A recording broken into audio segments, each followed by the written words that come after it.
El consumo blanco ario del norte está acercándonos a la extinción de la humanidad. Entonces, los problemas políticos y de inestabilidad de nuestros países crecerán. Crisis climática que será respondida por el norte como en Palestina. No los van a invitar, no les van a permitir la entrada, ametrallarán y usarán campos de concentración. That brings me to what Trump is now vowing over the weekend. And this should be known so you understand what we get from Trump tomorrow night at the debate might not be this extreme. He might even run right away from this. But to his base, with that programming, he is campaigning on what he says he will do, that he will order officials to go past what I just showed you the law is, that he will do, quote, bloody border enforcement, that he will have people, quote, killed immediately for returning to the U.S. border. Getting them out will be a bloody story. Should have never been allowed to come into our country. If you come back, you will be executed, you will be killed immediately. Not going to be easy, but we'll do it. Mexicano bandido, todo el barrio prendido, siempre ando bien cuido, siempre poniendo ruido.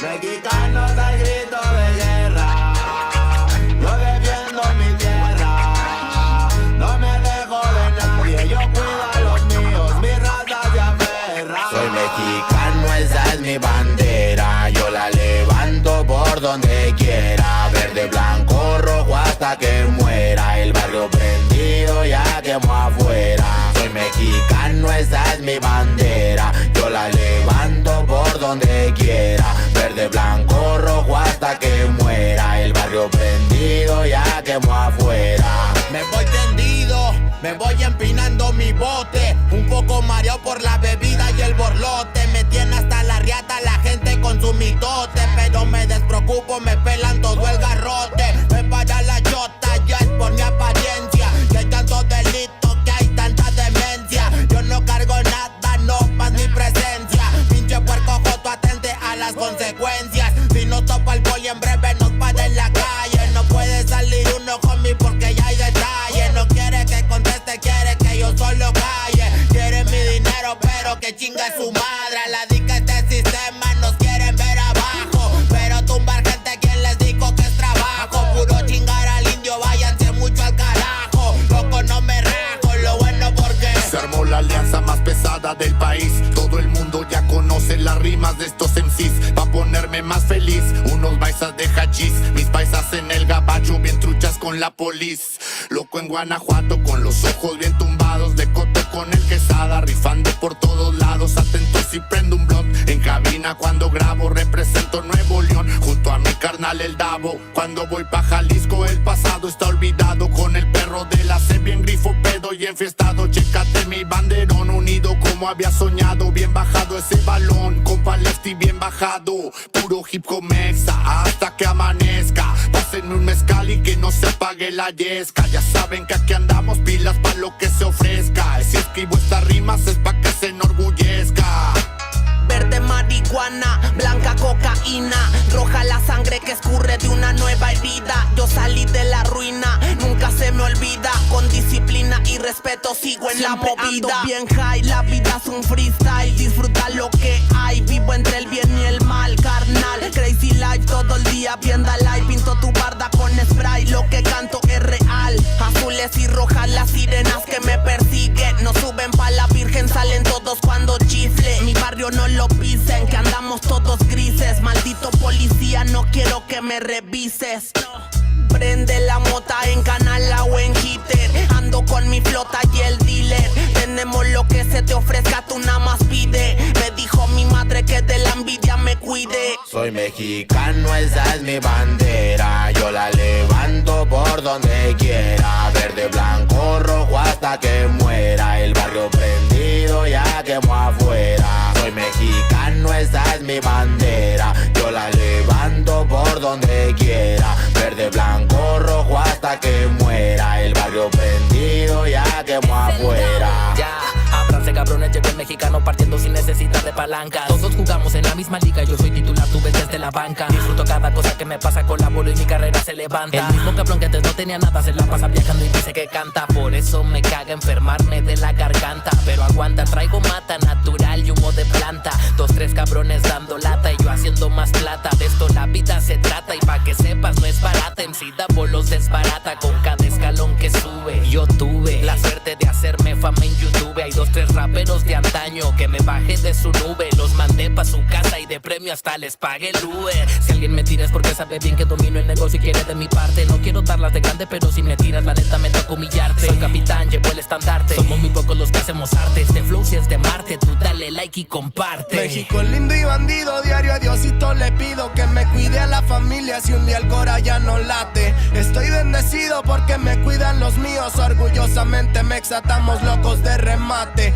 Jaque mate, no hable de volar si viene gateando. La cosa por la frontera se pone violenta, no importa el rango. Toda la raza jalándole duro, si hay algo seguro es la muerte endondeando. Sudor y la sangre en la frente, los de alzada controlando. Se roban la atención, ya saben quiénes son. Vatos locos con sazón como el de un corridón. No quiera tomarme el pelo si ando todo pelón. Levantando la bandera, viva México cabrón. Es el perrito de la selva. La bandera con un águila, Simón, mi tierra es esta. Me vale si mi piel o si mi acento les molesta. Acá jalan horas extras, nunca duermen la siesta. Están los que van pa'l jale y los que la viven de fiesta. Otros que en el pintón se tatúan de corazón. 3 colores en el pecho, morirían por su nación. Aunque su puto gobierno los puso en la situación de no terminar la escuela y terminar en la prisión. ¡Viva México, ladrones! ¿Qué hubo el expresidente? Ya saben que por mí policías chinguen a 20. Y ahí están mis 20 pa' la cagua. Aguas, que es tierra caliente de Chiapas hasta Chihuahua. Wow, wow, wow, yipi-yo, yipi-yucas. Buenas, Montequín, Aguas, Tijuas y San Lucas. San Luis Potoyes, Mataulipas, La Puebluca. Dime si o no, loco, acá tienen lo que buscas. Soy mexicano, esa es mi bandera. Yo la levanto por donde quiera. Verde, blanco, rojo hasta que muera. El barrio prendido ya quemó afuera. Soy mexicano, esa es mi bandera. Yo la levanto por donde quiera. Verde, blanco, rojo hasta que muera. El barrio prendido ya quemó afuera. Puro hip hop mexa, perros, 2023. Ey yo, ey yo. Somos la santa carnal. Ey, Los machidones de la plaza. Oye, DJ Dundeque en los scratches. Desde alzada, mi perro. No saben quién soy o sí. Oye. Viva México, cabrones.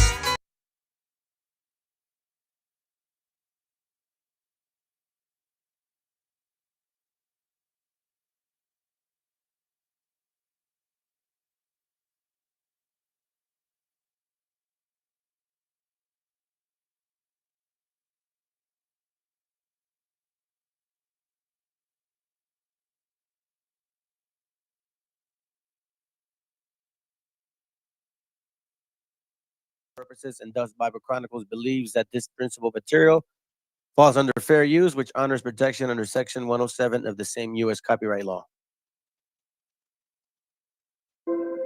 Copyright disclaimer. This content does not belong to Bible Chronicles or claim this intellectual property. The content provided today has and always will belong to the content owner.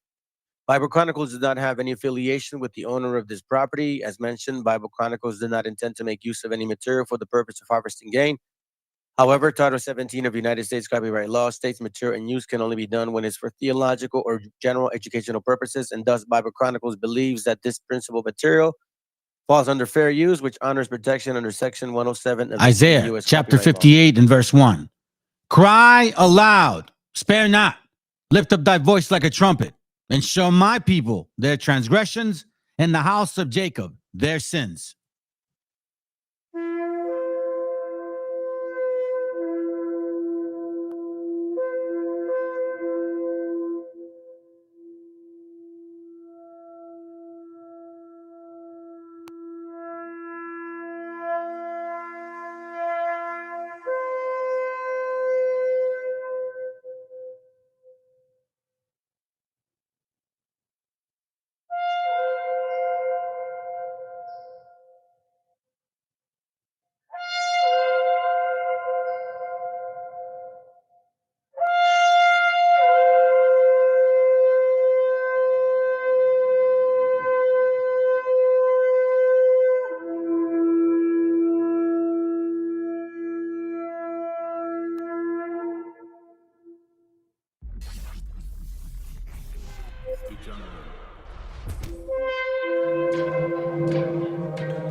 tweet. Ahora Babylon Real. En esta ocasión traigo a los gangsters más gangsters de la zona. Y vengo con la familia gang. ¿Cómo dice? Llaman a Real. Traigo el mensaje puro y crudo para el momento. No palabras vanas que rompen los sentimientos. Lucharé y derribaré los muros del lamento. Pídeme pues te daré los sueños que están muertos. Nunca el demonio dio mensajes de amor, pero tampoco los dio el ángel que nos abandona. Quizás miremos diferente el reloj, pero tu cielo es el infierno donde el amor murió.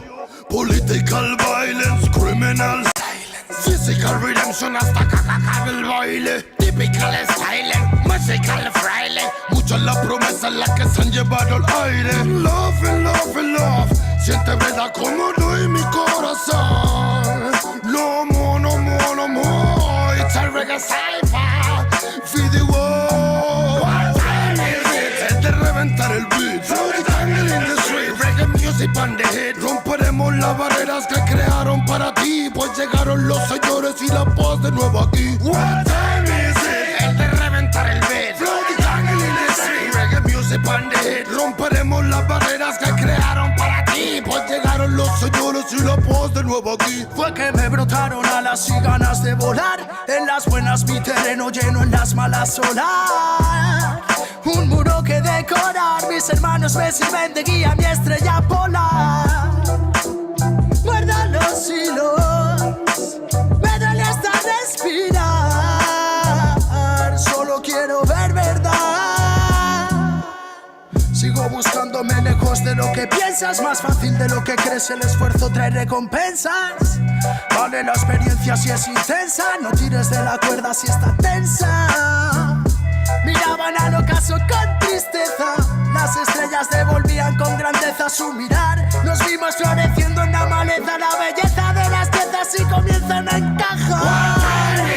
Es de reventar el beat. Throw the tangle in the street. Reggae music on the hit. Romperemos las barreras que crearon para ti, pues llegaron los señores y la paz de nuevo aquí. What time is it? Es de reventar el beat. Throw the tangle in the street. Reggae music on the hit. Romperemos las barreras que crearon para ti, pues llegaron los señores y la paz de nuevo aquí. 51, 52, con un micro de bambú, más vueltas que Passepartout. Me siento en la old school. It's magnetic kung fu, it's a reggae magnatur. Por las almas sonrientes que acompañan a Zazú. En bambalinas y balú, son rimas de menú, no salidas de Benur, pero calidez del sur.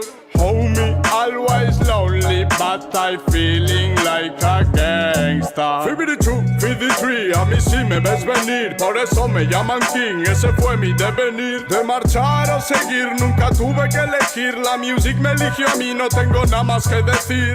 Saifa, Puniga, Loba, Grimble, Fire, Killerman, Smoker, Chusta, feel like a Rasta, Child Metal, Kimanes, original a reggae Saifa again. Interna en la villa del pingüino, de los que alinean la antena y los que se encuentran dormidos zarandean tus emociones cual barril de vino, cosas feas quizás en tus ideas, pero aquí no, yo no atino, disparo sin mirar a todo aquel vampiro que el diente quiera hincarme, bro. Si lo digo, no es para pensar, sino para aclarar lo que de siempre estás pensando. Acaba el tan magnífico, imposible de torcer metal, so start my friend, yeah. Reggae warriors again, making connection after connection, my new world, creating the freedom from them, me more.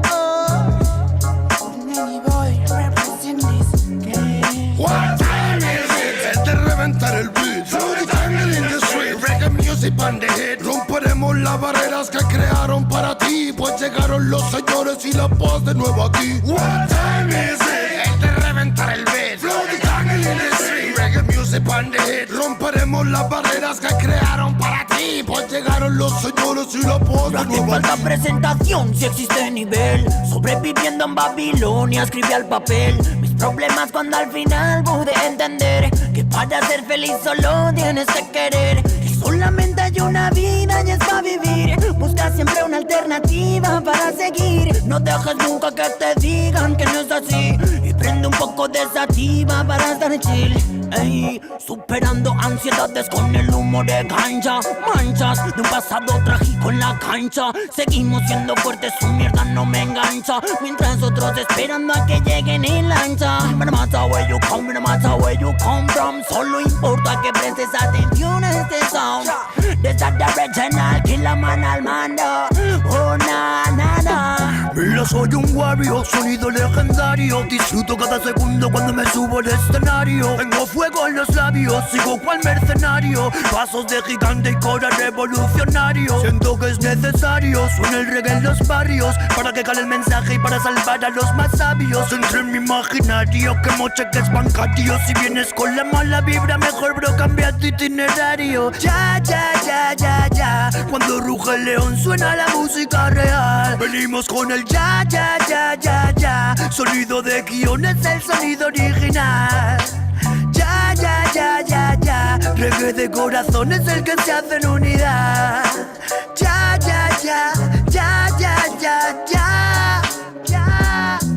What time is it? Es de reventar el beat. Throw the jungle in the street. Reggae music pan de hit. Romperemos las barreras que crearon para ti. Pues llegaron los señores y la paz de nuevo aquí. What time is it? Es de reventar el beat. Throw the jungle in the street. Reggae music pan de hit. Romperemos las barreras que crearon para ti. Pues llegaron los señores y la paz de nuevo aquí.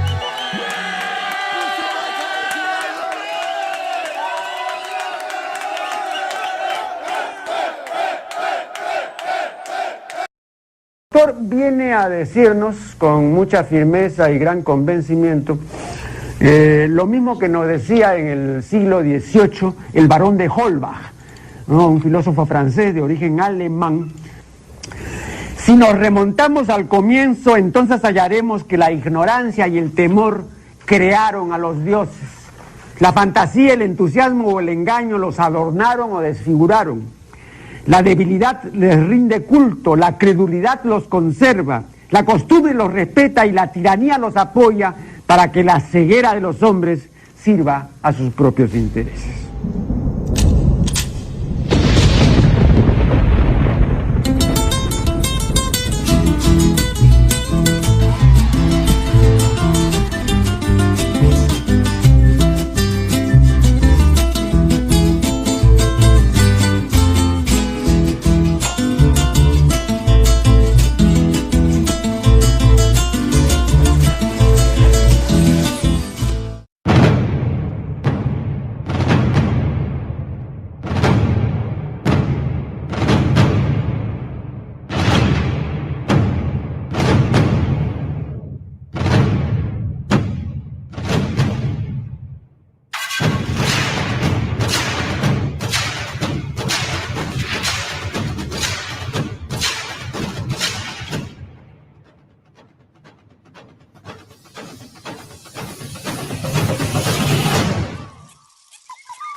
Okay, here we go.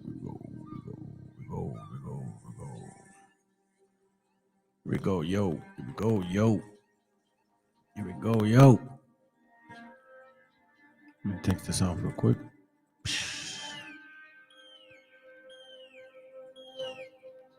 See, hold on. Cool. You guys are doing well.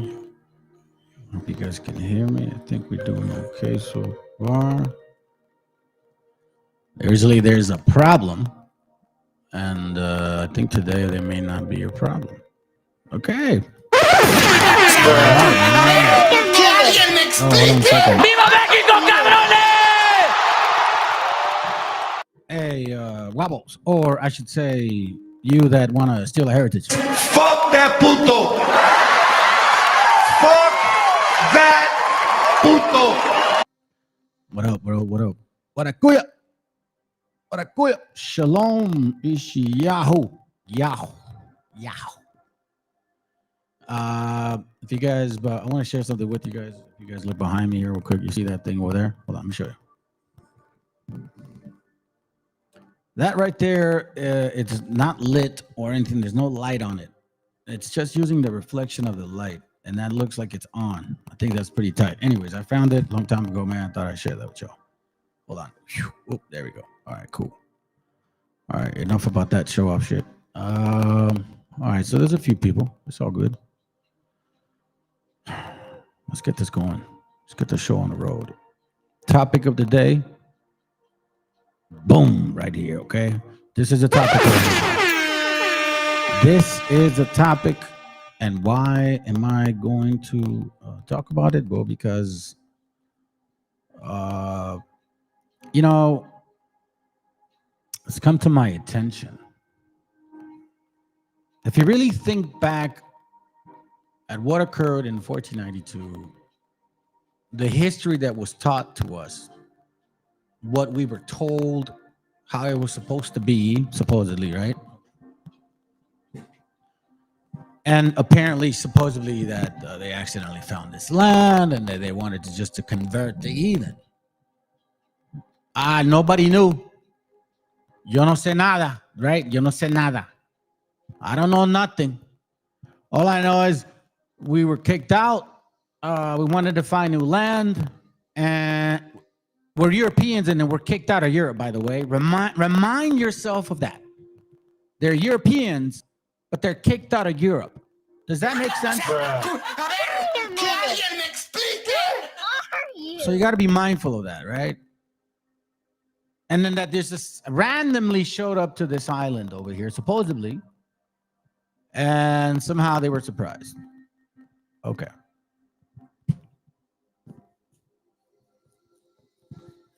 And then when these Christians come here, right? Then they say to us that we were converted because the Gentiles were given the doctrine to prophesy to all nations. The doctrine of discovery, so-called, right? The same Christians that tell you and I that the Messiah did away with the laws. So follow me here, okay? The same Christians that say, no, the laws are done away with. The same ones that said, oh, no, we were given the right to prophesy, came to convert us, not with words, but with swords, physical swords, like actual, you know what I mean? Like rough stuff, right? Now, that's the history. And then they teach us the Virgin Mary, which is not true, and I can prove it. They teach us all kinds of doctrines. The Christian compendium tell us not to read right, but only can learn the Padre Nuestro, Ave Maria, Ten Commandments, 10 Mandamientos, El Credo, and, the Rosary. That we did know. And then for several hundred years, we don't know much other than around 1940, we start learning how to read, right? And then we start getting the concept. Now, let's bring us back to 1492. Why is that important? I'm going to tell you why it's important, okay? Because instead of unlike a lot of you guys that may think you're awake, you're not awake, okay? You don't know still what's going on. Because I think what's going to end up happening is you're going to be in for a full damn surprise. You that have been watching this channel should understand that I've been on a path, and everything that I've shared has come to pass. Everything. I have not lied nor misspoken. I called out certain people. I said they were going to act this way. They were going to conduct themselves a certain way, and y'all didn't believe me. I said, hey, listen, don't be believing the hype of these so-called Sephardic Jews and all this shit, because you know what I'm saying? That may be troublesome, because I know the history. You didn't listen. Okay, well, come to find out that those are the bastards that had a lot to do with the whole 1492, and then a lot of stuff. Like, so we knew, I'm going to touch on what I'm talking about, because I'm going to show it. We knew that the Spaniards came and burned us, slaughtered us, raped, grabbed the women, the babies by the legs, smashed them on the stones. We thought they came in the Christian name, by the way. I want to tell you that. That was supposedly why they came. So they want to convert us, but then they slaughter us. It makes no sense, right? However, when you start thinking and talking about, well, who in reality are these people? And what in reality did they believe? Did they really believe in Christianity? Because we do hear about people having a forced conversion, right?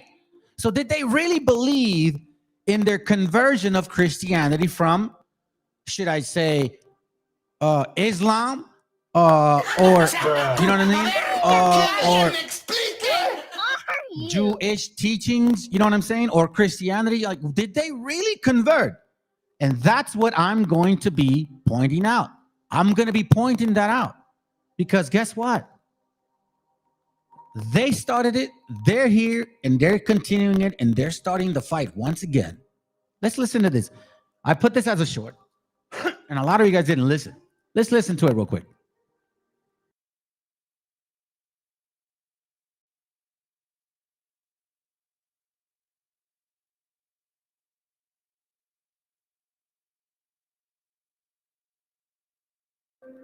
Hey, oh, hold on a second. Let me turn this on.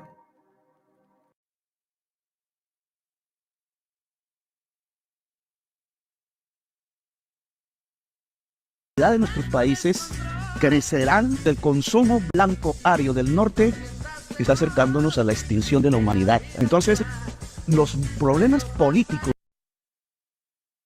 y de inestabilidad de nuestros países crecerán. Crisis climática que será respondida por el norte como en Palestina.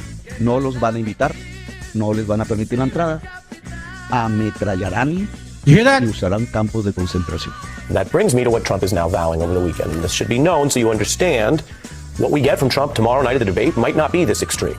He might even run right away from this. But to his base, with that programming, he is campaigning on what he says he will do, that he will order officials to go past what I just showed you the law is, that he will do, quote, bloody border enforcement, that he will have people, quote, killed immediately for returning to the U.S. border. Getting them out will be a bloody story. Should have never been allowed to come into our country. If you come back, you will be executed. You will be killed immediately. Not going to be easy, but we'll do it. Okay, so for you guys that didn't catch what that was, okay, what you didn't catch, what that, I'm sorry, let me see if it's working. Okay, cool. So what you didn't catch was that Petro, this man here, they had a Latino or Latin international community gathering. Him, AMLO, a lot of presidents in Latino America gathered together. They were talking about the problem at hand, the problem that has been going at hand since 1950. Okay, in case you don't know, millions of our brothers and sisters have been dying because of the necessity of a drug need. You understand what I'm saying? So he's talking about that. Now, he's also saying, listen, the end is going to be the consumption of these people. And eventually, it's going to be the detriment of that country. So even though that it'll be a detriment, there'll still be a little bit more favor in regard to the economy. However, it's going to cause a lot of chaos over here in the so-called exodus. And I believe that what we're seeing with the Palestinians is going to be exactly happening to what's going to happen to us. They're not going to let them in. They're going to be under stress. And they're going to want to do what? They're going to shoot. They're not going to embrace them. They're going to shoot them. And they're going to kill them. Listen to what he's saying. I'm not saying it. He's saying it. This is a president, by the way, who is an economist. He looks at the economy, or at least he's a president with the economy mentality, which means he looks at graphs, history, and future. He looks at what seems to occur often, and he seems to see this occurring. It's common sense. It don't take an astronaut to figure that out. Listen to that. Pay attention. El consumo blanco ario del norte está acercándonos a la extinción de la humanidad. Entonces, los problemas políticos y de inestabilidad del consumo blanco ario del norte está acercándonos a la extinción de la humanidad. Entonces, los problemas políticos y de inestabilidad de nuestros países crecerán. Crisis climática que será respondida por el norte como en Palestina. No los van a invitar, no les van a permitir la entrada, ametrallarán y usarán campos de concentración. they will get shot and they will use concentration camps. And I'm going to show you. Let's go. That brings me to what Trump is now vowing over the weekend. This should be known so you understand what we get from Trump tomorrow night at the debate might not be this extreme. He might even run right away from this, but to his base, with that programming, he is campaigning on what he says he will do, that he will order officials to go past what I just showed you the law is, that he will do, quote, bloody border enforcement, that he will have people, quote, killed immediately for returning to the U.S. border. Getting them out will be a bloody story. Should have never been allowed to come into our country. If you come back, you will be executed. You will be killed immediately. Not going to be easy, but we'll do it. And I'm stressing this out because of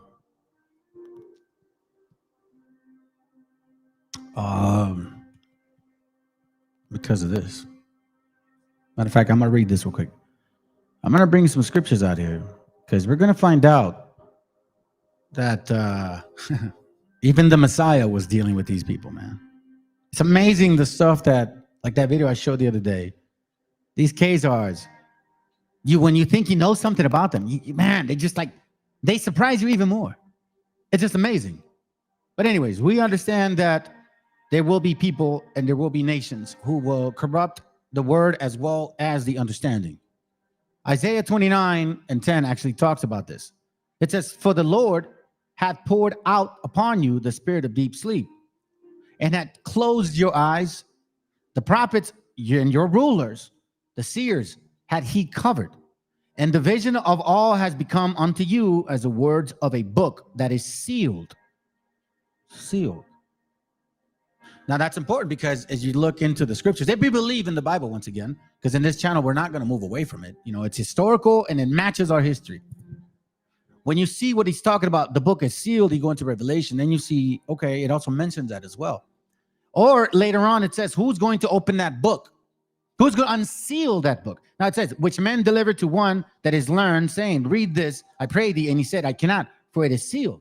One that is learned. I want to remind you that and this point is because this class is about the fact that the Messiah was really, and we are still dealing with this right here. He was actually dealing with that. I'm going to prove it. And I'm going to show how and how that relates to us. It's going to be a very interesting class today.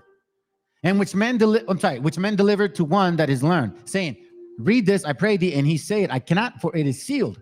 And the book is delivered to him that is not learned, saying, read this, I pray thee. And he said, I am not learned. Verse 13, wherefore the Lord says, for as much as these people draw near with their mouth, remember the word, which we'll read later on, saying the traditions of the elders, and with their lips do honor me, but have removed their hearts. Remember, when the Bible, heart means mind, far from me. And the fear towards me is taught by the precepts of men. Now, keep in mind that when Christians brought this to us, or even BHI, they were saying, oh, the Christians were like the laws. The BHIs, oh, well, you know, these guys are trying to make sure that you keep the sacrificials and shit. Excuse my language with the Bible here, but I'm just, you know, comes out sometimes. And it's not talking about that. We're going to actually find out that this is talking about that it was prophetic that we will, or at least Isaiah was dealing with the Babylonian Talmud already.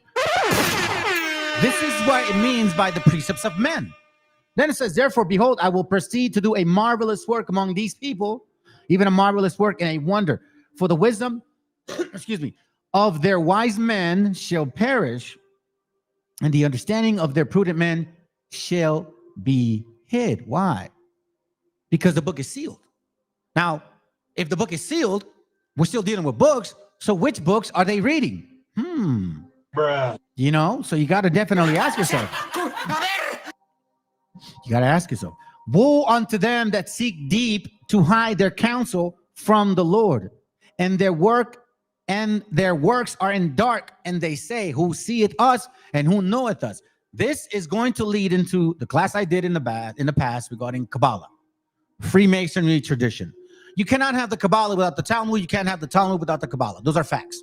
You could try to prove me wrong. You can't prove me wrong. Those are facts. Let me see if I'm going far. Okay, 16. Then it says, woe unto them. I'm sorry, verse 16. Surely your turning of things upside down shall be esteemed as the potter's clay. For shall the work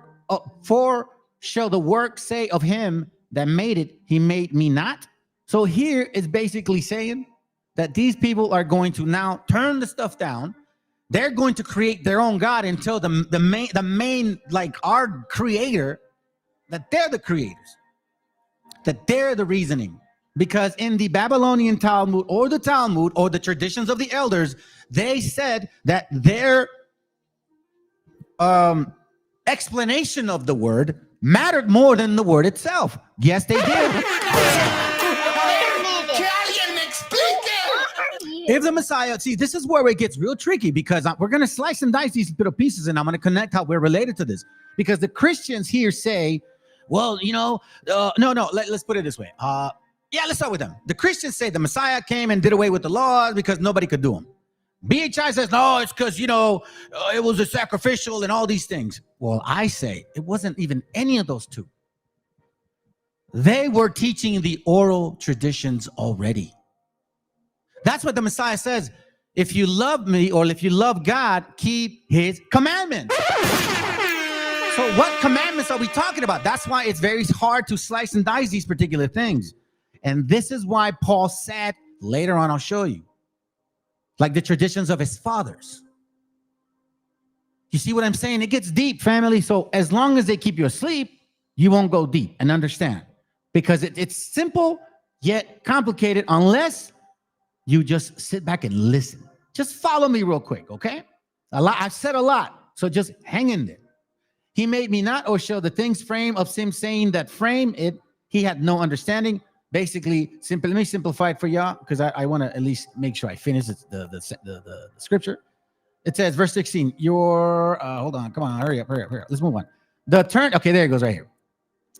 They turn everything upside down, which is more important, the potter or the clay. Can something you have made say, you didn't make me? Or can it say, you don't know what you are doing? You see what I'm saying? Turned it upside down. Now they're the God. Now they're the creators. They're the ones that give understanding. Why is this important, Pamela? Because guess what?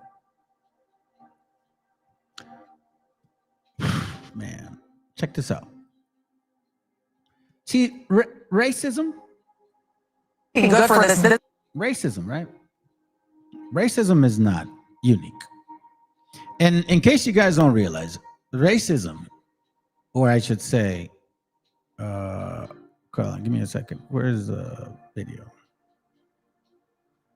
First of all, let me know if you hear this, okay? Because sometimes I have problems. Let me know if you hear this, okay, fam? Let me know. This all day long. I've made plenty of phone calls and sent a lot of emails. And what I discovered is that Can of Coffee is under investigation with multiple agencies. Can you guys hear that, by the way? Can you guys hear that? Please let me know so I don't continue to go and play it and then you guys can't hear me. I want to make sure the sound is good with the actual video. Can somebody just let me know, please? So real quick, yes or no? Don't take that long. If not, I'm just going to play it. Ready? Dead. Yeah. All right, here we go. So it's all going to connect, please. You know me, man. And if you guys have I hope you slept well, because we're going to be here for quite a bit. I worked hard and I have to honor the Most High. And here's his honor. All right, let's go. Good for this business. All day long, I've made plenty of phone calls and sent a lot of emails. And what I discovered is that Can of Coffee is under investigation with multiple agencies, not just police. The victim, Gregorio Amundaray, tells Fox 5 he's never experienced such hostility while picking up an order. Me siento triste, deprimido. Gregorio says he's sad. He moved to America from Venezuela for a better life, all to support his family. After seeing this aggressive encounter circling around on social media, Uber says they removed the business from the app and sent Fox 5 this statement. We are absolutely disgusted by this behavior. Uber is proud to help people from many backgrounds find work in their communities, and hate has no place on our platform. According to the Alcoholic Beverage and Cannabis Administration, Can of Coffee was formerly known as Mary J's Exotic in May. Back then, it was accused of illegally manufacturing, growing, and selling marijuana. The agency sent this warning letter explaining possible consequences if they don't comply. In an email to Fox 5, the D.C. Department of Licensing and Consumer Protection reveals after conducting inspections at Canna Coffee in May and August, the business was issued 2 notices of violation. The department says they take allegations of illegal activity seriously and are actively monitoring the situation. However, because the investigation is active, they won't provide further comment. Meanwhile, that berating is an ongoing case. D.C. police are reviewing this simple assault as a potential hate crime. Rescued him from a brutal beating. Fox 7's Christy Fajardo spoke to both of them. She's live in Lenox. Christy. Yeah, Alex, both men know what it is to struggle, and Juan Diaz here knows all too well how dangerous it can be to sell flowers on the street. You'll usually find him here at the 105 and Hawthorne Boulevard, where twice in the last year he's been attacked. This time, though, he's grateful that someone didn't stand by and watch it happen. It's a video of contrast. One man bent on cruelty, another determined to stop it. That's Gerardo Plasencia, who came to the rescue of 63-year-old street vendor Juan Diaz, who was being beaten and robbed by a much larger man last month.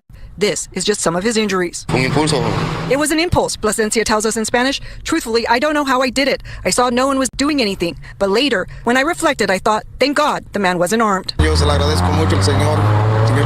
thank the Cuban man a lot, tells us Diaz, who has limited mobility in one arm because last year he was attacked and stabbed by another man, also while selling flowers. That time, no one intervened, so he's grateful Plasencia just happened to be in Lenox. It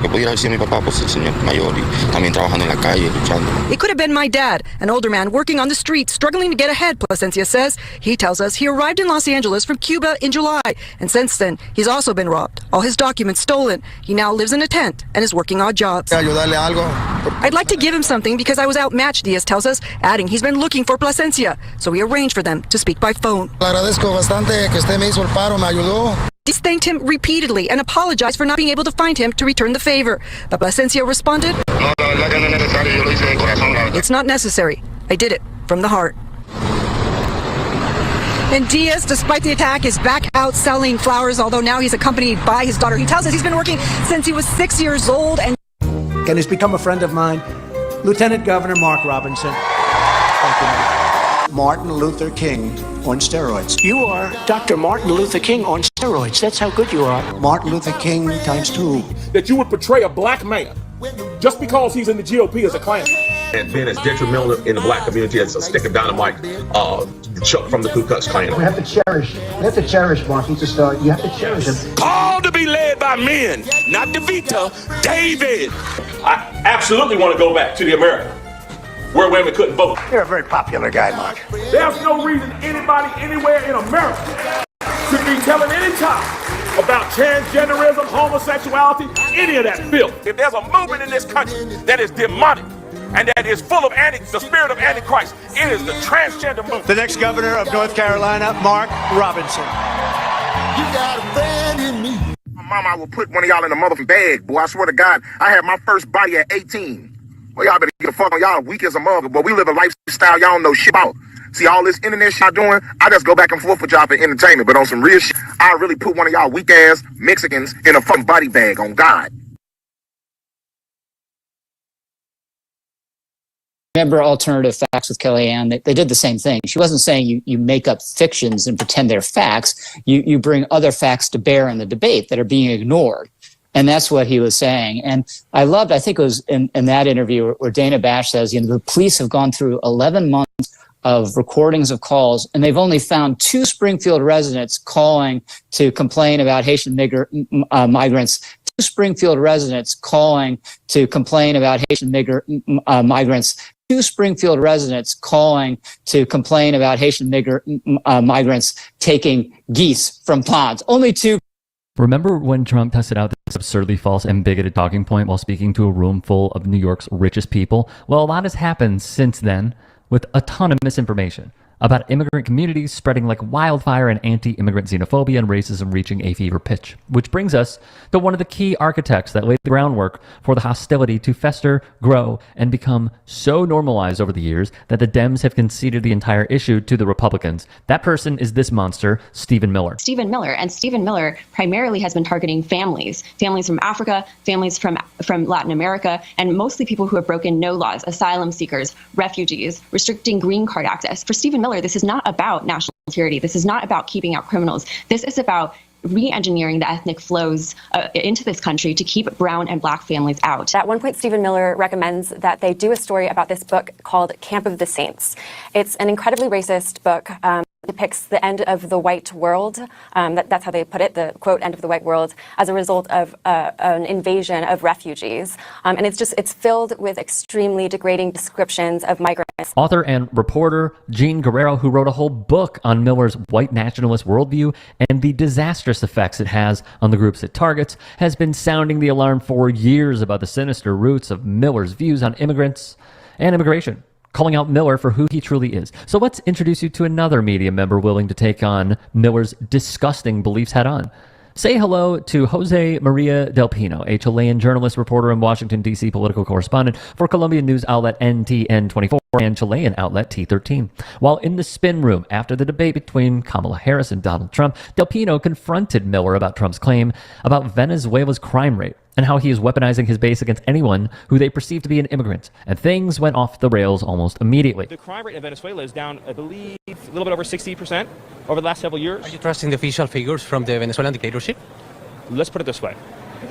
If you're a dictator of a poor country with a high crime rate, wouldn't you send your criminals to our open border? That wasn't my question. Are you trusting the figures of the dictatorships? Those are Maduro numbers. I am believing that it is in the interest of a criminal dictator to let his criminals out of their jails and come to our country. This is precisely why it's so important for media members to hold these people accountable for the lies they're spreading in real time. Miller knows he has no evidence to back up his outlandish claims, so he has to resort to anecdotes and stereotypes to make his argument. The facts are the dead bodies. The facts are... You said that Caracas has a lowest crime rate than the USA. The facts are the mutilated bodies. The facts are the people in the morgues that are dead. I was asking you about Caracas and the numbers in Caracas. Are you trusting the numbers of the dictatorship? I am trusting the fact that Kamala Harris is letting illegal immigrants into this country who are raping and murdering children. I had been very respectful. Why are you telling? Do you know? Miller's yelling because he relies entirely on playing into the racism and xenophobia already present in Trump's voter base to stoke fear and paranoia. And he knows all too well that they will believe and parrot whatever he says. I trust a ruthless dictator will empty his prisons and send their criminals to our country. So you trust his numbers? The most dangerous gang in Venezuela is You trust Nicolás Maduro? I trust that he does not want his criminals to be... So you believe in his numbers? I believe he's sending his criminals to our country. Are Venezuelan gangs in this country or not? Yes or no? What yes are the figures that you say to say that in Caracas the number is lower than in the USA? Venezuelan gangs in this country or not? So you don't have numbers. Del Pino deserves so much credit for calmly dealing with Miller and cornering him with a question he knows Miller cannot answer, leading him to absolutely explode. Trust Maduro numbers? I trust the border agents in our country. And I am not saying that Caracas has a lower crime rate. Children are dead, and you are wasting my time. No, I am not wasting your time. I'm asking for facts as a journalist. Do you have any remorse for the dead children? Do you care at all about the dead children? Absolutely. Then that's what I want to leave you with, is that Donald Trump will was just asking for figures. Miller would not provide any figures to back up his claims and would continue screaming at Del Pino before going into a tirade about his white nativist immigration policy that will save children's lives, kick out gangs from public schools, and asserting that Harris is, quote, condemning our children to a life of misery, suffering, and death. This is what happens when the media knows how to do their job and is not afraid to meet these people where they want to fight. Del Pino, however... Wow. It is all important because these are the same people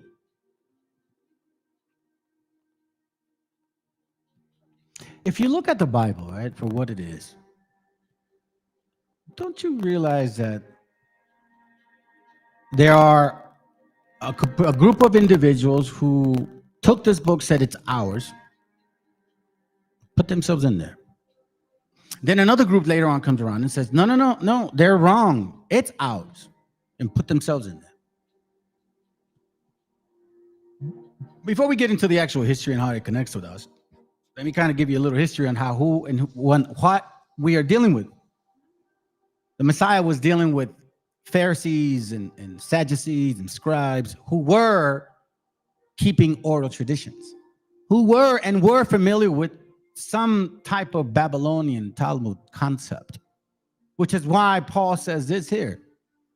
Galatians, oh, I'm sorry, no, not 4:1, wrong one. It says from Paul, Galatians 1:1, from Paul who's called, I'm used to the King James, but I don't stick to that. It says Paul, an apostle, not of men, neither by men, but by the Meshiach and God the Father, who's raised him from the dead. And all the brethren which are with me unto the churches of Galatia. Grace be, where am I? Oh, shoot, man. Yeah. Let me skip it. Hold on. Then it says here, but I certify you, brethren, that the gospel which was preached of me is not after man. See, Paul, when we read it in the past, it's like it didn't mean much.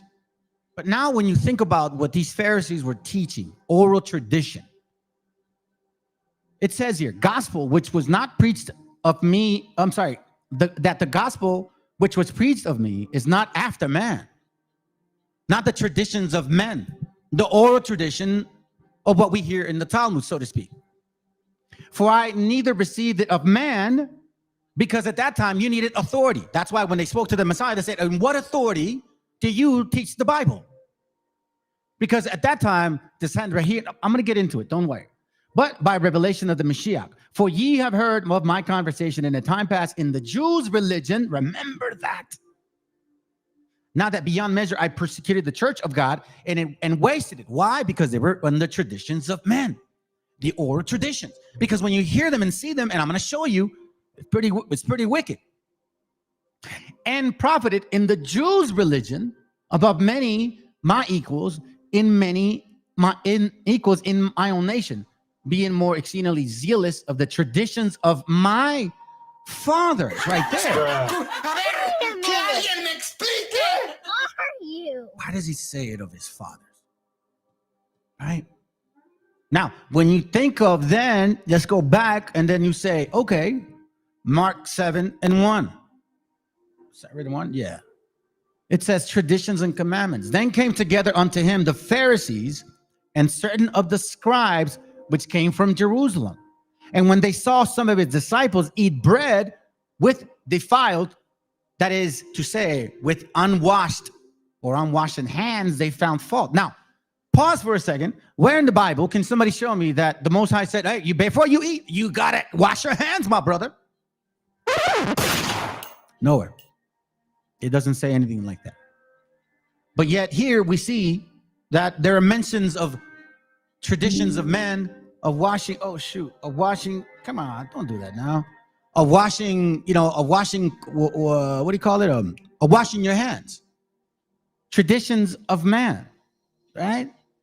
They found fault for the Pharisees and all the Jews because this was tradition of the Pharisees. Whatever the Pharisees did, whatever they said they did, right? For the Pharisees and all the Jews, except they wash their hands often, eat not, holding the traditions of the elders. Now, I question where is the traditions of the elders here? Why would it be traditions of the elders? We're not talking about the 70 elders here. We're not talking about Moses here. You understand what we're doing? Now we understand what we're following. So here we're looking, okay, well, what are they talking about? Kind of washing hands, what do we mean here? Now, it goes further into, and when they come from the markets, except they wash, they eat not, and many other things there be, which they have received to behold, as the washing of cups and pots, brazen vessels, and the tables. Now, where in the Bible does it say to do it in that way accordingly? So here he says, once again, let me simplify it for you, brothers. It says here, nor do they eat anything that comes from the market unless they wash it first. We're going to find out that in the Talmud, the Babylonian, that is, that they had a tradition like the doctors where they, hey, thanks, brother, for bringing that concept up. Like the doctors wash the front, the fist of their hands all the way to the forearms. That's what they did. That's what they did. So this is what he's talking about. Nor do they eat anything that comes from the market unless they wash it first. Now, when we heard this from the Christians, they're like, what the hell is he talking about? They have no idea, or they were hiding it. One of the two. You know what I'm saying? And BHI, I don't know, either they knew it or they're dumb enough to believe it and don't understand it, or I don't know. But they've never seen it this way. They never even bring it up this way. I don't think they really understand it, to be quite frank. But hey, that's my opinion. And they follow many other rules which they have received, such as the proper way to wash cups, pots, copper bowls, and beds. Here we see, it says, so the Pharisees and the teachers of the law asked the Mashiach. So here we go right here. Let me go back.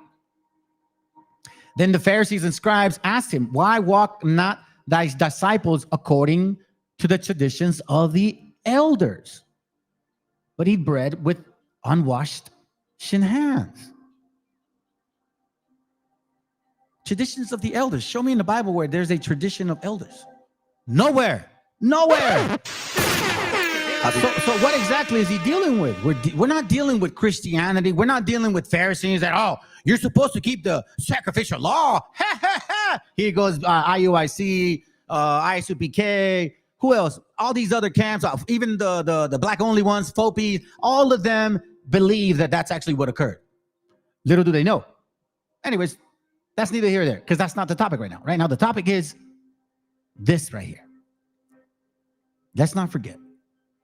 Okay? So it says, and he answered and said unto them, well, hath Isaiah prophesied of you hypocrites, as it is written, these people honoreth me with their lips, but their heart is far from me, just like we saw in Isaiah. Albeit in vain do they worship me, teaching for doctrines, the commandments of man. So now, if we were given the commandments of the Most High, why would he call them the commandments of man here? If they were in the Bible, this is what Christians, either they know or they're that stupid, misunderstand these things. It wasn't talking about those commandments of the Bible, dumbasses. It's talking about the oral traditions that these Pharisees and scribes and Sadducees continue to teach. That's what it was. Wait a minute. Stop.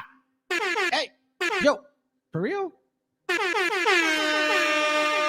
Damn, bro. Okay. My bad, everybody. I didn't mean to do it like that. Then it says, for laying aside the commandment of God. You see this? So now we're like, okay, hold on a second. So let's not get confused. This is why Christianity is so complicated, so confusing. And a matter of fact, it makes people dumb or even go sin even more. Because they're like, well, see, they were teaching the commandments. So now you can go and do as you please. Oh, but hold on a second. There's 10 commandments and we got to put them in every school. But the laws of God are done away with. It makes no sense.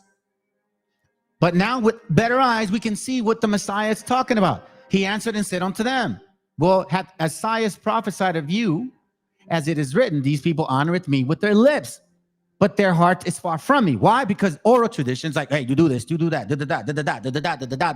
and it had nothing to do with your real spiritual essence of change, of repentance. The kingdom of heaven is at hand. Because these traditions of man were oral in a sense and external. Never did they say, exercise yourself, examine yourself, which is why Paul was saying that. Never did I know that. Because the Pharisees and Sadducees and everybody else taught everything outside. Like, for example, like you said earlier, I believe it was in, hold on a second. Let me see. No, in another verse, he's talking about how they wear phylacteries and wear the laws in his forehead. You know what I'm saying? Just to show off. So let's read it again. Howbeit in vain do they worship me. Worship me in vain. Why? Teaching for doctrines, the commandments of men. So those teachers are teaching the oral tradition, and the followers are keeping the oral traditions. For laying aside the commandment of God, ye hold tradition of men, as the washing of pots and cups, and many other such like things ye do. And he said unto them, for ye will reject the commandment of God, that ye may keep your own traditions. That's what I mean. So here we said, now, follow me here because I do want to make an important point, and I don't want to skip it because I think we're going to come back to it. So for one, it's washing of hands, and the second one, and it says here, for Moses said, honor thy father and thy mother, and whoso curseth the father and mother, let him die the death. But you say, if a man shall say to his father and mother, it is Corban, that is to say a gift, but by whatsoever thou mightest be profited by me, ye shall be free. And ye suffer him no more to do aught for the father or his mother, making the word of God of none effect through your tradition, which ye have delivered. And many such like things do ye. So what is he saying? Let me simplify it. Here, he's mentioning after the washing of water. And then also regarding the traditions, or like, so to speak, in regards to taking care of your father and mother, right? Your traditions, Pharisees and Sadducees, because of your oral Talmudic tradition, you say it's Korban, meaning halakha. So what it meant was that this honoring, like, love God above everything else, right? But it also says honor thy father and thy mother. I'm going to touch on it later on. Honor thy father and thy mother. But their tradition was like, well, as long as you give money to God, you don't have to honor your father and mother. It's Korban.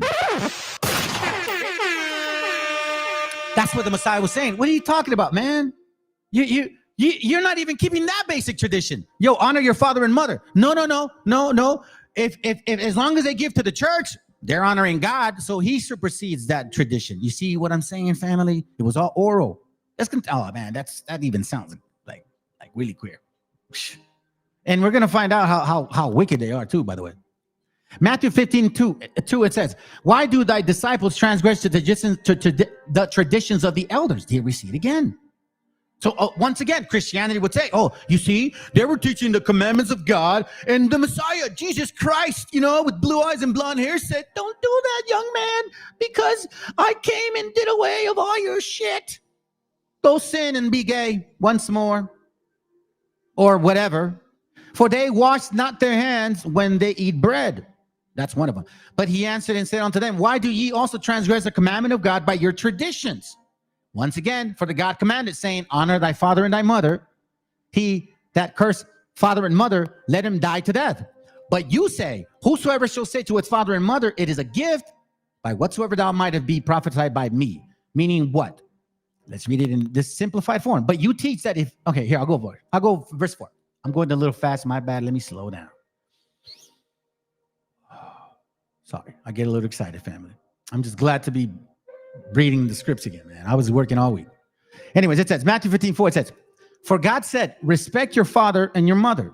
And if you curse your father or your mother, you are to be put to death.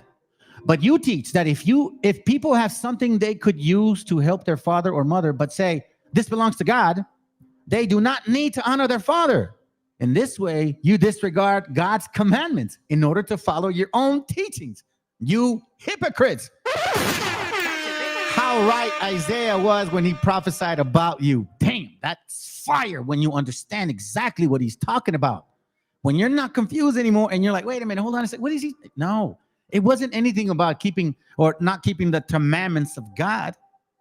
It wasn't about necessarily all of that, man. It was a lot more than that. So now we go back to this, and here we start reading further. Matthew 7:8, you put aside God's commandments and obey human teachings, traditions of man, oral traditions, the Talmud, the Babylonian Talmud. We'll find out more. And the Mashiach continued, you have a clever way of rejecting God's laws in order to uphold your own teaching. Damn. You have a clever way, because that is a clever way. No, that's Korban. That's halakha, because you know what? You're honoring God. So if you don't like your mom and your pops, the hell with them. Because guess what? As long as you're giving money to God, you're good to go. No, it don't work that way. For Moses commanded, respect your father and your mother. And if you curse your father and your mother, you are to be put to death. Once again, you teach that if people have something they could use to help their father and mother, but you say it is Korban, which means it belongs to God, they are excused from helping their father and their mother. That's what it says, Colossians 2:8. See to it, Colossians 2:8 says. It's just so beautiful when you see it a lot more clear. Beware lest any man spoil you through philosophy and vain deceit. Now, why does he say philosophy? Because in this Talmud, they also do believe, whether you want to accept it or not, in the Kabbalah, which brings the Zohar, which brings the Sefer Yetzirah, whatever, the illumination, all of that shit, right? That's philosophical. And vain deceit, after the traditions of men, it wasn't talking about like those laws. Well, that's so beautiful. Now you see it. After the rudiments of the world, and not after the Mashiach.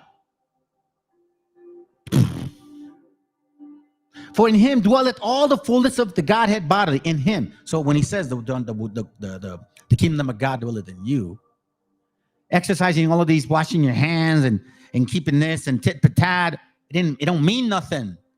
If you ain't, listen, we see these Talmudic practitioners doing pedo shit. You know damn well that's true. I'm not lying. I don't lie, man. I'm not lying. You guys can see it even, you can even see it for yourselves. Ando de trabalenguas ahora, my brothers. Let's move on. Psalms 26:6, it says, I will wash my hands in innocence. So will I compass thine altar, O Lord. You see, they literally took this in literal sense. Just like Christians. Baptism. They took it in literal sense. Go shower yourself and God saves you. You see the confusion? When you're not an Israelite, when your DNA does not have this in you, you will be completely confused. And it has nothing to do with color, family.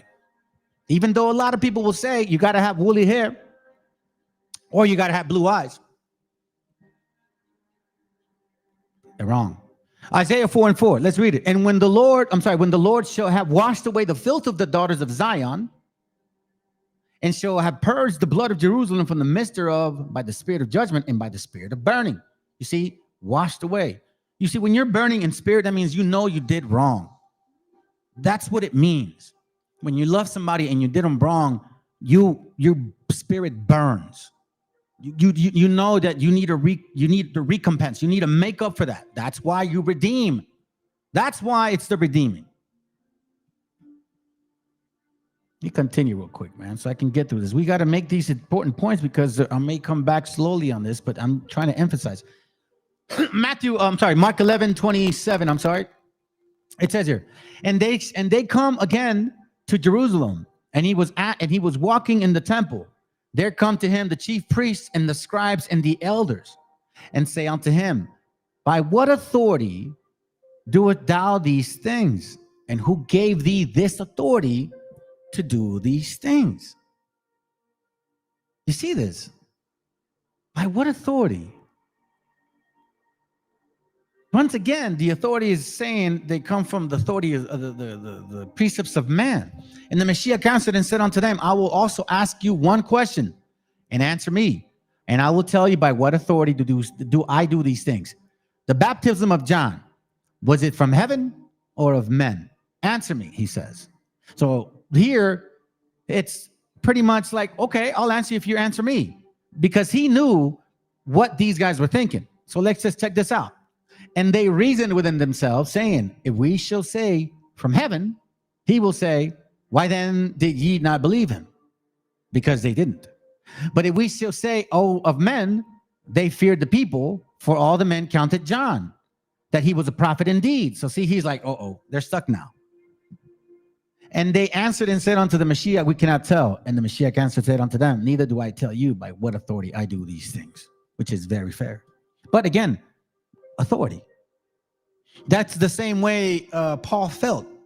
Like, what authority do you feel compelled to go do what you do? But what authority? Once again, we see it in Mark 23. Let's go back real quick and then we'll move on. Then spake Jesus to the multitude and to his disciples, saying, the scribes and Pharisees sit in Moses' seat. All therefore whatsoever they bid you observe, that observe and do. But do not ye after their works. You see? So here the Messiah, and again, we don't have a lot of clarity because this is all we have. But quite frankly, when you start seeing between the lines, you know what he's talking about. The teachers of the law and the Pharisees are authorized interpreters of the Moses law. So you must obey them and follow everything they tell you to do. Everything they tell you to do. Do not, however, imitate their actions, for they don't practice what they teach. You see, what are we talking about here? What were they doing? What were they doing? What other things were they doing? Now, here the people, from listening to the Mashiach, he's saying, look, listen to the Moses, the word of Moses. But if you maybe see something that Moses ain't saying, don't follow their works. Because do not ye after their works. Now, we know here in the scriptures that works also means the application of the commandments or your actions, right? That's what it means. Or are we going to forget? For they bind heavy burdens and grievous to be borne and lay them on men's shoulders, but they themselves will not move them with one of their fingers. So in a sense, I guess they're teaching these things, and the Mashiach knows, bro, they're not even keeping those traditions. They don't wash their hands. They don't do none of that. They go and take a dump. They probably go and eat right after that. But in front of you, they'll say, no, you got to keep the commandments. But all their works they do for be seen of men. They make broad their phylacteries, and enlarge the borders of their garments. And they make broad their phylacteries and enlarge the borders of their garments, and love the uppermost rooms at feast, the chief seats in the synagogue, and the greetings in the market, to be called of men, Rabbi, Rabbi. But be ye not called Rabbi, for one is your master, even the Meshiach, and you are all brethren. So you should not be calling these people rabbis or father or spiritual father like you guys in BHI do with Nate the Snake. That's stupid. He's my spiritual father. He's my rabbi. And call no man your father upon earth, for one is your father, which is in heaven. Neither be ye called masters, for one is your master, even the Mashiach. So it says here, but he that is greatest among you shall be your servant. So just because I may have a little bit of knowledge, that don't make me better than you, is what it's basically saying. And whosoever shall exalt himself shall be abased. And he that shall humble himself shall be exalted. Now, I'm going to tell you this right now. I never say I'm the smartest, brightest. No, man. I'm humbled about this. Because where I come from, I shouldn't be here. I should be dead. But you guys who feel the great, I'm an expert. Don't mess with me because the Most High will mess with you. That's why you ain't doing shit now. You don't watch your mouth. Y'all think this is a joke. So now, let's get deep into this stuff here. Sanhedrin. Who is these people? Who is these? Who is these, you say? Famous Trails. This is from famoustrails.com. Introduction of what is the Sanhedrin. Let's read this real quick. All right, let's get an understanding of what this is. Sanhedrins come from the Greek term Sunedrion, literally sitting together, meaning council. The Sanhedrin is both a Jewish judicial and administrative body. The Sanhedrin was composed of local elites, including members of high priestly family, scribes, religious experts, and lay elders. It probably operated under some sort of Roman oversight, at least with respect to its taxing. Ooh.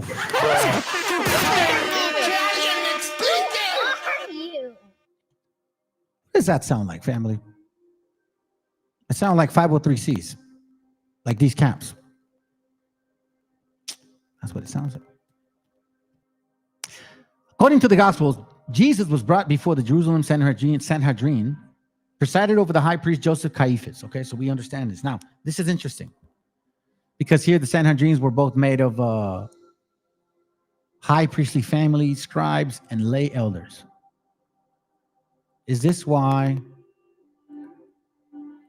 this is here? 1 Corinthians 1:18, for the preaching of the Christ is to them that perish the foolishness. But unto us which are saved it is the power of God. For it is written, I will destroy the wisdom of the wise and will bring to nothing the understanding of the prudent. Where is the wise? Where is the scribe? Where is the disputers of this world? Had not God made foolish the wisdom of this world? For after that, in the wisdom of God, had the world by wisdom knew not God. It pleased God by foolishness of preaching to save them that believe. So here he's getting into what he is going to do. Okay, he's saying, where's your smart elders? Where's your elitists? Your scribes, your top notch people. Right? So it says here, verse 25, because the foolishness of God is wiser than men, and the weakness of God is stronger than men. For ye see your calling, brethren, how that not many wise men after the flesh, scribes, not many mighty, elites, not many noble, those priestly type of people, you know what I'm saying? People in a position are called. But God had chosen the foolish things of the world to confound the wise. People that were not considered of great authority. People that were illiterate and not studying the traditions of men. The Talmud, the Zohar, all of those things that eventually evolved. And God had chosen the weak things of the world to confound the things which are mighty. and base things of the world, and base things of the world, and things which are despised had God chosen, yea, and things which are not, to bring not things that are. You see here now? He said, no, I'm not gonna give the understanding to these so-called people that worship me with their lips. Nah, I already know what they're about. So here we see that they're made up of those people. And what do we see familiarity? Because remember, past, present, future, we're here all over again. It probably operated under some Roman oversight, at least with respect of taxing, law enforcement, or other administrative functions. 503Cs, just like the schools. Operating or teaching about Jesus, pretty much. Now, these people have been around since supposedly 200 CE, becomes a technical term for rabbinic court. So now a tractate in the Mishnah prescribes the procedures the Sanhedrin is to use. The excerpts below, taken from the Mishnah tractate, might shed light on the procedures used in the case of Jesus. One caution, however, the Mishnah was not compiled until 200, and it is therefore possible that some of the procedures and restrictions described in the Mishnah tractate were not enforced in the time of Jesus. Possibly. The Gospel of John indicates that the Sanhedrins turned Jesus over to Pilate because it lacked the power to impose death. Pilate said to them, "Take him yourself and judge him according to your law." They replied, "We are not permitted to put anyone to death." The Mishnah, however, clearly shows that the Sanhedrin did have the power to impose death for certain crimes, at least sometime before 200 CE. In particular, the Mishnah Sanhedrin 6.1 to 6.4 specify the procedures of stoning, for stoning, which is true. There is no evidence to suggest that the power did not exist in 30 CE. On the contrary, there is evidence that the Romans preferred to leave as much power as possible to control religious crimes in the hands of Jewish authorities. You see this here. So these people here are a particular group. Mishnah Sanhedrin, it says Mark and Matthew indicate that the trial before the Sanhedrin occurred at night, and a capital trial at night was illegal. Mishnah Sanhedrin 4.1 confirms the illegality of a capital trial at night, assuming that the law stated in Mishnah existed in 30 CE, right? Now, Mark indicates that the charge against Jesus was blasphemy, and you're going to see that word later on that pertains to us. You have heard that the blasphemy, Mark 14:64, under Mishnah Tractate 7.5, blasphemy consists only of uttering the name of God. There's reason to question whether in fact that was the charge against Jesus. It is assured to be the charge, however. Mishnah Tractate 7.4 makes clear that execution by stoning was an available option for a crime. So we see here requirements of conviction, postponement of final sentence until the day. We see the word Mishnah, capital punishment, right? Capital punishment. Check this out.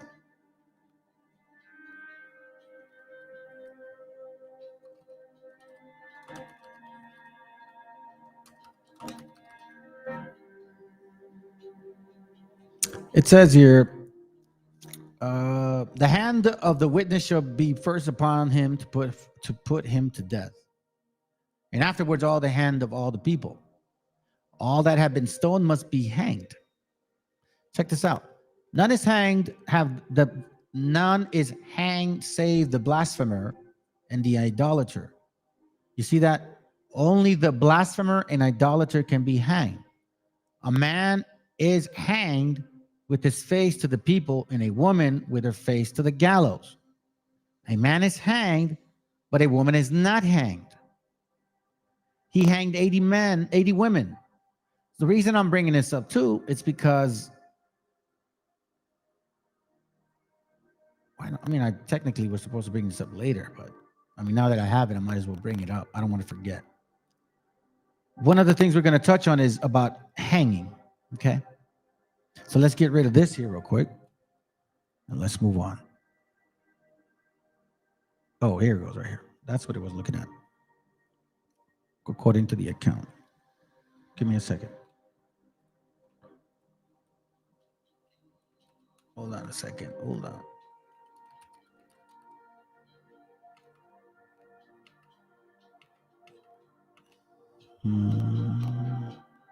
Okay, got it. Perfect. All right, check this out now.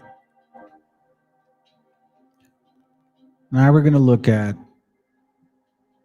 this particular discussion. See, I'm sorry, family. I really didn't mean to put this one in there. It kind of did throw you off a bit, but that's regarding something later on. Here was what I was talking about. So there's talking about on what authority, right? On what authority? Okay. Then it says your life and times of Jesus. This is from ccel.org. Let me see what this is. The life and times of Jesus the Messiah, Alfred Edersheim. Okay. Check this out.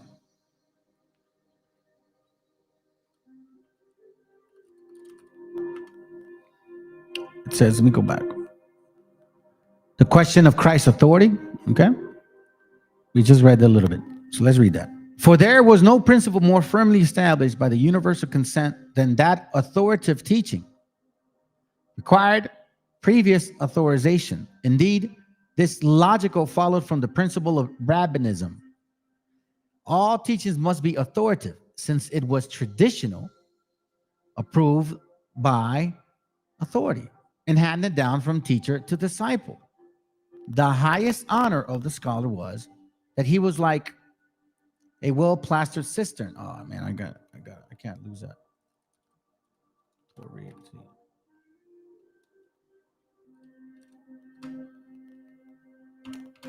A well-plastered cistern from which, hold on a second, sorry, family.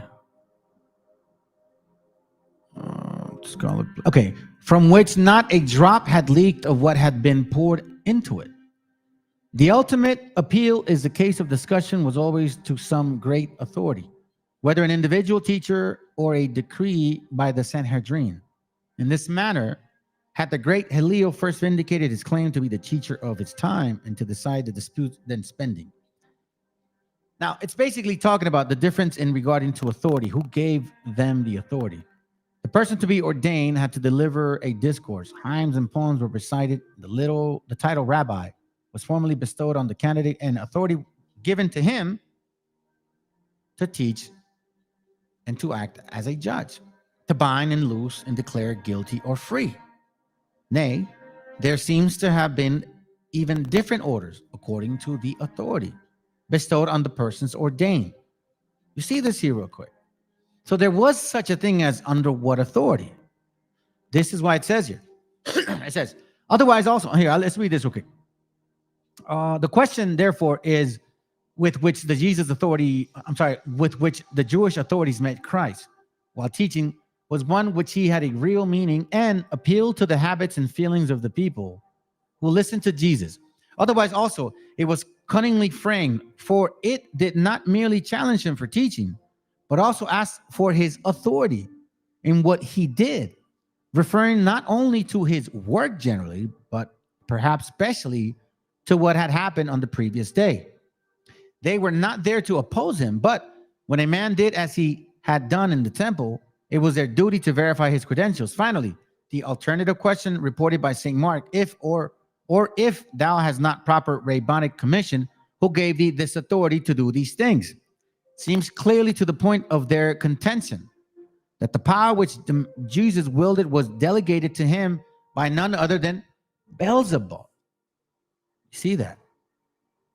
Now, this is why I think when there's Christians came here, or these Talmudic Jews, which we'll get into, this is why I believe they said that we knew the laws because the devil taught us the laws.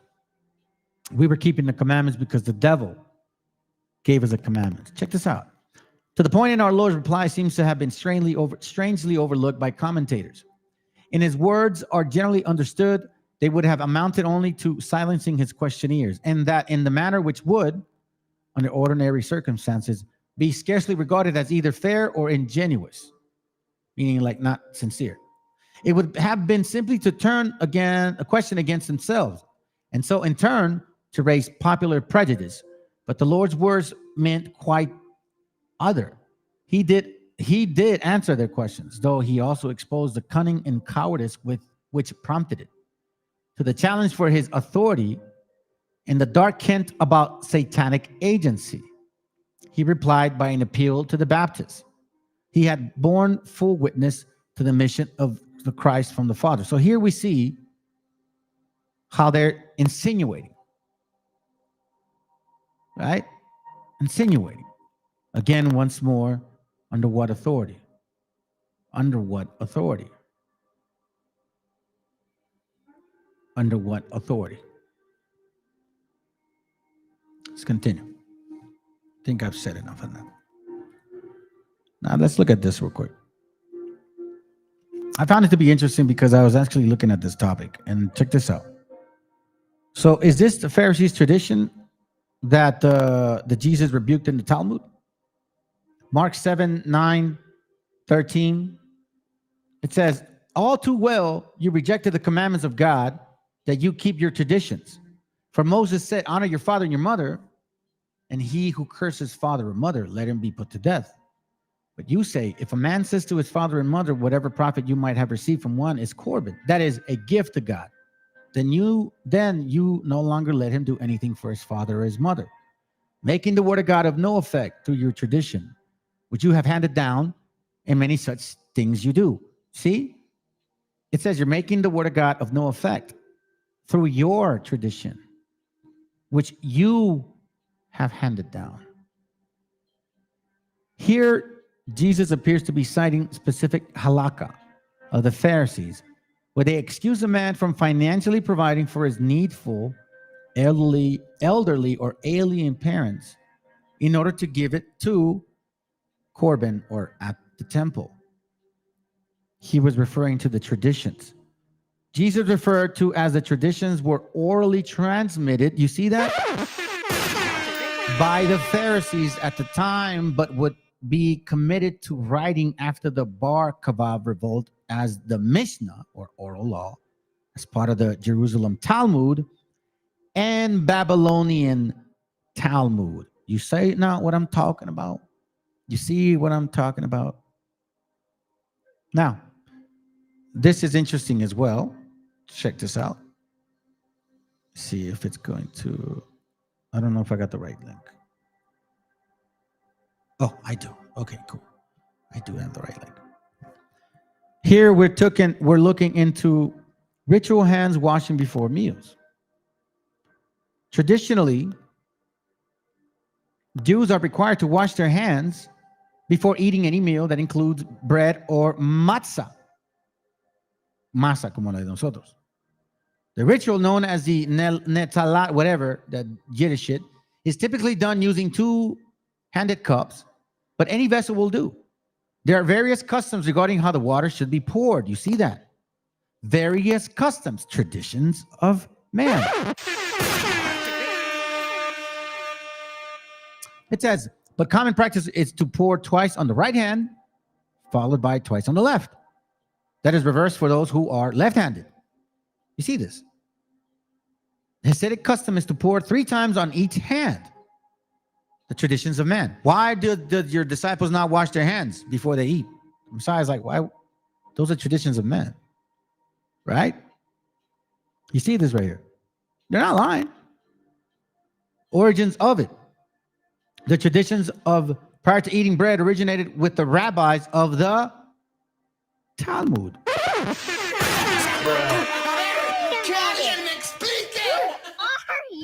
I have not been lying to you. The Talmud, the set of teachings and commentaries on the Torah that forms the basis of Jewish law. Compromise of the Mishnah and Gemara, it contains the opinion of thousands of rabbis from different periods of the Jewish history. You see this? So we already saw a corruption of the scriptures here. Since the get-go, that's why it was said here. It was said here. Deuteronomy 4 and 7. I'm sorry, 4 and 2. God, 4 and 7. What's wrong with me? Ye shall not add unto the word which I command you. Neither shall ye diminish aught from it, that ye keep the commandments of your Lord God. I'm sorry, of the Lord your God, which I command you. You see that? And he also repeats it here. For verily I say unto you, Matthew 5:18, till heaven and earth pass, one jot or one tittle shall no wise pass from the law till it be fulfilled. That's why Mark 5:17 says, think not that I came to destroy the law or the prophets. I am not come to destroy, but to fulfill. He didn't take away the laws. He was saying, get rid of those damn traditions of man. Those do not belong to you. Those traditions of man do not belong to you. It's what he's saying. Right? He said it in the beginning. And then he said it in the end, in the middle, and in the end. It says here, Revelation 22:18, for I testified unto every man that heareth the words of the prophecy of this book, if any man shall add unto these things, God shall add unto him the plague that is written in this book. So he said it in Deuteronomy, he said it in Matthew, and then he says it in Revelation. What more proof do you want? Now let's go to the nitty gritty. Let's go to the nitty gritty. Check this out. I got right here the Babylonian Talmud right here. Okay. The Babylonian Talmud right here. You get some water real quick.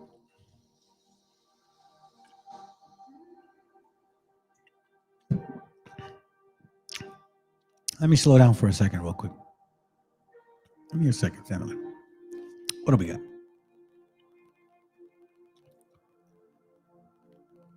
Naphtali New School of Thought. I think this is a chick. Yeah, I told you. This is a chick. I teach Negro only. If you were a dude, I'd debate you, but you're a chick. And I already know what you try to teach. It's dumb shit. You go to the white man for your knowledge. You try to teach what the white man said, calls us Canaanites and shit. It's pretty dumb. And then I kind of find it funny how like it's all like a snake. Oh, hi. I'll stick around maybe. I teach Negroes only. I've heard you talk. Trust and believe. You will get destroyed in this channel. You and Fopi. Matter of fact, bring your old daddy over here. I'll smack his ass around. Or that young kid that wears glasses. I did that last time he was here. So don't let her fool you, bro. She thinks she knows what she's talking about. She teaches or she uses Mormonism concept, and then they go far off and say left and right and shit, and they're all over the place. Wobbleism, BHI. It's really fucking dumb, to be honest with you. I wouldn't waste my time with her. Anyways, look, let's check this out. Washing. Right? Washing here. Yeah, that's who it is. Yep. Fopi. Yep. Don't trip. It's all good. I'm glad I didn't see it. Either way, I wouldn't even waste my time, bro. She's dumb. And I mean, hey, listen, you are as your leader. He's dumb too. He's a white man with a tan. He's just a white man with dark skin. That's it. You see, he's got little lips. My lips are thicker than his lips, bro. And he's trying to say he's black and all that shit. Come on, bro. Y'all, it's a joke, bro. You guys are all mixed and shit. You can't say that shit no more. If you really are like, you know, like what you say you are, you're like, you got to be way over there with those dudes and they're still over there. Anyways, let's continue. So here we see the necessity, chapter 4 of the Mishnah. It says the necessity of washing one's hands and feet for the sake of the Creator. You see this right here? Isaiah. What is to be done with a pot that had not been covered on the eve of Sabbath? You see what I'm saying? This is what he was talking about. Traditions of man. How much will thou take for washing them? Traditions of man. The washing of hands and feet in warm water towards the evening on Friday is optional. And I say it is meritorious act. Why so? So here we go. Rabbis trying to explain the Bible. Even though it says Deuteronomy, Matthew, and Revelation, don't do that at all. All right, give her a slice of goat cheese and wait 30 minutes. Yeah, that shit is funny, dude. All right, let's continue. Let's see what else.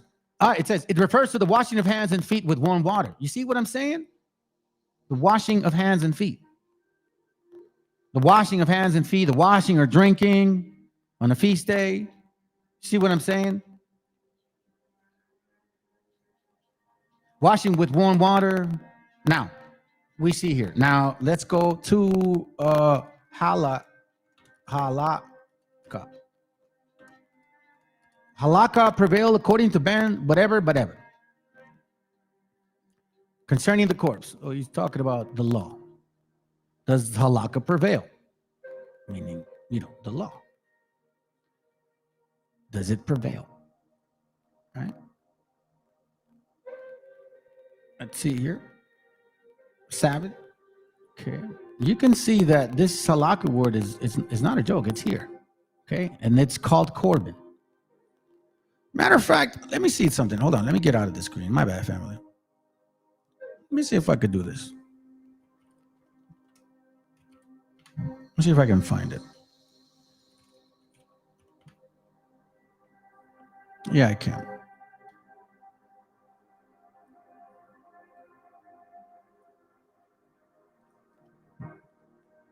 Let's see. Right there. A gift offered to God. Sacred treasury. See? This is how they pronounce it. Strong's G 2878. Karban. Karban. Sure, you and your Yiddish. All right, so that's what it means, okay? It prevails, okay? So that's what he's talking about. Let me see if I can find it. It should be here quick.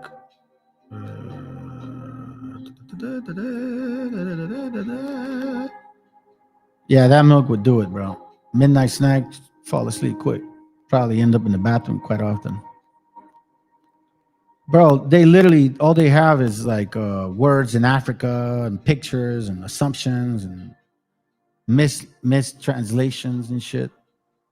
And yet you go in there and actually start questioning the Deuteronomy 28. And what else can you prove that you guys are the people? They can't.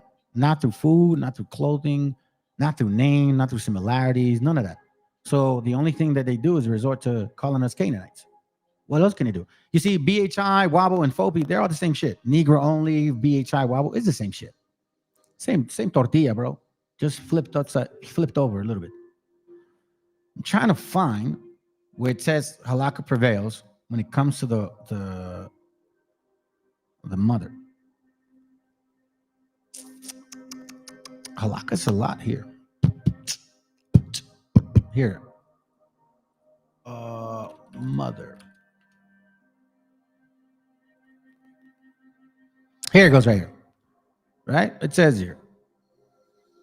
There are 6 things, the interest on which a man consumes on earth, while the principle is given to him to the world. Now we know that this is in the Talmud. All right. So it says here, honoring father and mother, doing favors to neighbors, and well, God, it may not even be this one. Hold on. It's funny. My bad, fam. Thought I had it.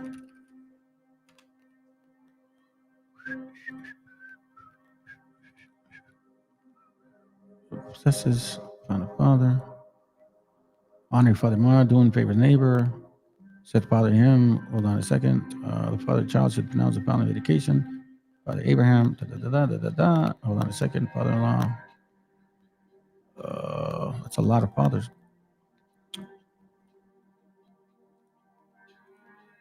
Can you read it real quick? If not, I'm going to move on. Nope. Okay. Let me move on from this real quick. I'll give you another example.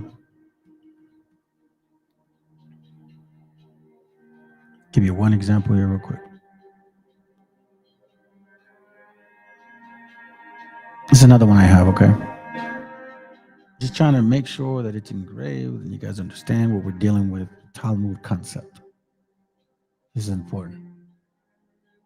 See how much time. Okay, cool. Give it a second. It's a pretty big book. Big book. Big book. So it's the same one. Let me see where I got it.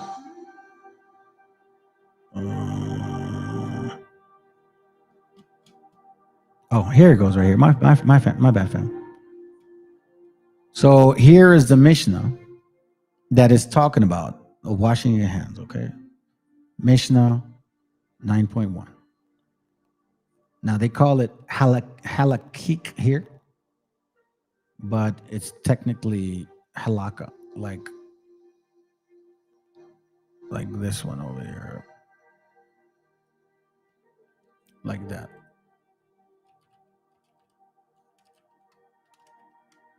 Okay. That's what it means. All right. So don't forget. It says, Robert Eliezer says, when halakhi authorities are approached with regard to the discussion of a vow, they may broach dissolution with a person who took a vow by raising the issue of how to taking the vow ultimately degraded the honor of his father and mother. Asking him the following: had you known that your parents would experience public shame due to your lax attitude towards your vow, would you still have taken the vow? But the rabbi disagrees with Rabbi Eliezer and prohibits broaching dissolution of a vow with this particular question. To support the opinion of Rabbi Tzadok said, instead of broaching dissolution with him by raising the issue of the honor and his father and mother, let him broach dissolution with him by raising the issue of honoring the honor of the omnipresent. It says he should point out that a vow taken in the name of God lessens the honor of God. So they could ask him, if you had known that your vow would diminish the honor of God, would you have taken your vow? And if so, if this is a valid method of broaching dissolution, there are no vows. Nevertheless, the rabbi concedes to Rabbi Eliezer with regards to a vow concerning a matter that is between him and his father and his mother, that they may broach dissolution with him by raising the issue of honoring of the father and mother. As in this case, the extenuation is connected to the particular vow in a broader or more clear sense. It's saying that if you had known that it was going to break the commandment, would you have honored it would you have honored this to your parents before honoring it to the Most High? If you couldn't honor the word with the Most High? Well, no, of course not. You want to honor the Most High. Well, here's where it says, because of that, if you honor the Most High, you don't have to honor your parents anymore. That's what he's talking about. Honor father and mother, meaning Corbin. Okay. Now let's look into getting deeper into this thing here. What exactly does the Talmud say? Now, a lot of us are not aware that the Talmud in the 1500s was printed, and it actually really emphasized their beliefs of how they felt. This is from a book called The Talmud Unmasked, The Secret Rabbinical Teachings Concerning Christians by Reverend Pranaitis, 1892. Okay. Let's see here. Here's the Talmud. The Talmud gets its name from the word lamud, thought, meaning the teachings. Now you guys can relate to the teachings of thought or Thoth or thought, right? You know, the emerald tablets. A lot of it comes from that. That's why the Babylonian is just it's like a dressed up new teaching. It's all interconnected because you see that in the Freemasonry books, and you start finding the origins of it. Then it says, which teaching is called Talmud. I'm sorry, by metonymy, I guess. It is taken to mean the book which contains the teaching, which teaching is called Talmud, that is, the doctrinal book, which alone fully expounds and explains all the knowledge and teachings of the Jewish people. As to the origin of the Talmud, the rabbis regard Moses as its first author. Bullshit. They hold that besides the written law, which Moses received from God on Mount Sinai on the table of stones, which is called the Torah, right? He also received interpretation of it, or the oral law, which is called the Torah Shebe'al Pi, whatever. They say that this is the reason why Moses remained so long in the mountain, as God could have given him the written law as God could have given him the written law in one day. Yeah, but he would have to explain it, don't you think? Unless it's the Matrix, he just plugged them in and said, and there you go. You know the Bible now. Anyways, Moses is said to have transmitted this oral law to Joshua. Joshua, in turn, to the 70 elders. These elders to the prophets, and the prophets to the great synagogue. It is held that it was later transmitted successively to the certain rabbis until it was no longer possible to retain it orally.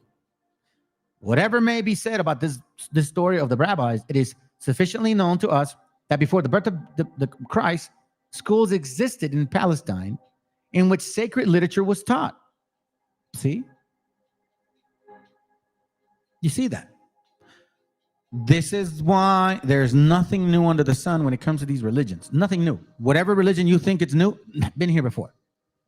The commentaries of the doctors of the law were noted down on charts and lists as an aid to memory. And these, when collected together, form the beginnings of Jewish Talmud. In the 2nd century after Christ, Rabbi Jehuda, who, because of the sanctity of his life, was called the saint, the prince, realizing that the learnings of the Jews were diminishing. By the way, I want to remind you, we already know that Herod was already infiltrating. We already know that John Hyrcanus was converting Edomites. We know this already. So don't be surprised if more came or were in this time, corrupted it, and even more later on in 700, 800 AD. It continues. He collected all the lists and charts for them who took a book with what's called the Sefer Mishnah or the Mishnah, and Deotorises or secondary law. You see this? He divided it into 6 parts, each of which was divided into many chapters. We shall consider these later. The Mishnah is the foundation and the principal part of the whole Talmud. This book was accepted by the Jews everywhere and was recognized as their authentic code of law. You see this? For it was expounded in their academies in Babylon, at Sura, Pumbedita, and Nahardea, and in their academies in Palestine, at Tiberias, Iamenia, and Lydia. As the interpretations increased with the passing of time, the disputation and decisions of the doctors of the law concerning the Mishnah were written down, and these writings constituted other parts of the Talmud called the Gemara. These 2 parts are so disposed throughout the whole Talmud that the Mishnah serves first as a kind of text of the law and followed by the Gemara as the analysis of its various opinions leading to the definite decision. All the precepts of the Mishnah, you see that? All the precepts of the Mishnah, the precepts of men, following the precepts of men. Remember, it said that? Precepts of men. Precepts of men, I think that's how you spell that. Yeah, we just read it. Isaiah 29:13. Wherefore the Lord said, for as much as these people draw near with their mouth and with their lips do honor me, but have removed their hearts far from me, and their fear towards me is taught by the precepts of men. All the precepts of the Mishnah, precepts of men. Now we are starting to see how the Messiah was dealing with these people, dealing with this doctrine, dealing with these teachings, the Babylonian Talmud, the Mishnah, the Zohar. All of this does have a connection with the Emerald Tablets. Trust and believe it does. The Emerald Tablets talk about these 7 levels. The Mishnah, the Talmud, the Kabbalah, the Zohar all talk about the Sifrot, which has 7 levels. Don't be fooled. Now, check this out. Where am I going with this? Because here we see this. Jesus Christ in the Talmud. Part 1, the teaching of the Talmud concerning the Christian. First, we shall see that what the Talmud teaches about Jesus Christ, the founder of Christianity, and secondly, about his followers, the Christians. Let's see what they say. Many passages in the Talmudic books treat of the birth, life, and death of teachings of Jesus Christ. He is not always referred to by the same name, however, but is diversely called that man, a certain one, the carpenter's son. This is what pertains to us, family. The one that was hanged, the one that was hanged. Don't forget that. Okay? The one that was hanged. Concerning the names of Jesus Christ, the real name of Christ is Hebrew is Yeshua Hanatsri. No, it's not. It's Yahushua Moshe, Jesus the Nazareth. He is called Notzri from the city of Nazareth, in which he was brought up. Thus, in the Talmud, Christians also are called Nostrins, Nazarenes. Since the word Yeshua means Savior, or like Messiah, Meshiach means anointed Savior, the name Jesus rarely occurs in the Jewish book. It is almost always abbreviated to Jeshu, which is maliciously taken as if it were composed of the initial letters of the three words Inma Shmo Shemo Verik May, this name and memory to be blotted.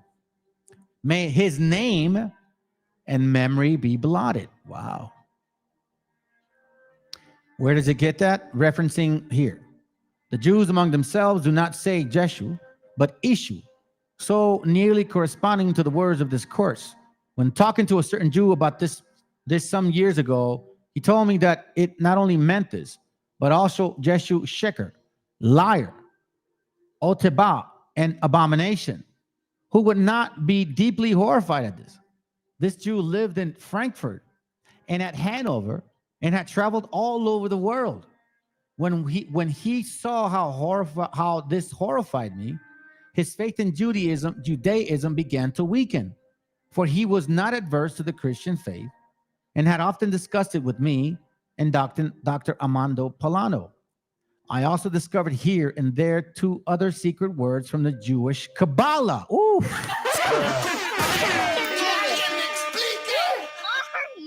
Which have to do with this name. It is well known that the Israelites are often warned in their sacred writings to shun the worship of Elohi Nektar, strange gods or God. What does Elohi Nektar really mean?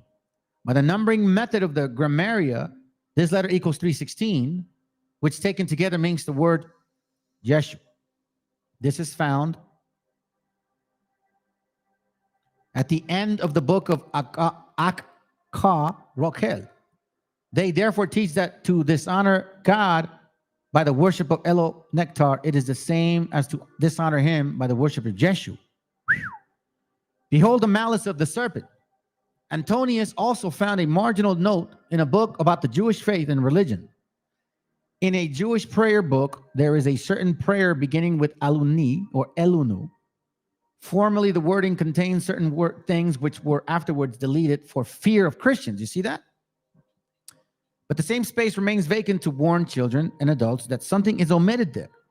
The deleted words were Hamashi Takavim, Lehabert, whatever. Those who bow down, listen, those who bow down is generally said about idols, but is secretly meant for Jesus, whose name is here signified by the letters. See that? I didn't say it. They're saying it. This is important to read because you're going to understand how this relates to us.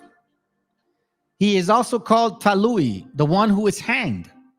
Rabbi Samuel, the son of Meir, refers to the fact that it was forbidden to take part in the Christian feasts in Christmas and Easter because it was celebrated on account of him who was hanged.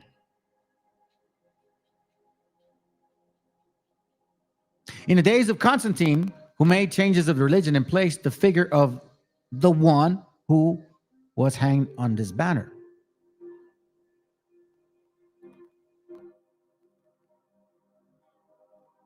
Check this out. You go back here. The life for Christ. The Talmud teaches that Jesus Christ was illegitimate. Let me read that again. The Talmud teaches that the Meshiach or Meshiacha was illegitimate and was conceived during menstruation. Bro. That he had the soul of Esau. Holy mother. Wow.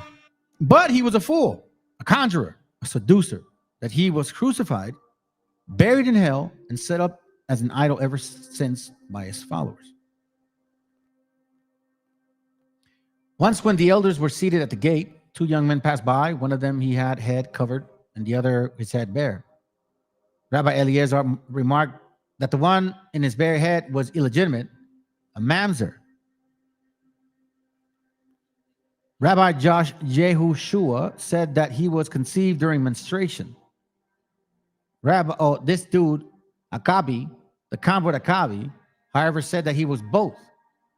Whereupon the others asked heathen Akabi, why did he dare to contradict his colleagues? He answered that he could prove that what he said. He went therefore to the boys' mothers whom he saw sitting in the marketplace selling vegetables and said to her, my daughter, if you will answer truthfully what I'm going to ask you, I promise that you will be saved in the next life. She demanded that he would swear to keep his promise. And the punk-ass Akabi did so, but with his lips only. For in his heart, he invalidated his oath. Then he said, tell me, what kind of son is this of yours? To which he replied, the day I was married, I was having menstruation. And because of this, my husband left me. But an evil spirit came and slept with me. And from this intercourse, my son was born to me. Thus, it was proved that this young man was not only illegitimate, but also conceived during the menstruation of his mother. And when his questioners heard this, they declared, great indeed was this punk, when he corrected his elders. And they exclaimed, blessed be the Lord God of Israel, who relieved his secrets to the heathen Akabi, the son of Joseph. That the Jews understood this story to refer to Jesus and his mother Mary is clearly demonstrated by their book Tolda, Yeshu, the generation of Jesus, where the birth of our Savior is narrated in almost the same words. It says, Sanhedrin 67a. Here. Okay. Of all who are guilty of death by law, he alone is cut by a rose. How is it done? They light a candle in an inner room and place witnesses in an adjoining room outside where they can see him and hear his voice. But where they cannot be seen by him. Then the one whom he tried to seduce says to him, please repeat here privately what you told me before. If the seducer repeats what he said, the others ask him, but how shall we leave our God who is in heaven and serves idols? If the seducer repents, then all is well. But if he does say, this is our duty and it is right for us to do so, then the witnesses outside who have heard of him bring him before the judge and stone him to death. This is what they did to the son of Stada in Lud, and they hanged him on the eve of Passover. For this son of Stada was the son of Pandari. For Chasta tells us that Pandari was the husband of Staba, his mother, and he lived during the time of Paphos, the son of Jehuda. But his mother was Stada, Mary Magdalena, a lady hairdresser, who, in his said, is Pambati, deserted her husband. The meaning of this is that this Mary was called Stada, that is a prostitute, because according to what was taught at Pumbadita, she left her husband and committed adultery. This is also recorded in the Jerusalem Talmud and by Maimonides.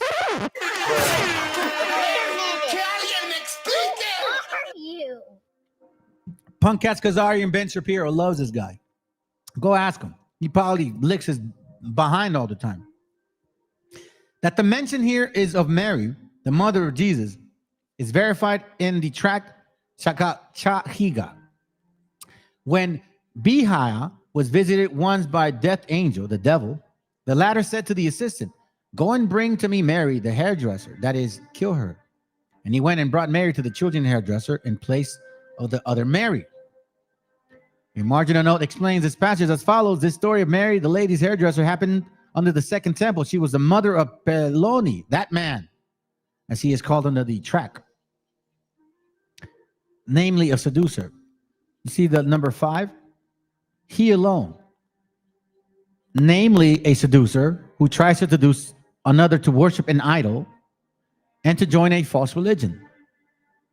A marginal note says this son of Stada was called after his father, not his mother, although he was illegitimate. That's how they really feel.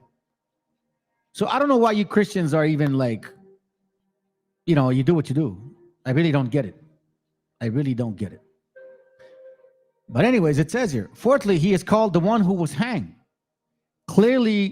which clearly refers to the crucifixion of Christ, especially since it references to the time of on the eve of the Passover is added,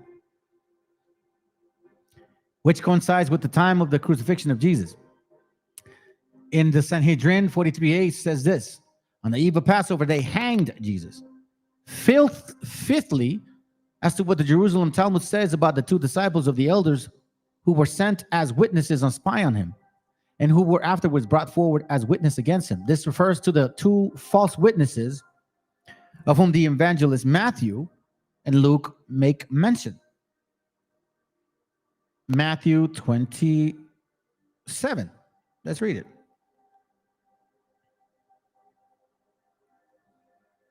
Matthew 27, what? 63, I think?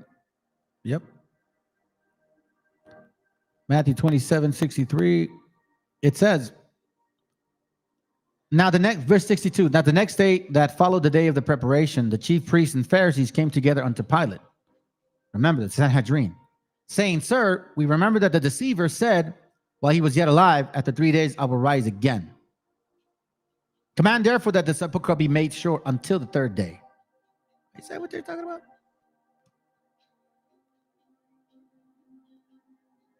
Okay, let's continue. It's all good. On the eve of Passover, they hanged Jesus. I want to emphasize this because we're going to touch on this. Why is it important? Because it relates to you, brothers and sisters. Finally, a punishment for his crime and impiety, he suffered an ignominious death by being hanged on a cross on the eve of the Passover. So that the law was, okay, hold on. Change. Okay, cool. Check this out. Okay. Oh, this right here. Hold on. Look at this. Mother Mary, the mother of Jesus, is called karia, dung, excrement. In Hebrew, her proper name is Miriam. He who sees them mezabelim, excrementing, sacrificing before their idols. Christian sacrifices are called dung offerings in the Jerusalem Talmud. He that sacrifices unto idols shall be utterly destroyed. Tezer Ayarki, referring to Numbers 25:3, teaches that the Gentiles actually honor their God by excrementing before him. I'm not saying this. They're saying this.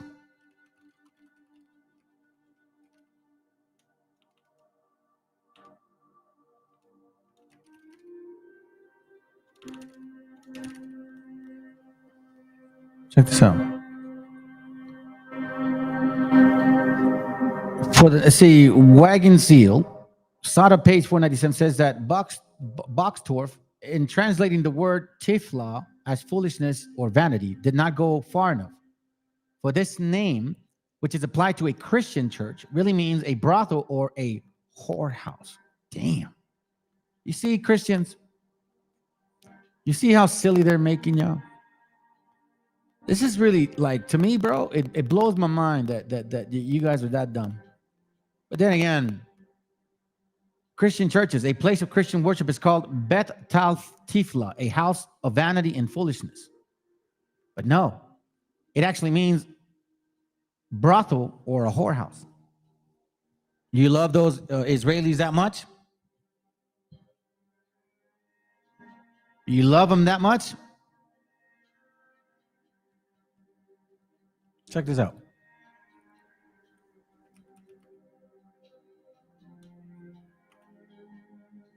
Let me see if I have it. Give me a second. Give me a second. I downloaded it. I just didn't save it. My bad. I got a lot to share, family. I hope you guys can stick around, man. This is deep stuff.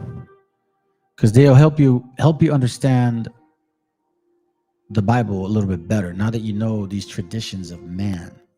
Their concept, their approach, what they're doing, what they're thinking, you know what I'm saying? They were teaching traditions of man. Okay? Page 262. I'll come back to you. This is from a book called The Hellenistic Civilization and the Jews. Okay, The Hellenistic Civilization and the Jews. Let me go back to 262. What am I looking for here? Let's see here real quick.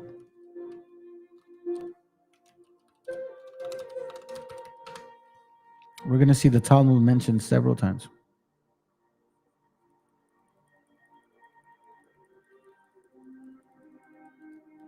I already have my pages taken care of, so it's all good.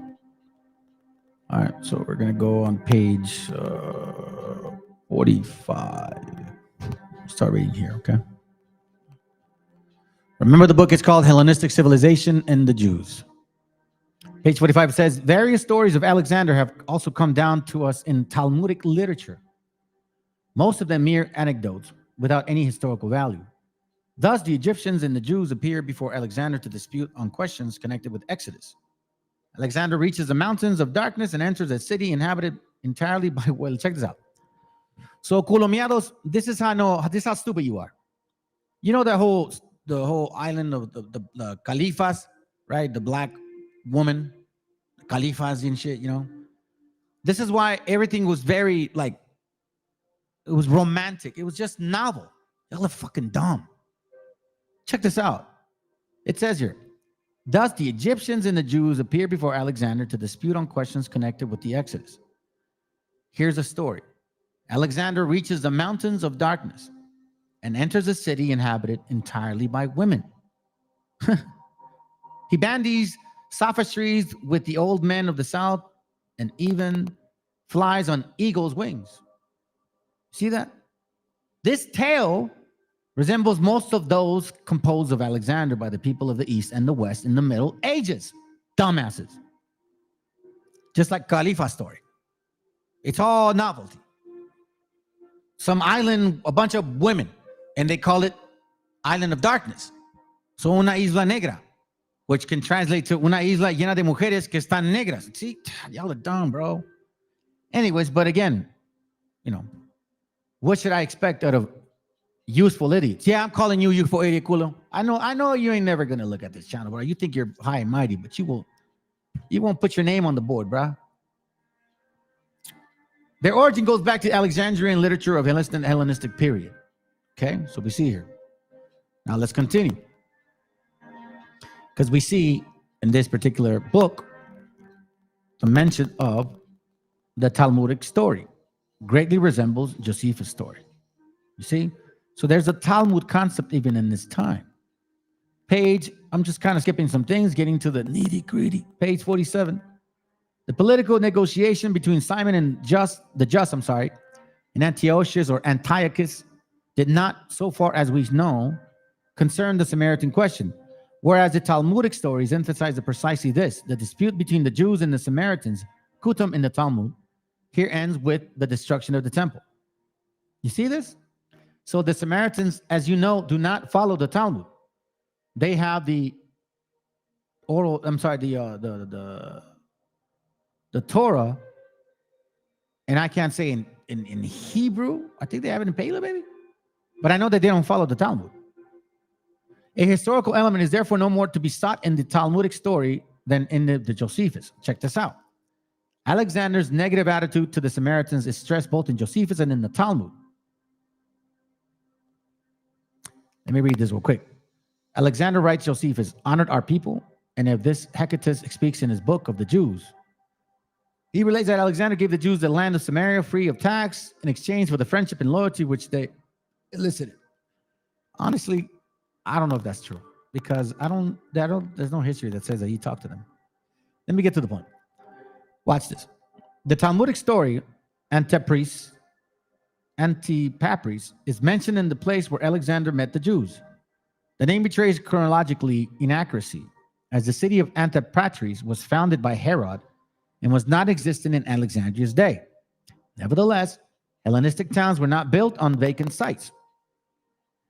And we know the name of the previous nearby settlement, which was Kfar Saba, as this is near the shore, and Alexander traveled along the coast of his way by Tyre to Gaza, and back he passed by Kfar Saba.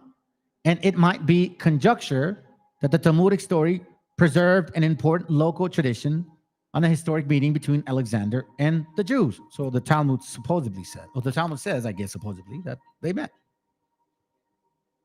But these are what they say, Talmudic tales. Talmudic tales. Talmudic tales. All right, let's go to page 107. I want to show you something real quick.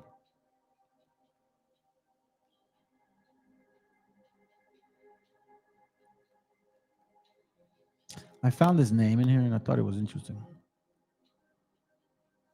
Come on, man. Move. Check this out. What a way to find this, right? Here, too, the Greek town was first and foremost a polis from the juridical point of view. An independent urban community with a consul, boule. You guys heard of Black Boule?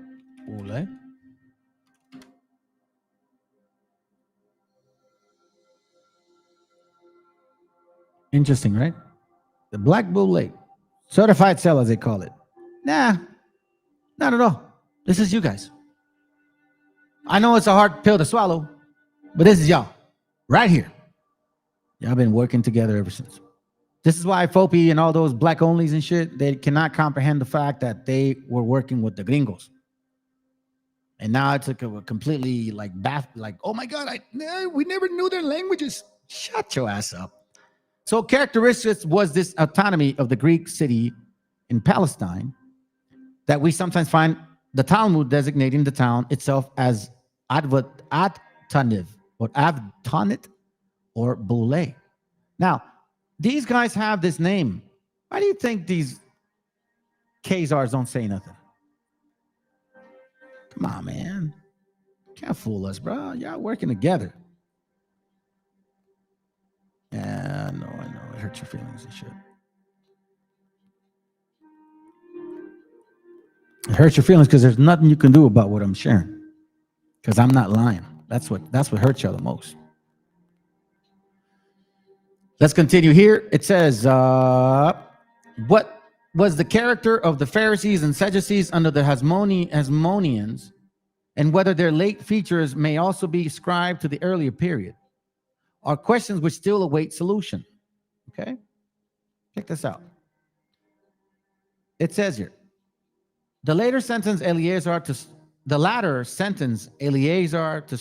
stripes, a sentence which Hyrcanus thought too light, for in his view it should have been that of death. The Sadducees, who had long hated the Pharisees, exploited the quarrel to alienate Hyrcanus from the Pharisees, proving to the king from the fact that they had not seen fit to punish him as he desired. I talked to a brother today, and he was pretty impressed on the fact that people in his work were this deceiving. And this is what you see, bro, if you're listening. You see the same thing. The Eleazar had expressed the opinion of all the Pharisees. Hyrcanus, enraged against the Pharisees, drew away from them and went over to the Sadducees. You see this? The same story is told again in the Talmud. So this is stuff that we can confirm. It's been talked about even back then. Check this out. Hyrcanus abolished all the laws which the Pharisees had given to the people. Let me go back. Let's read this. This is interesting, right? We're not in the position to judge how far its details are authentic. But the fact that the rift between Hyrcanus and the Pharisees is not itself a doubt. Josephus relates that immediately after the split, Hyrcanus abolished all the laws which the Pharisees had given to the people. Isaiah chapter 50. Who are you? Once again, oral traditions, the Babylonian traditions. The Pharisees had given many laws to the nations, and based on ancestral tradition, which had not been written in the law of Moses. Gotcha, bitch.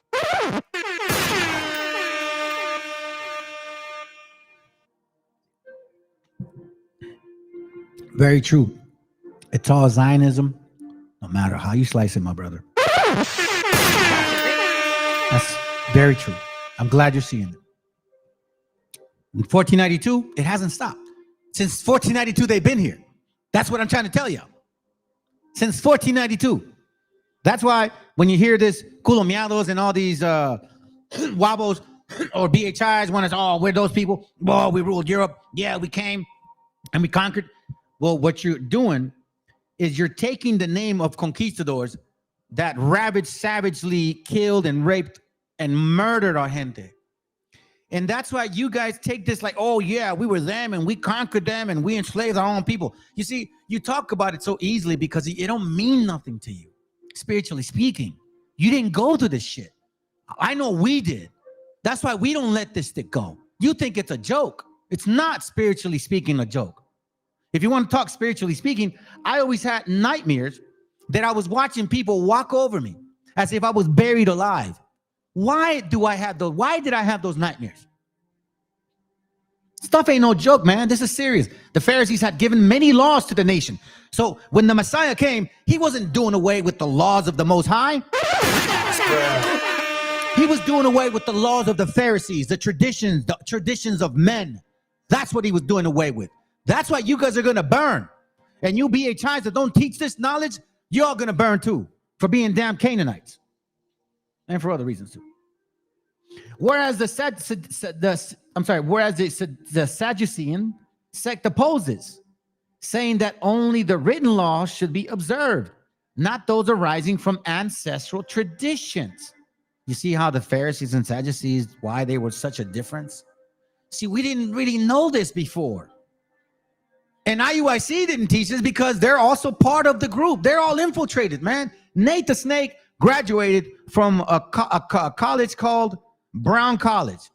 And did you know that there are actual Kappa Gamma Boule organizations tied to that place? Oh, you think I don't know? You think I don't know, Nate the Snake? Bro, I've been watching your ass, man. Y'all can't fool me. Josephus adds that on this issue, great conflict took place between the two groups, and only the wealthy followed the Sadducees, whereas the people joined the Pharisees. Traditions of men. Traditions of men. Check this out. These observations provided a profound explanation as to what related in the anecdote, showing that there was no chance quarrel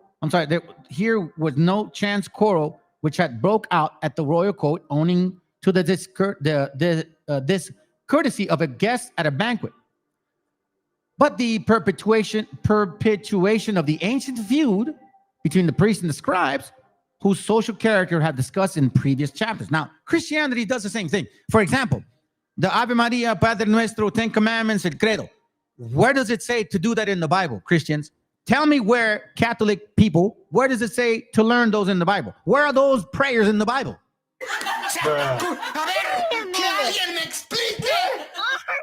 You can't answer that. Let me continue. What did the Pharisees demand of Hyrcanus?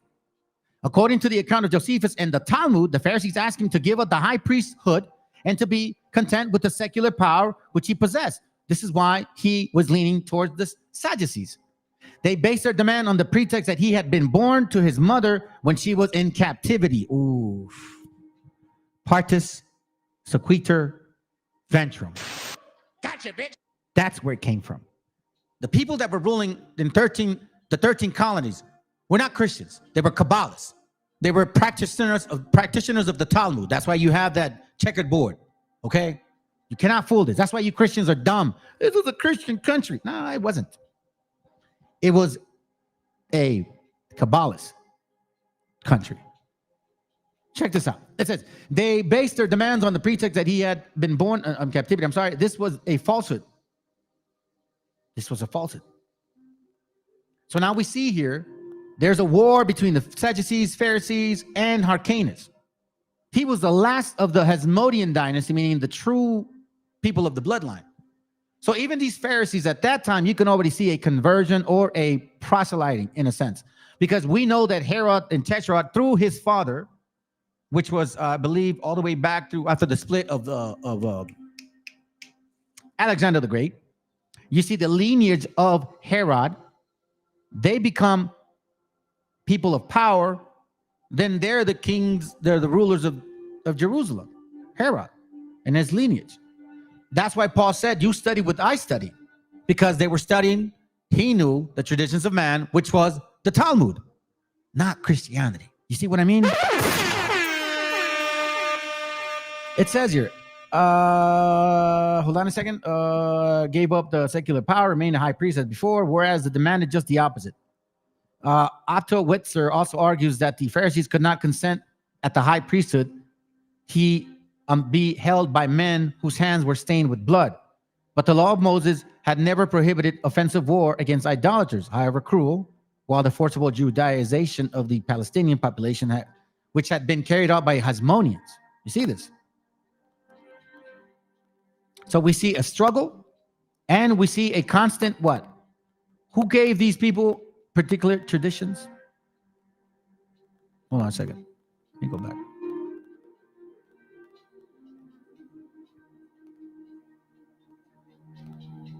See this here? Talmudic tales here. The Pharisees had given many laws to the nation based on ancestral tradition, which had not been written in the laws of Moses. Now you understand, better clarity, a little bit more reasoning, a little bit more patience. That's why it says here, Matthew 5:17, think not that I come to destroy the law of Moses or the prophets, because they spoke. I am not come to destroy, but to fulfill that particular prophecy of the real book. For barely I say unto you, till heaven and earth pass, one jot or one tittle shall no wise pass from this law till all be fulfilled. You see what I mean? This is why it's important to understand jot and one tittle. Jot and one tittle. Go back to this. Deuteronomy 4:2. Can't add to the word, right? Revelation 22:18 says the same thing. You can't add to it. You can't add to it, right? But they do. They did. The Pharisees did. Traditions of man. This is why you see the confusion. The Messiah didn't come and do away with the laws of Moses, in a sense. Only the sacrificial. What he was also getting rid of was all those traditions, external, which did no good for you, because there was no examination. There was no repentance. It was just tradition. And once more, you cannot add to the word of the Most High. So now we see that the Messiah was dealing with the Pharisees, which is why he kept saying traditions of man, traditions of man, traditions of man. You see the Pharisees, Mark 7:1, then came together unto him Pharisees and certain scribes, which came from Jerusalem. And when he saw one of his disciples eat bread with defiled, this is to say, with unwashed hands, they found fault. For the Pharisees and all the Jews, except they wash their hands often, eat not, holding the traditions of the elders. Where in the Bible does it say to do that? You don't see it in Leviticus. It talks about cleanliness regarding the dealing with sexuality, the sexual part, or the cleaning, or whatever it may be, right? But it doesn't talk about anything in regards to you washing your hands. We see this in the Talmud. This is why we know and understand that the Messiah was dealing with a bunch of different doctrines specifically what these people were teaching. So when Christians say that he came to destroy the laws of God, they are effing liars. But again, and always, heathens will never tell you the truth. And they're going to be teaching based on, well, I guess what they know. This is pretty good. They actually mentioned Enoch in here. I was going to bring it later. If I remember, I'll bring it back up later. Let me see if I can get to the point. I think a little bit more. We're halfway through, family. We're halfway through. The Sadducees appear as men without a religion or morality in later Talmudic literature. And in Enoch's eyes, they were simply pagans. Interesting, huh? Let's see what we got. All right, let's continue. Next book. In case you guys never heard of this guy.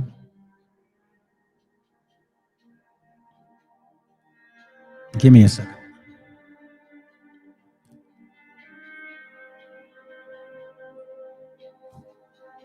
Check this out.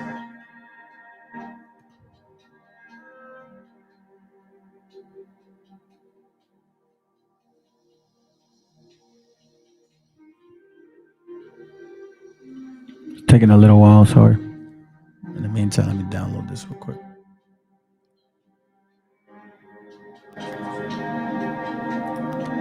The History of the Marranos by Cecil Ross. Okay. History of the Marranos. The history of Marranos. Let me get to a point here real quick. I'm going to show you something. They're all connected, family. You'll be surprised. It's amazing, man. The Jews and the Moors. You motherfuckers. You dirty bastards.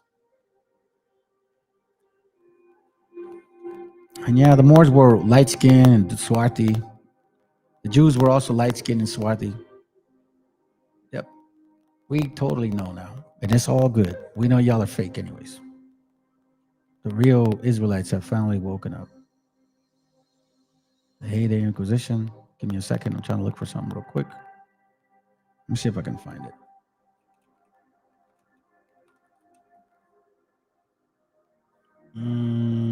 Give me a second.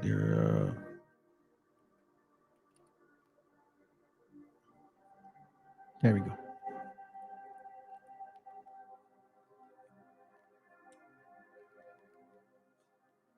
We go right here. The History of the Marranos, the antecedent of crypto-Judaism. I think it's important to bring you to the attention, okay, that, remember I mentioned that Christians came in the name of Christ. And unlike what they were given the opportunity to convert, like they said, without the sword, they were given the opportunity to convert with love and compassion and caring. That's what they say, okay? That's what they say. Let me just kind of put my face real quick. When they came here, they didn't give us the compassion or the love or the opportunity to get the understanding. No, they said, convert or die by the sword. And I'm like, if you guys say that God allowed the doors to Gentiles, didn't demand them to keep the laws, why do you show up here and demand us to keep certain laws? And if we don't, you kill us. Well, if you really think about it, family, if the majority of these people were crypto Jews, meaning converts in name, they didn't believe in Christianity. What better way to mock a religion that you fucking hate? You kill in its name. You destroy people in its name. I'm not a Christian. I don't care. But hey, you know what?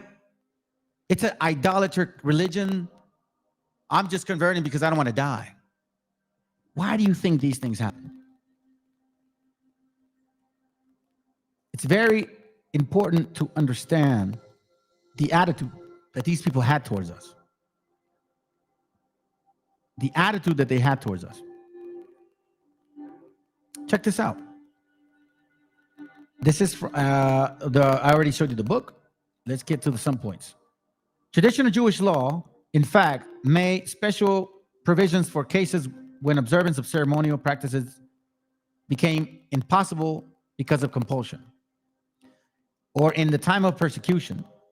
The theory was put to test in late Talmudic times in the 5th century during the Zoroastrian persecution in Persia. You see how Zoroastrians were around? This consisted, however, in enforced neglect of traditional observance rather than the positive conformity of the dominant religion. Judaism was thus driven to the extent underground, regaining complete freedom only some years later. You see this here? So it goes into supposedly hiding, right? Well, who brings it back? There's this guy named Sabbatai Sevi, the Domi of Salonika, with the descendants of those adherent to the pseudo-messiah Sabbatai Sevi, who followed him into apostasy. And while staunchly confirming Muslims, they practiced a Masonic Judaism in their homes. You see this? And while staunchly conforming Muslim, they practice a Masonic Judaism in their homes. You see this? So they're calling themselves one thing, claiming to be Muslims, but still practicing Masonic traditions. How so? This Sabbatai Sevi character is quite a story. Check this out. In some other points of considerable importance, the Marranos were profoundly influenced by their environment. Victims of Inquisition were reserved as martyrs in honor of certain outstanding figures. Religious confraternities were actually formed, very much as though some Christian saints were in question. All right? So we see here a name, Marrano. Marrano. We even read of a Mexican woman who acted as a professional faster, charging one piece of an eighth in each occasion, talking about like fasting. So we see here again, a man will be saved by his works, whatever his creed, asserted a simple Marrano woman. A zealous priest denounced Antonio Fernandez Carvajal, the founder of English Jewry. You see this here, Marranos. I'm looking at Marranos. And who is this Sabbatai Sevi? Check this out. The Messianic idea did not exhaust itself with the mere denial of claims of Jesus. Restoration of the land of promise continued to occupy an important part in Marrano hopes and prayers. In its early generations, as we have seen, the Marranos had their pseudo-messiah, Luis Diaz of Setúbal, and their prophetess, the Maid of Herrera, to mention only two. As late as the middle of the 17th century, the reports which reached peninsula of Sabbatai Sevi, the Turkish pretender who set all the Levant in a blaze, were sufficient to attract a concourse of adherents. So this guy of Turkish bloodline is a Jew, so-called the Messiah. It says that they expected a Messiah. In Mexico, the Messiah had been confidently expected for 1642 or 1643. You see this? And extravagant hopes were centered in the persons of Gaspar Baez Sevilla. Excuse me. A known descendant of the tribe of Levi.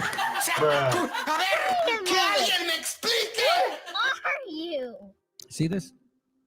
Marranos still practicing Judaism in secret. That's what we're seeing. You see, with ancient riots of bar mitzvah, that's not true. You see here now. Now we thought it was just Christians here. No.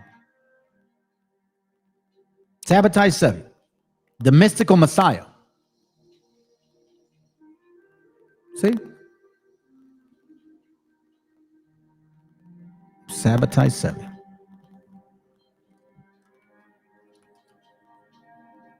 See? What are we looking at here? Let's check this out. Remember the name Marrano. The cultivated force of this criticism left Sholem, portraits of Sabbatai Sevi and the Sabbatean movement, considerable open to the amendments. Over the ensuing decade and a half, number of monograph presents both that new data and new interpretation.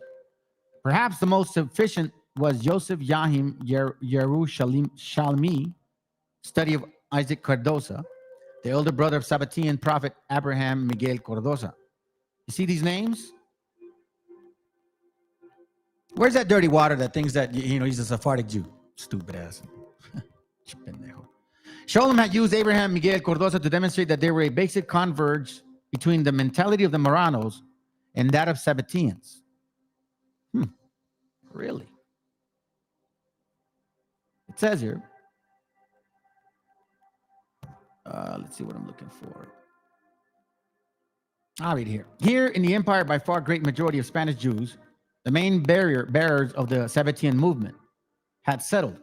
The amazing rise of the communities of Amsterdam and Hamburg is well known, yet the members of these communities, descendants of Marranos, reacted no differently from their brethren in Morocco, who smarted under almost continuous oppression and persecution.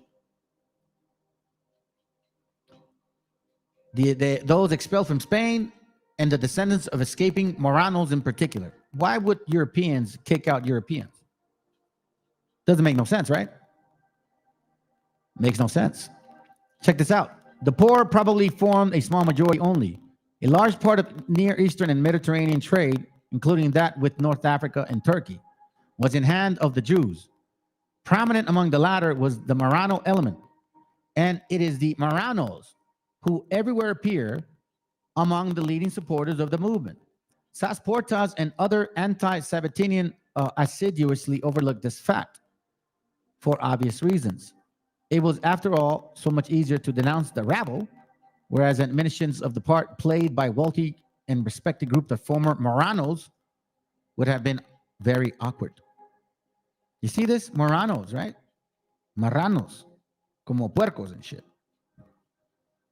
Why am I emphasizing this? It's a rhetorical question, by the way.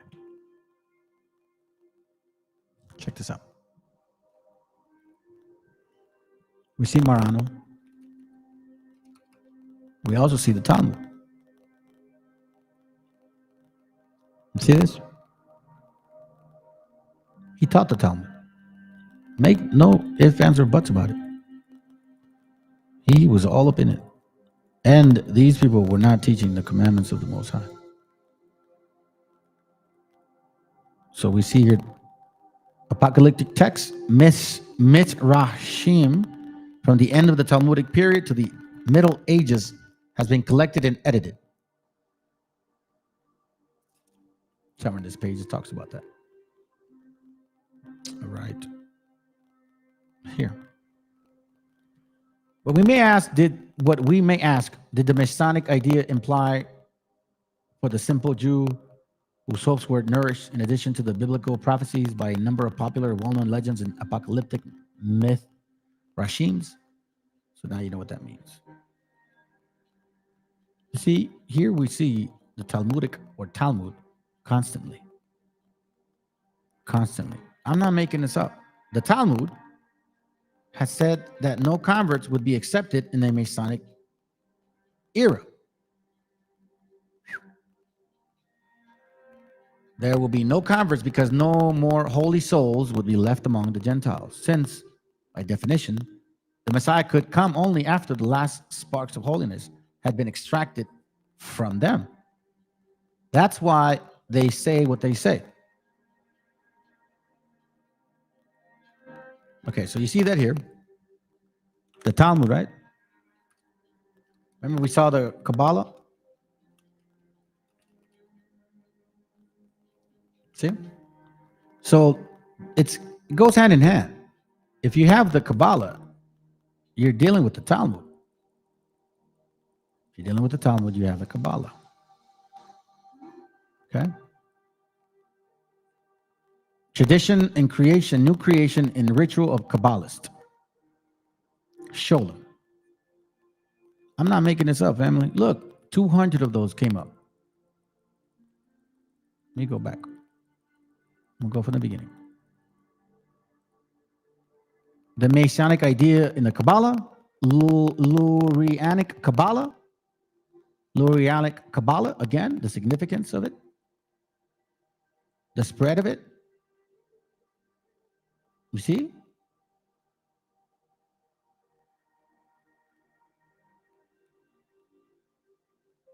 You see this?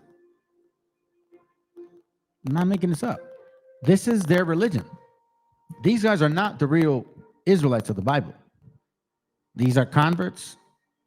These are Khazars. These are people that study the Kabbalah. They have their own tradition, religions. They shouldn't call themselves Israelis. You should just call yourselves Europeans with a Kabbalah religion. You are not of the seed of Abraham. You are not of the seed of David. You are exactly what you are. You're Europeans trying to be somebody you're not. When calling for a history of Kabbalah in all of its forms and through its history, he continued, and the same can be said for all the branches out from it. That is the Masonic movement based upon the esoteric wisdom and Hasidism. Esoteric wisdom. That's why I kept telling y'all the Emerald Tablets, the teachings of Tot. It's not too far-fetched. It's all in here. Look, a candid letter about the true intentions of studying Kabbalah on the possibility of Jewish mysticism in our time. You guys can read this. The Magician. These are mysticisms. Demonic. That's why you have, what's his name? That Matthew dude. He was doing that whole, like, you know, writing that Sephiroth stuff. Matter of fact, that reminded me. See? The Sephiroth. Kabbalist doctrine developed apart from the eschatology because of, in its original setting, is concentrated less on the end of the world than it's on its primordial beginning of creation. For this is what the Kabbalist conception of Godhead, as enshrined in the doctrine of Sephiroth, really amounts to: the hidden God, known as Kabbalist terminology as Ein Sof, the infinite, the everlasting. That's why you have those books that say you know, like, you are what you think about. You manifest your own destiny. You manifest your own creation because you are a God within yourself. If you exercise those heavenly mysticisms, it's really what it is. It says here, hidden God, known Kabbalist terminology as Ein Sof, is far removed from everything created. He is unrevealed, non-manifest, and unknown. Only the emanation of his power, operating in the creation, both the higher and the nether worlds, transforms Ein Sof into the creator God. The different stage of emanation manifests the hidden potencies and attributes, which God acts in, which are all essentially one in the unity of God. Even as the flames is bound to the coal, 10 such stages known as the Sephiroth constitute the inner life of Godhead. This is the tree, I believe, that we weren't supposed to take. The Sephiroth, the Talmud, the Kabbalah, it's all hand in hand. This is what the Messiah was talking about. He knew this was going on. They weren't keeping the commandments like you thought they were. He didn't come, he ain't like, oh, he just wanted us to stop, you know, from keeping the laws. No, it wasn't any of that. It wasn't any of that.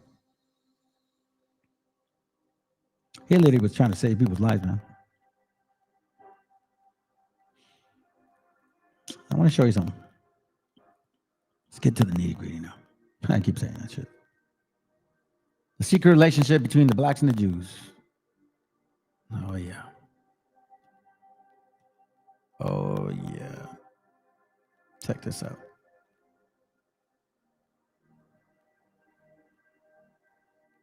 Who were the main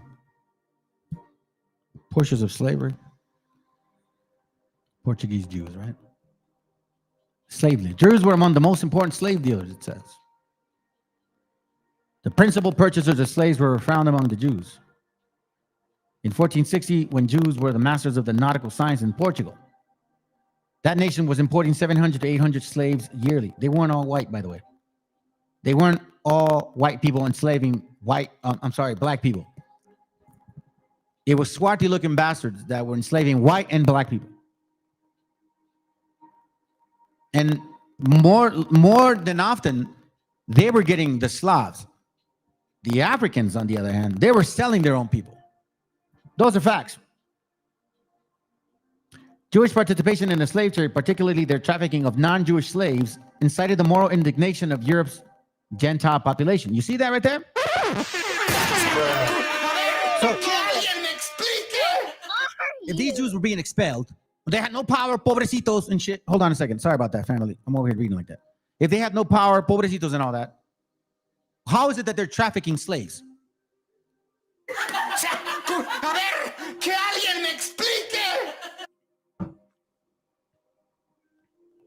Not possible. Unless not Jews, but Jews were the real financial basis of the first expedition of Columbus. 1492, more than 300 Jews were expelled from Spain. Why would you expel Europeans if you're European? In fact, the Spanish Jews amassed large fortunes dealing with Christian slaves and became quite prominent within the Spanish hierarchy, or Spain hierarchy.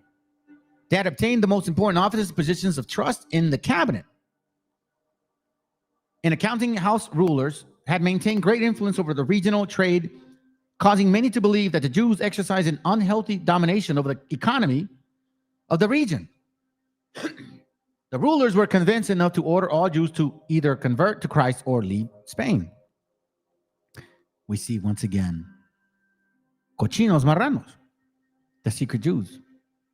The marranos were those compulsory converted Jews and their descendants who outwardly became Christians, but secretly continued to meet in the synagogue, celebrating feast days, and observe the Jewish Sabbath, and keeping the Kabbalah tradition, in the Zohar, in the Mishnah, and believing in the fact that the Messiah was born of a whore. Those are facts. The name marrano, pinche cochino, may be derived from the old Castilian marrano, swine. That's what you are. And I'm going to prove it as to why I'm saying this. Spain began a series of conversion drives to convert all Jews in Spain to Christianity. Why? Because they believed that Christians were dung. If you're telling me my gente is dung, what do you think I'm going to feel? It says the Spanish Inquisition. Hold on a second. In an unprecedented number and with little resistance, the Jews converted. This rush to mass conversion, an event unparalleled in Jewish history, is perhaps the best summed up by Cecil Roth. It was not difficult for insincere temporizing Jews to become insincere temporizing Christians. Ooh. It was not difficult for insincere temporizing Jews to become insincere temporizing Christians. The Marranos, also called conversos, right? New Christians, were simply charged with not being Catholic. The same applied to Muslims, who were expelled in like manner and in great numbers than Jews. More than some 50,000 Jews chose to convert rather than leave their land and their riches. Oh, you son of a bitch. See this?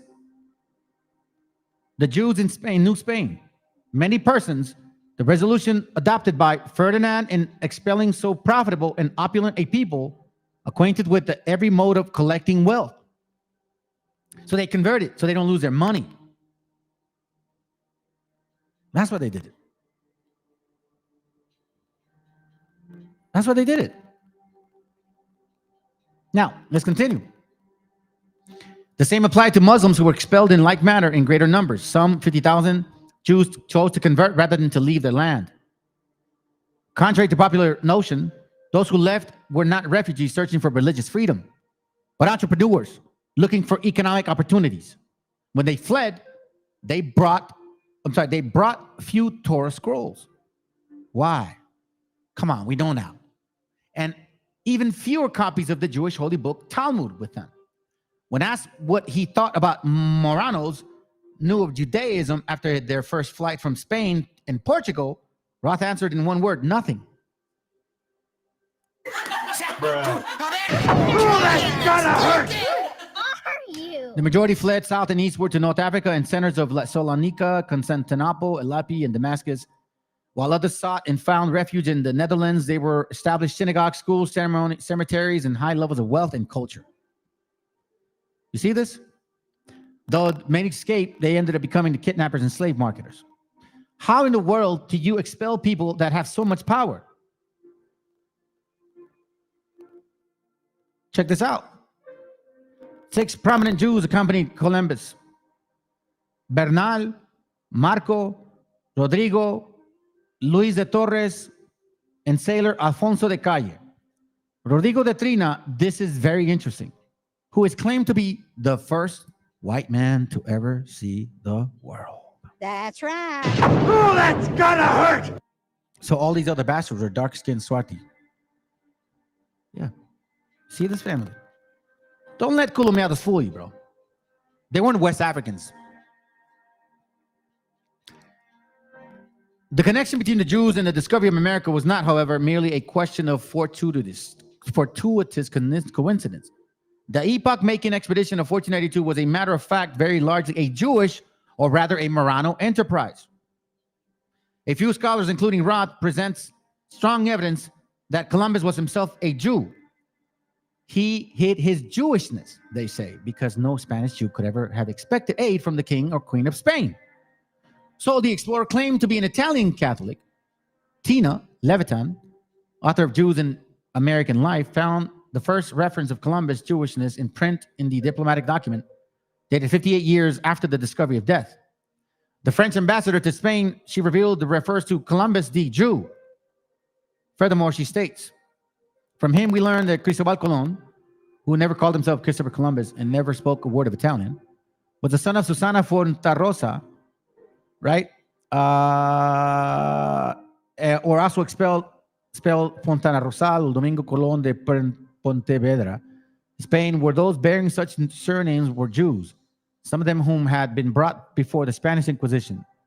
Letters written by him to strangers have customary X at the top indicate so and so. So you see that. Okay? You see this right here? So what was he? Christopher Columbus was an experienced sailor long before his infamous voyage. Sir Arthur Helps writes that in the course of his letters, Columbus speaks after the fashion of practiced slave dealers. In fact, in 1498, his 5-ship expedition brought 600 Indians to Spain as slaves. 200 were given to the masters of the ships, 400 sold in Spain. So if they were expelled, how in the world did he come back?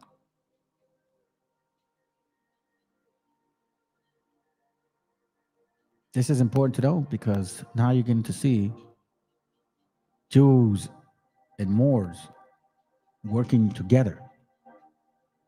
Jews and Moors practicing and believing almost the same doctrine. So now we know that it wasn't just Christians coming. It was more than Christians.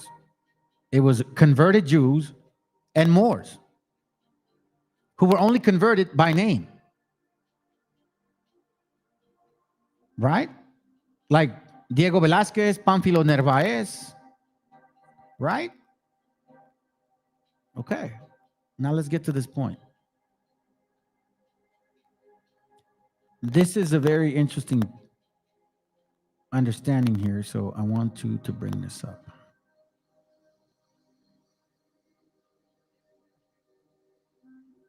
In 1514, while living in Cuba, Las Casas was studying a passage in the Bible, the book of Sirach, which reads in part, "The Lord is for them that wait upon him in the ways of truth and justice."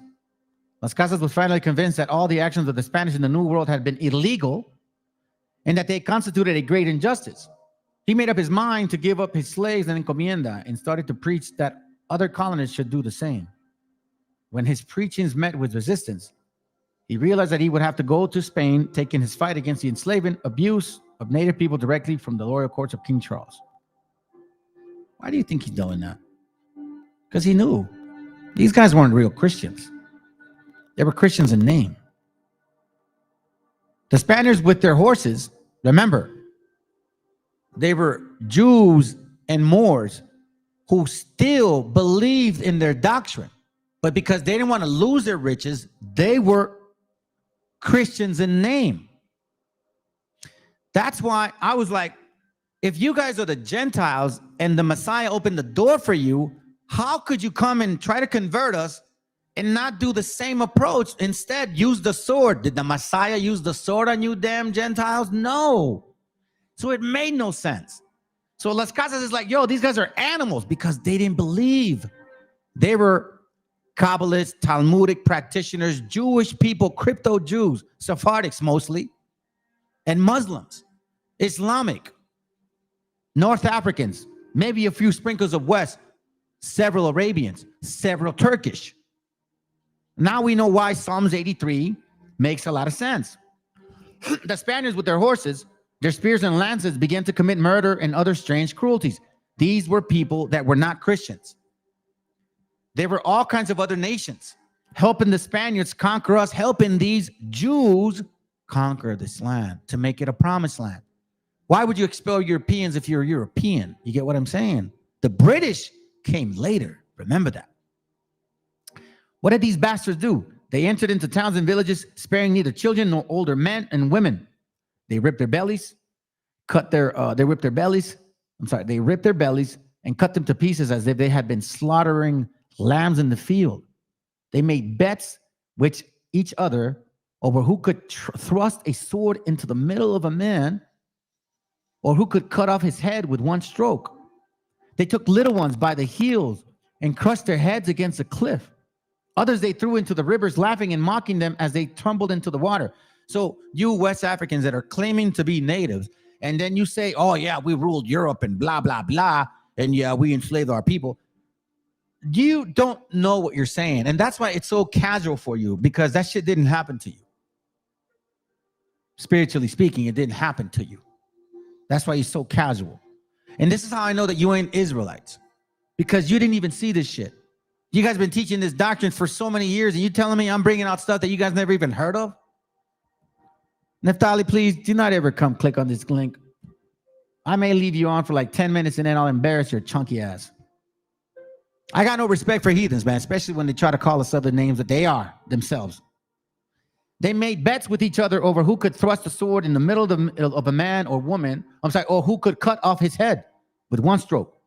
They took little ones by their heels and crushed their heads against the cliff. Others they threw into the river, laughing and mocking them as they had tumbled into the water. They put everyone there they met to the edge of the sword. Did the Messiah do that to you Christians?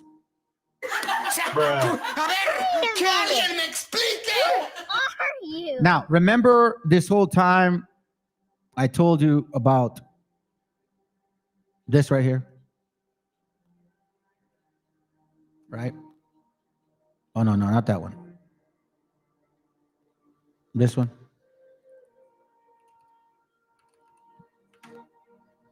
The one who was hanged? The one who was hanged? Remember that? Okay. See this? 2, 4, 6, 8, 10, 12, 13. He is facing all of them. You ever wonder why they did that? You have to wonder why. Here's why. One time I saw 4 or 5 important natives, nobles, roasted and broiled upon makeshift grills. They cried out pitifully. These things so troubled our captain that day he could not sleep. He commanded that they be strangled to the end their misery. The sergeant, I know him and his friends from Seville, would not strangle them, but put bullets into their mouths instead. Check this out. I have seen all these things and others infinite. Most tried to flee. They tried to hide in mountains. They tried to flee from these men who were empty of all pity, behaving like savage beasts. They were nothing more than slaughter and enemies of mankind. These evil men had even thought taught their hounds, fierce dogs, to tear native pieces at first sight. And when, although rare, the Indians put to death some Spaniards upon good right and law of justice, the Spaniards made an agreement that for every one Spaniard killed, they had to slay 100 Indians. You see this? These were Christians in name. Secret Jews, secret Moranos, still practicing their Islam and their Kabbalah shit, claiming to be Christians while cutting us in pieces. That's what they did. And I'm going to prove it right now. Let me keep going. You'll see. Check this out.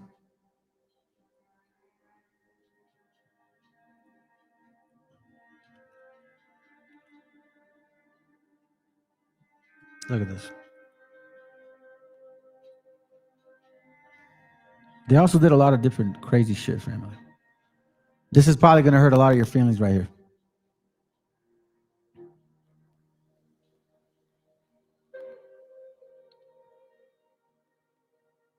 They made us starve so that we were eating our people because of starvation. Okay. I'll read it. With 50 men, they can all be subjugated and made to do whatever is required of them. Upon the arrival, the native population worked for hours to rescue the crew and their cargo. Despite the natives' kindness, Columbus's mind immediately went to how profitable enslaving the native population would be. They are evil, and I believe they are from the islands of Caribs, and they eat men.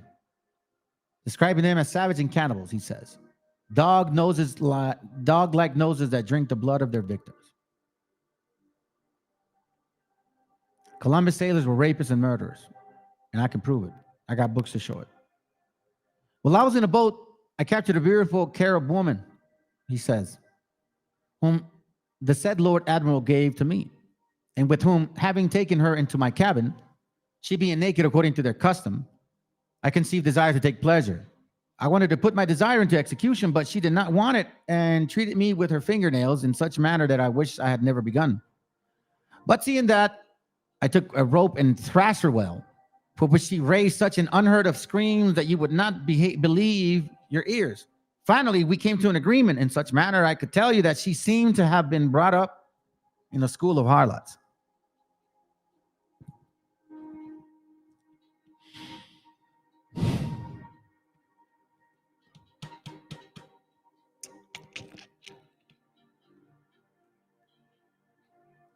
Let me show you this real quick.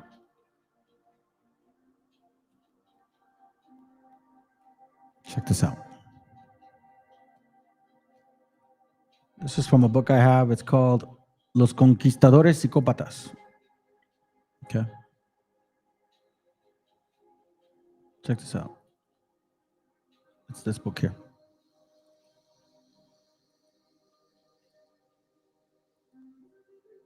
I'm going to open some pages. Give me a second. Stop it. Stop. Stop.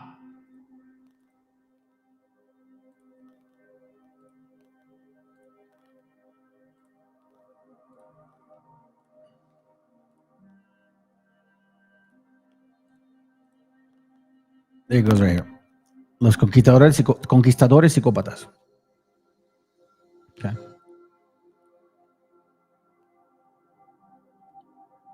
Page, I believe, 68. Cristóbal Colón, el primer psicópata que llegó a América. It's true.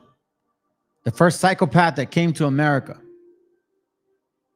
Libros icónicos acerca de la evidente psicopatía de los invasores fueron escritos en aquellos tiempos de la invasión.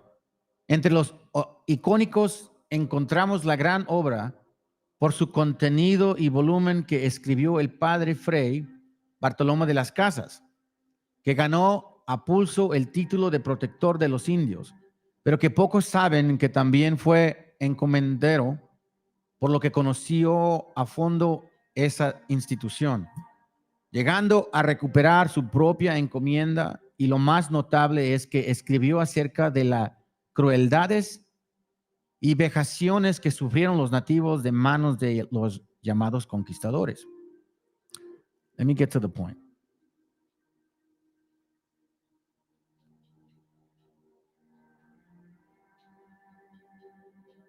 Give me a second.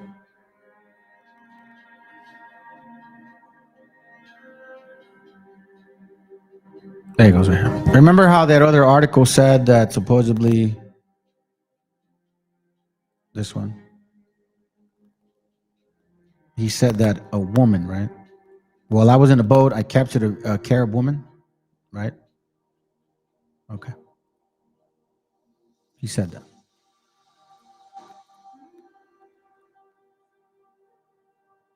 That's a lie, family.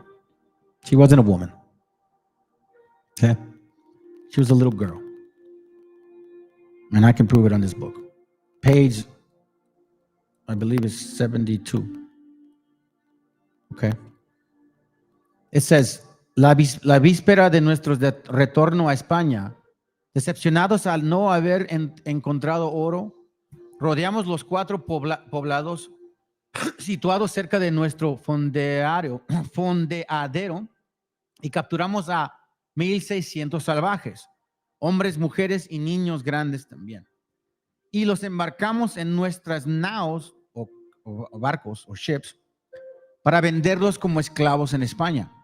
Al contar con espacio suficiente en nuestras carabelas, informamos a los soldados del fortín que podrían capturar tantos esclavos como quisieran entre los indios que quedaban. Como la pequeña ralea de las mujeres, los bebés abandonada en situ, armaba un jaleo horrible. Le rompimos el cráneo. Los otros niños fueron devorados por las bestias. So they cracked their craniums open, and these babies were fed to the beast. On top of that, como pagó de una deuda de juego, el propio Colón me ofreció una magnífica esclava caribe de 11 años.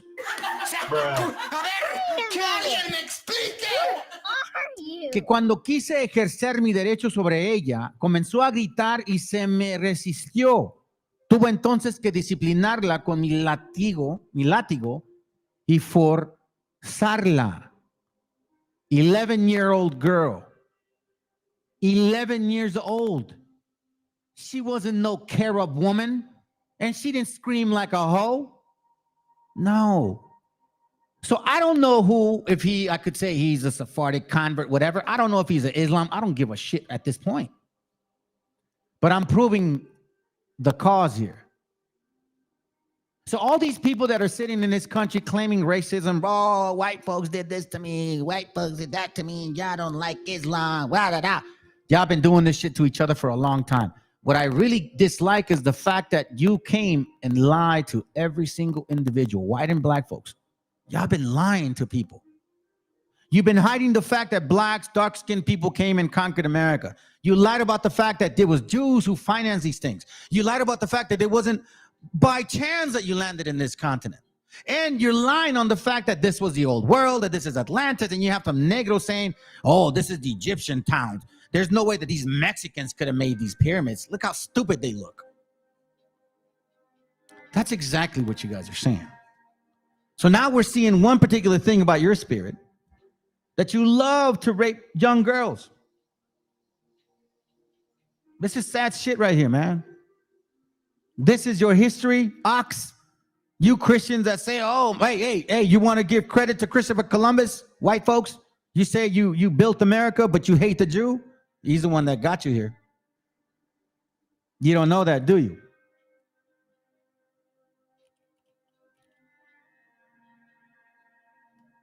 Give me a second.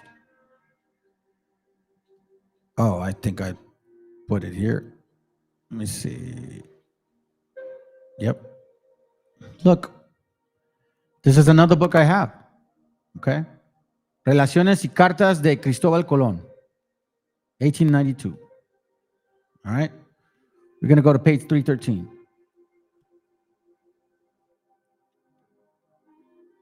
Sorry, 317. What am I doing? Bro, stop it. 317 coming right up.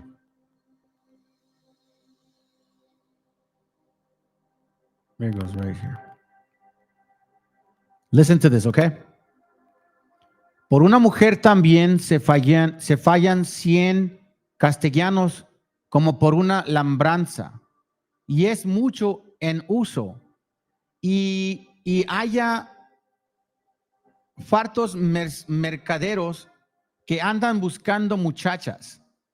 De nuevo, a 10 son ahora en precio, de todas edades, de tener un bueno. So let me translate this because it is somewhat complicated to read it too, and I had to translate it myself.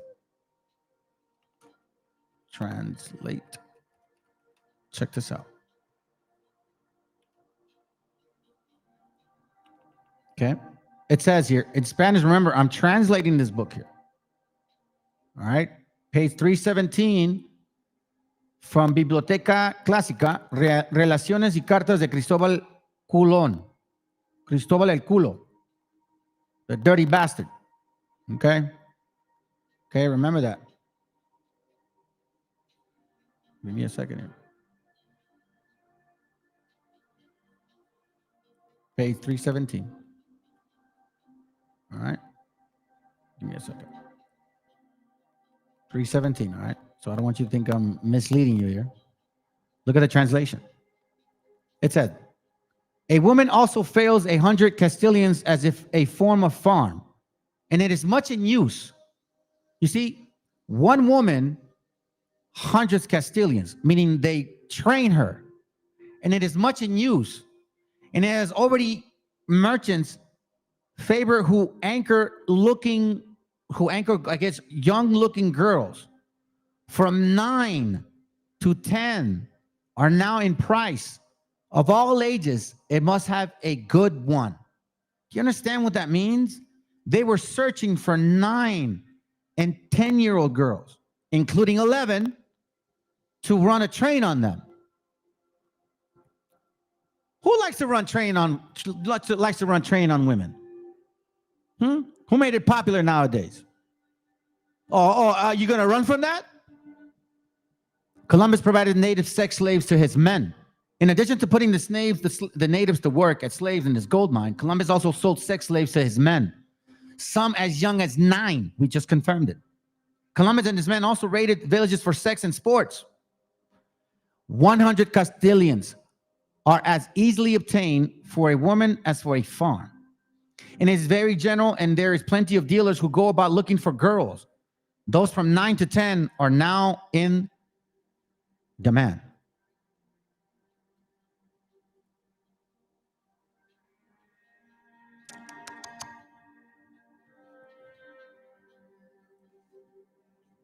What do you think of that? You think I'm kidding? You think this is a joke? I got another one for you. Let's confirm it. Let's confirm it. Let's confirm it. John Smith, you fucking rapist. Yes, I said it. You Mormon damn religion of yours. Crappy ass shit. Dumb ass damn heathens, bro. I'm gonna show you what your boy did here. I'm gonna show you what John Smith did, what you guys are so proud of. Your white heritage. Let's go and enjoy your white heritage for a second. What did you do to Pocahontas? Oh, Pocahontas, huh? Yeah, I bring the fire. You did the same shit to Pocahontas. She was not even 9, 10 years old. 12 maybe. This is from the history and present state of Virginia. I believe that's 1775 maybe, some shit, I don't know. All right, let's go here. Page 14. By virtue of this present, Captain John Smith was sent by the London Company in December 1606, authorized by King James, who supposedly was a dark-skinned man, who authorized partes intervention, by the way. Okay? So we're talking about this punk ass right here. Let's look at this crackly history. While these things were acting in Bermuda, Captain Smith being very much burnt by the accidental firing of some gunpowder as he was up in a discovery of his boats. Oh, yeah. This is the page where they end up eating themselves. Let me just kind of side point here. So when you guys first showed up, right? When you guys first showed up, you couldn't take care of yourselves. So you ended up eating yourselves because you were too lazy. Okay. And yet for this, they continue their disorder, wanting their old provisions and neglecting to gather others, so that they who remained alive were near famish, having brought themselves to the past. And the reason this happened is because John Smith got hurt, so he had to leave. He left for several months. That they durst not steer from their own doors to gather fruit of the herbs, or the crabs and mussels from the waterside, much less to hunt or catch wild beasts, fish or fowl, which were found in great abundance there. They continued in their scanty circumstances till they were at last reduced to such extremities as to eat the very hide of their horses and the bodies of the Indians they had killed. And sometimes also, upon a pinch, they would not disdain to dig them up again to make a homely meal of after they had been buried. Damn.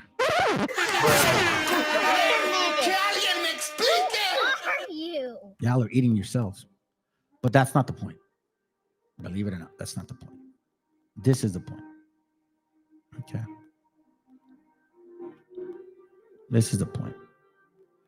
It says here, the two ships more arrived with supplies, and Captain Argall, who commanded one of them, being sent in her to Patamek to buy corn, he there met with Pocahontas, the excellent daughter of Powhatan, having prevailed with her to come aboard to a treat like pedophiles. Hey, little girl, would you like some candy? Hey, little girl, would you like your mom needs you. Come with me. Come with me. Who still practices this shit? P. Diddy, yo. He detained her prisoner and carried her to Jamestown. Then it says, till about 2 years after a marriage being proposed between John Rolfe, an English gentleman, and this lady, which Powhatan, taken to be a sincere token of friendship, was vouched to consent to it and to conclude a peace after 2 years because she had disappeared. So, for example, the dramatizing of that movie where Leonardo DiCaprio, he like comes here and I guess he's a hunter-gatherer or whatever, and he has a son, supposedly native. And there's a native elder man that is chasing the French because we didn't really know why. But it's because they took in his daughter. And that's a reference of Pocahontas. That's exactly what happened. They took his daughter. And he tried to find her everywhere. He couldn't. Intermarriage had been indeed the method proposed very often by the Indians in the beginning, urging it frequently as a certain rule that the English were not their friends if they refused it. Most of the rapings and murders they committed. So here we see that they're just horrible, man. Besides, there would have been continuance of those nations. Hold on a second here. Let me get to the point. Let me not lose the point. Okay. It says here, about 10 years ago, being in Virginia, this is 10 years later, and taking prisoners by the power of Powhatan, their chief king, I received from this great savage exceeding great courtesy, especially from his son, Nantaquas, the manliest, comeliest, boldest spirit I ever saw in a savage, and his sister, Pocahontas, the king's most dear and well-beloved daughter, being but a child of 12 or 13 years of age. Bruh. Are you? Wow.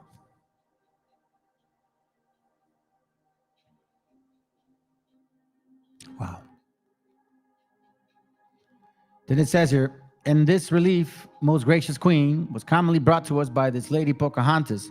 Notwithstanding all these passages were unconsent, fortune turned our peace to war. This tender virgin was still not spared to dare to visit us, and by her own, I guess, fars have been so often appealed. You see this? So it was peaceful, but then it became a war when these white people, these wasp motherfuckers, stole Pocahontas. Then it became war. So I would say look up the movie from Leonardo DiCaprio. Leonardo DiCaprio. Native American movie. It's called not that one. Leonardo DiCaprio movie. It would probably be, what's the name of it? Hold on. I've watched it several times, to be honest. I can't believe I don't remember. It's one of my favorite movies. DiCaprio movies in America. Hunting. Oh, The Revenant. The Revenant. If you watch the movie The Revenant, here, I'll show you a little bit of it. If you watch the movie The Revenant, you'll see what I'm talking about. It's kind of giving a sense of it, okay? Pocahontas was kidnapped. There was peace at one time. After she was kidnapped at a young age, supposedly 12 or 13, but we know damn well it wasn't that age. She was a lot younger than that. 9 maybe, okay? Because he's like, hey, little baby girl, would you like a little candy and come on my ship? She's like, sure, white man. You seem like a friendly dude. No. That's why I tell my daughter, don't do that shit. Don't trust these people. Listen in.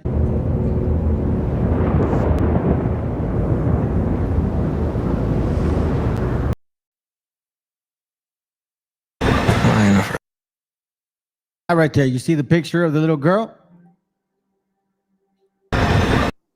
Right there. So when you watch this movie, there's an essence of it because it starts off with natives attacking them. The essence of it is that eventually you'll find out that they're actually looking for his daughter. And these French people were just using her as just a hole, bro. Just a sex toy. They haven't changed since they've been here. What do you want me to tell you? So here we see that with her best advice to escape his fury, which had been known, he had surely slain her. This is basically saying that he kidnapped his little girl. Okay, so it started the war right here.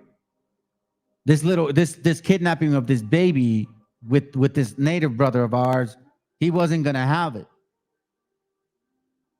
That says here, at last rejecting her by various conditions, she was married to an English gentleman with whom the present she is in England, the 5th Christian ever of the nation, the first Virginian ever speak English, and had a child in marriage by the Englishman.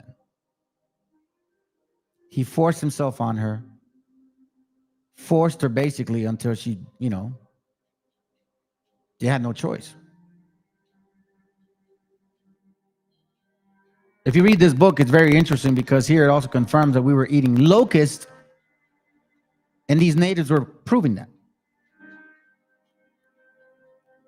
Again, West Africans prove that you were eating locusts. Even here, even till this day. Can't. Let's go here real quick. So now that we know a little history about their child abuse mentality, their ways of being, now we can understand and see that, hey, these people that came in the name of so-called Christ were not necessarily believers of their own Christian so-called conversion. So us native brothers that are so mad at the Bible because they killed our gente, that's Satan right there making you believe just that he, your creator, that's all he had in mind. Nothing else for you. Nothing else for you. Let's go to page. Let me see if I can find it. Let me see a second. Hold on.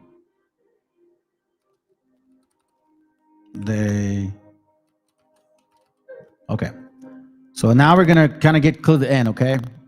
This is from the book, as you know, a brief account of destruction of the Indies.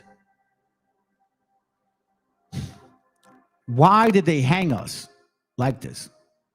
Here's why. They erected gibbets, certain gibbets, large but low made, so that their feet almost reached the ground.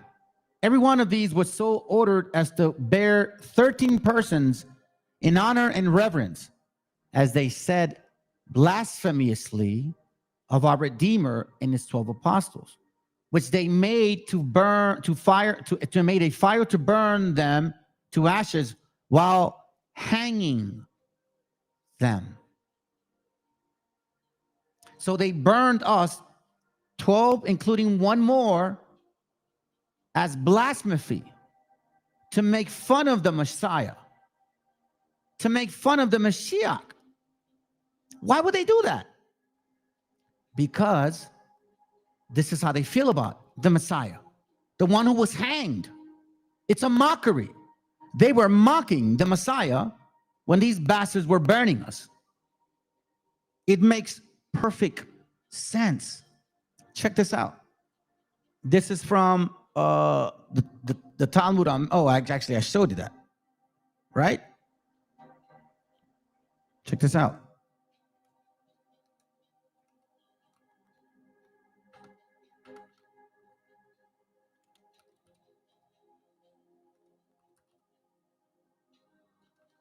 Give me a second.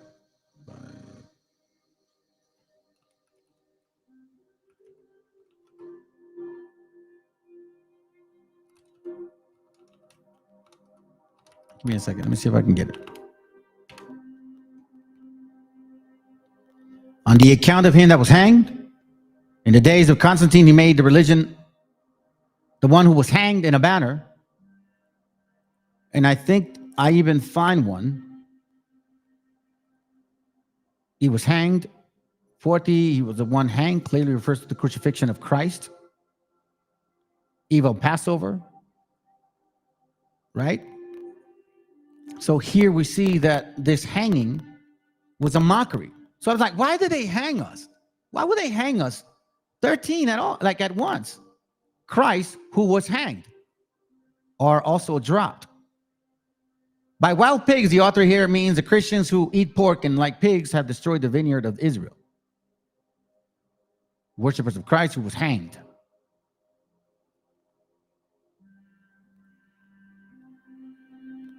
Samuel, Christmas, celebrated on the account who was hanged.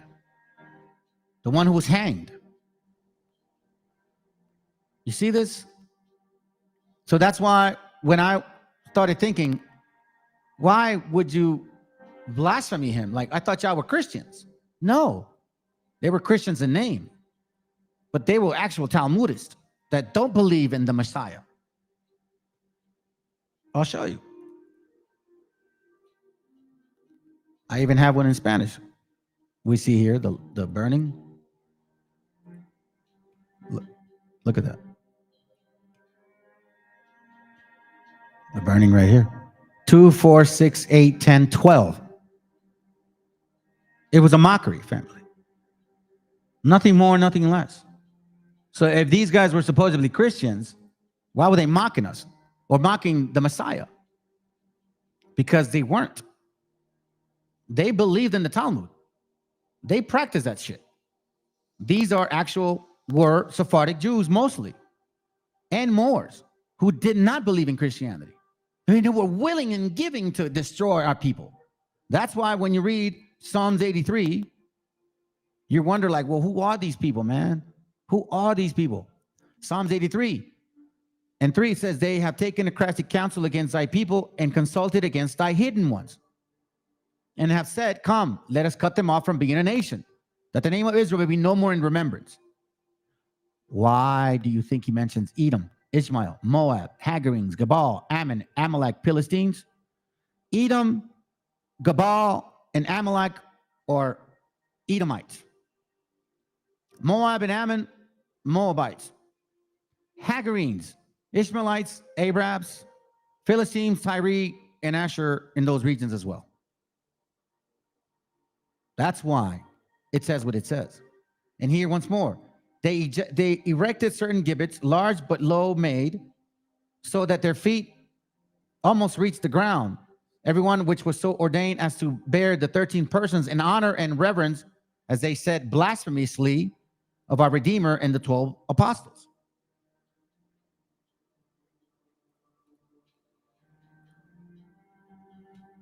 Check this out. The very same book that these damn West Africans who want to claim that they're actual natives here, it's in their face, and they can't even figure it out. Y'all just dumb. Page 229. It says here, the fruitful valley of this country were ancient. Oh, it's America being the latest and most accurate description of the New World, containing 1671. The fruitful valleys of this country were anciently well inhabited, till the vast multitude of the natives were destroyed by the Spaniards' cruelty, of which the Bishop Bartolomé de las Casas, in his letter to the Emperor Charles V, gave his relation. See? Check this out. It says, in this one province only, they massacred above 2,000 men, and among others, persons of quality, which had civility entertained them, which had civilly entertained them, meaning that we took them in, we treated them well. Nay, they tortured the poor innocent natives all the ways they could possibly invent, only to know them where their gold lay, particularly Diego de Velasco, spared none that ever fell into his hands, in so much that in a moment's time, about 10,000 were slain by him. He hanged 13 apostles, and the chiefest of them he called in a derision. What does derision mean?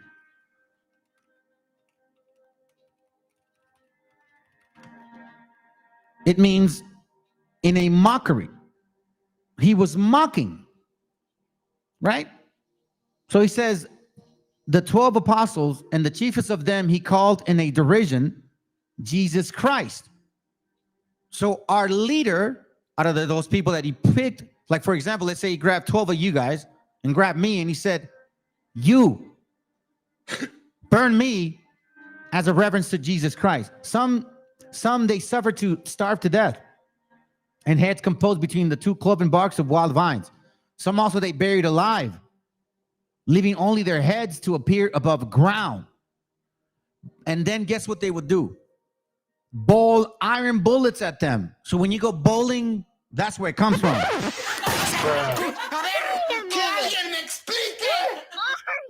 They would dig us in holes, let our heads hang out there, and they would throw bowling balls at our heads, bro. Talmudic converts, Jews and Moors. That's why I showed you the books of Jews and Moors. So you that want to be Sephardic Jews, you still want to be Sephardic Jew? Fucking idiot. Besides the infinite others, hellishness, cruelty is too horrid and dreadful to recount. Again, the 12 apostles and the chiefest of them he called in derision, meaning in mockery, Jesus Christ. If they were Christians, why would he say that? Why would he say that?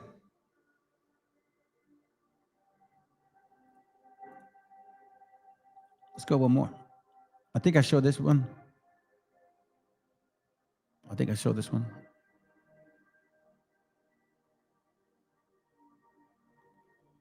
Is it here? Let's see. Page 13, you said? Let me see, go back.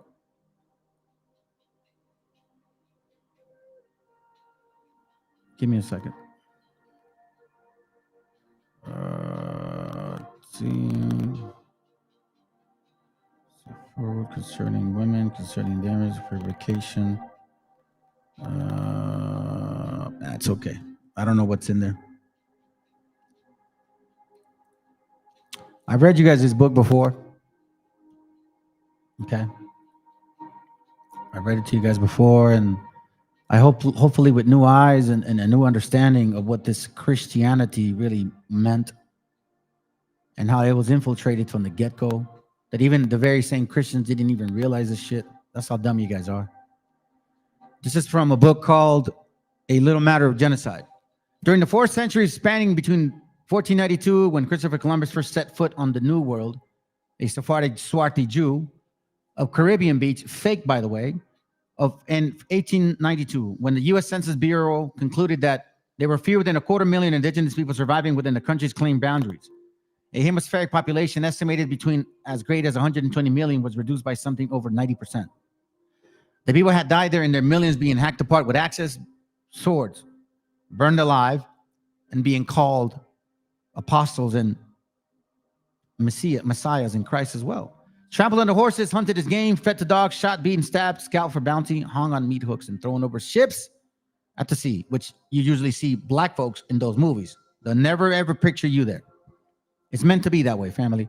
Worked to death as slave laborers, intentionally starved and frozen to death during a multitude of forced marches and internments. And in an unknown number of instances, deliberately infected with epidemic diseases like smallpox, which came from Africa. What do you want me to tell you?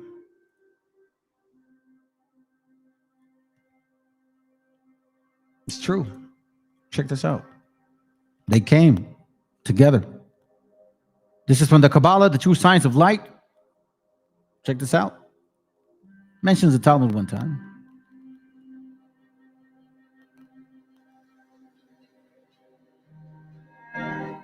So it mentions it, right? I don't know if I want to read it. I kind of do, to be honest. And you know what? Let me just show you. Let me move on to this one because I have been taking a while.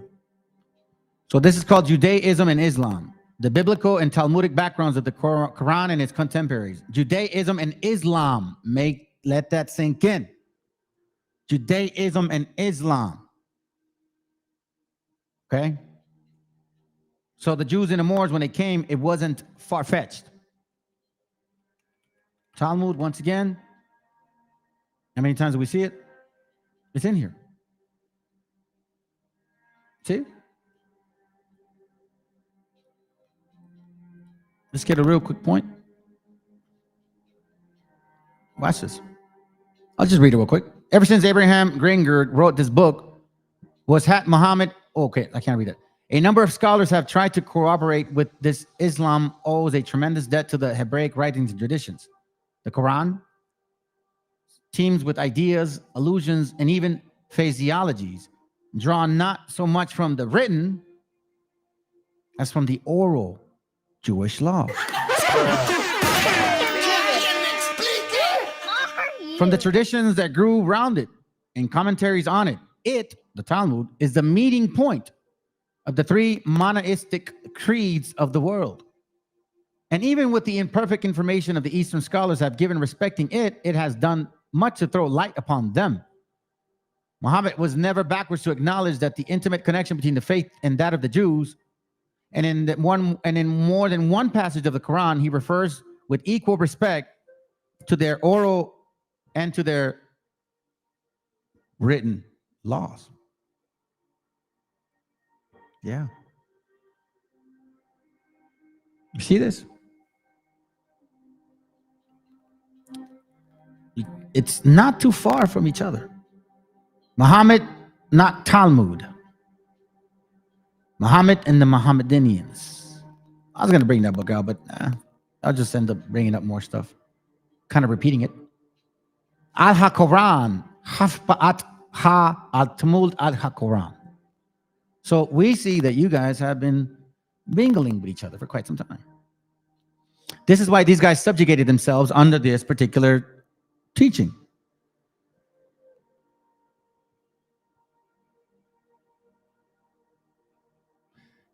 Our study reveals that Muhammad borrowed extensively from Jewish sources. He was fully aware of the importance of Jewish religion and leaned heavily upon it. He used all sources, the Bible, the Talmud, as well as the Apocrypha.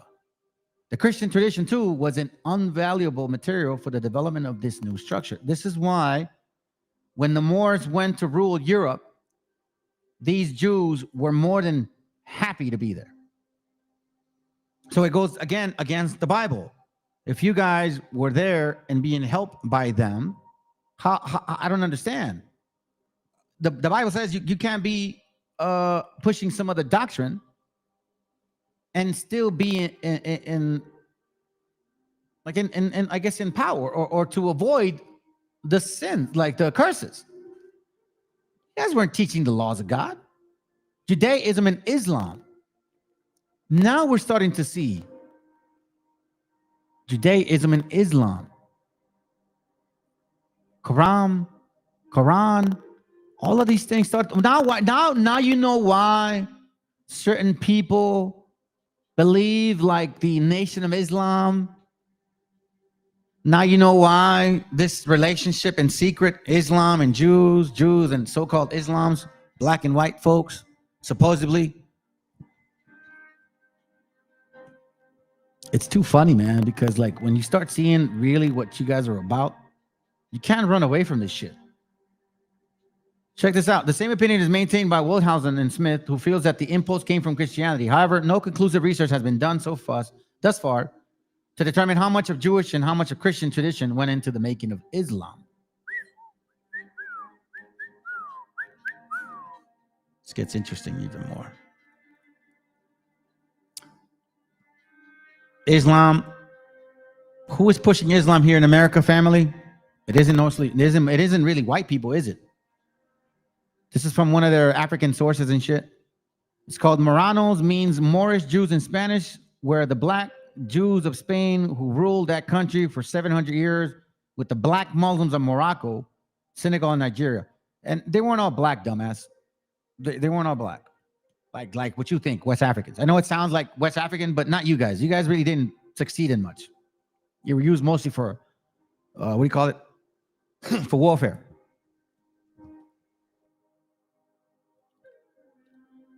Check this out. This is from Jewish Encyclopedia, Spain. Spine. Somebody's going to bring this up too, and I'm just going to cover it for you. Check this out. The arrival of the Moors. Witiza, the son of Egika, is described sometimes as a paragon of virtue, sometimes variable friend. The later description of him in one general given the ecclesiastical writers. It says here that Juan de Mariana and other Spanish historians hold that this king, to further heretical ends, misused the previous decision of the council, that he recalled the exiled Jews, granted them privileges, and even entrusted them with public offices. Whether this be true or whether, as it more probable, he oppressed them as the predecessors had done, which is a lie. He really helped them out. Check this out. It says here, either directly or through their core religionists in Africa, encouraged the Mohammedans to conquer Spain, and they greeted them as their deliverers after the Battle of Jerez in 711, in which African Jews fought bravely under Kaula al-Yahudi, and in which the last Gothic king, Rodrigo, and his nobles were slain. The conqueror Musa and Tariq were everywhere victorious. You see this, right? You see this stuff going on? Okay. Sounds good. Arabs and Moors working together. The conquered cities of Cordoba, Malaga, Granada, Sevilla, and Toledo were placed in charge of Jewish inhabitants and who had been armed by the Arabs.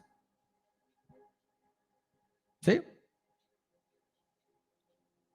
It says a new era now dawned for the Jews of Pyrenean Peninsula, whose numbers had been considerably augmented by those who had followed the Arab conquerors, as well as by later immigrants from Africa.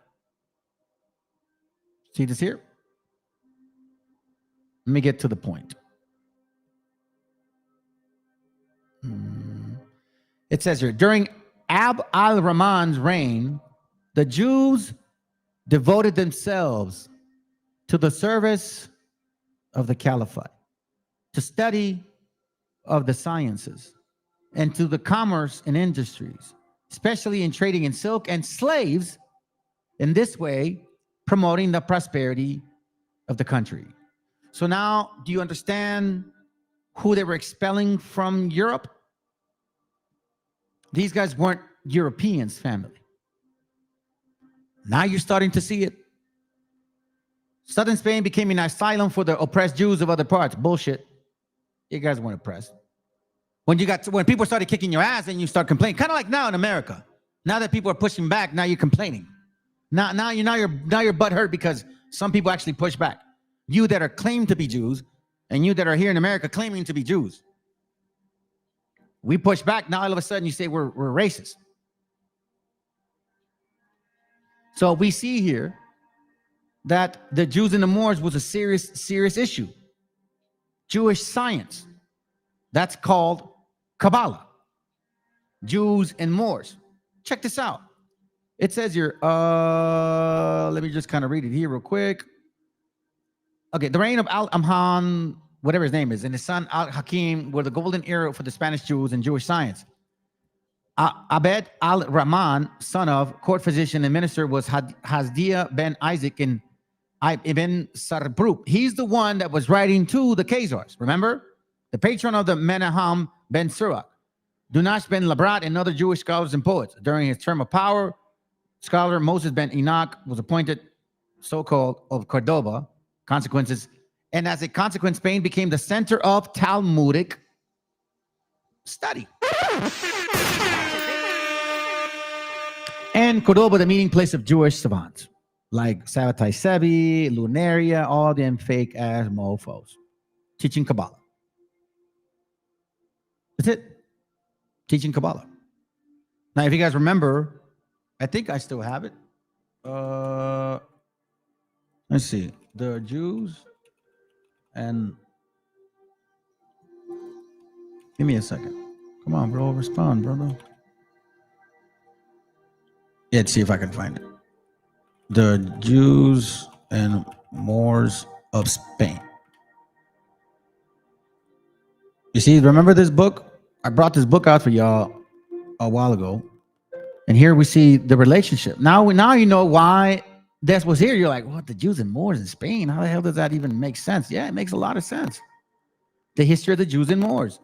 The history of the Jews and Moors in Spain. And read such as I did not hear, allow me to give expression of the views regarding the same. You see this? So they have a very similar belief towards certain people. I need you to know that. So these guys came to this continent, supposedly, in name of who? I'll give you some references real quick. In the Quran, in 532, it says, whoever kills an innocent soul, it is as if he killeth the whole of mankind. The interesting thing is that in the original Arabic, it explicitly said that it is an Israelite commandment. In the Talmud, whoever destroys a soul is considered as if he had destroyed an entire world. And whoever saves a life is considered as if he saved an entire world. A few other similarities from the folklorish, traditional kind will now follow. You see this? There we go. Quran 28:12. God forbids Moses from suckling from a foster mother in both the Quran and the Talmud. You see this? The Holy One blessed is he said, shall the mouth that will one day speak to me suckle from anything unclean? The Talmud said that. The Quran, it says here, describes Korah as exceedingly wealthy in the same way as the Talmud. Korah was one of Moses' people, but he betrayed them and oppressed them. We gave him so many treasures that the keys would certainly weigh down a company of men possessing great strength. The Talmud says the keys to Korah's treasure's house was a load of 300 white mules, and the keys and locks were leather. Both the Quran and the Talmud tell the story of God raising a mountain over the Israelites. Check this out. The Quran 7:171. We raised the mountains over them as if he had been a canopy, and they thought that it was going to fall on them. Hold firmly to what we have given you. Then it says, the Holy One, blessed is he, raised a mountain over Israel as though it were a dome. And he said to them, if you hold to the Torah, all is well. But if not, you will be buried here. See? I wasn't lying, was I? I brought a lot of books out, man. Let me start closing these babies up. I'm going to go over something real quick. Now, listen, family. I started doing this note-taking class on my own, and then something said, you know what? I'm gonna get a picture of that so-called Swati bastard, Fernando Zargo, right? And I'm like, let me look for el más puto, you know, colomeados, más puto. Hold on, el más. Fuck that puto. Fuck that puto. Yeah. So check this out. He confirmed it. And see, the funny thing, right? We're trying to put it all. This guy knew that these bastards were practicing Kabbalah. And you didn't consider following through? Let's listen to this goofy bastard. All right? We're almost done. About that. All right. What, Curimeo? That the actual colonists were Sephardic, Jewish, and Muslim Moorish people. I don't want to know that, Curimeo. Several of those aboard Christopher Columbus' first voyage in 1492, and famously even Columbus Colon himself, were of Jewish ancestry. He was a Portuguese. Okay. So he knew that, right? The Colomiados, the Kaiser himself, says that. Let's continue. Sephardi. The Portuguese Sephardi Jews were very dark complexion, remember? They were Jews or crypto Jews. All right? Moving on, it says we document that Spain's loss was Britain's gain. Beginning with the initial planning, organization, and promotion of the first British colonial efforts, Sephardic Jews and Muslim Moors were present as navigators. You see, so you black folks are proud of that shit? The raping, the slaughtering, the kidnapping of 9-year-old babies? You're proud of that? You want that name? Please wear it proudly. Stop bullshitting us. Don't hide behind the real fucking shit. You say you're conquistadors and fucking own it. Stop playing around with this crap. In one way, you blame the white man. In another way, oh, we were conquistadors. But yet you don't want to take the name of being, of raping, of being pedophiles, of kidnapping children, of killing them. And then you want to complain of people hurting you now? You ever wonder that maybe, just maybe, it is the Most High kicking your Canaanite asses? Fake ass Sephardics. You don't even know what that word means, by the way. Let's go. Navigators, all right? Ship captains, sailors, metallurgists, cartographers, financiers, and colonists. Among these, we find Joaquim Gans, Simon Ferdinando, Walter Raleigh. Hey, black folks, if you really think you are those people, fucking own it. Stop playing games and shit. Then hear the story. Hear the real story. Y'all raped people. You hung them on meat hooks, and you were practicing Kabbalah. You're not Christians, nor were you even believers. You were converted that don't believe at all in his name. You were burning our people, making a mockery of him. You want to own this shit? Own it. Stop playing games, man. And let your little white boy daddy over here tell you who you are. That's pretty stupid that you actually believe it. John Hawkins, Humphrey Gilbert, Richard Hackley Sr. and Jr., Francis Drake, Martin Frobisher, and Abraham Ortelius. The first and second British colonies in North America, Virginia and Massachusetts, were provisioned, funded, and peopled by persons of Sephardic, Jewish, and Muslim Moorish descent.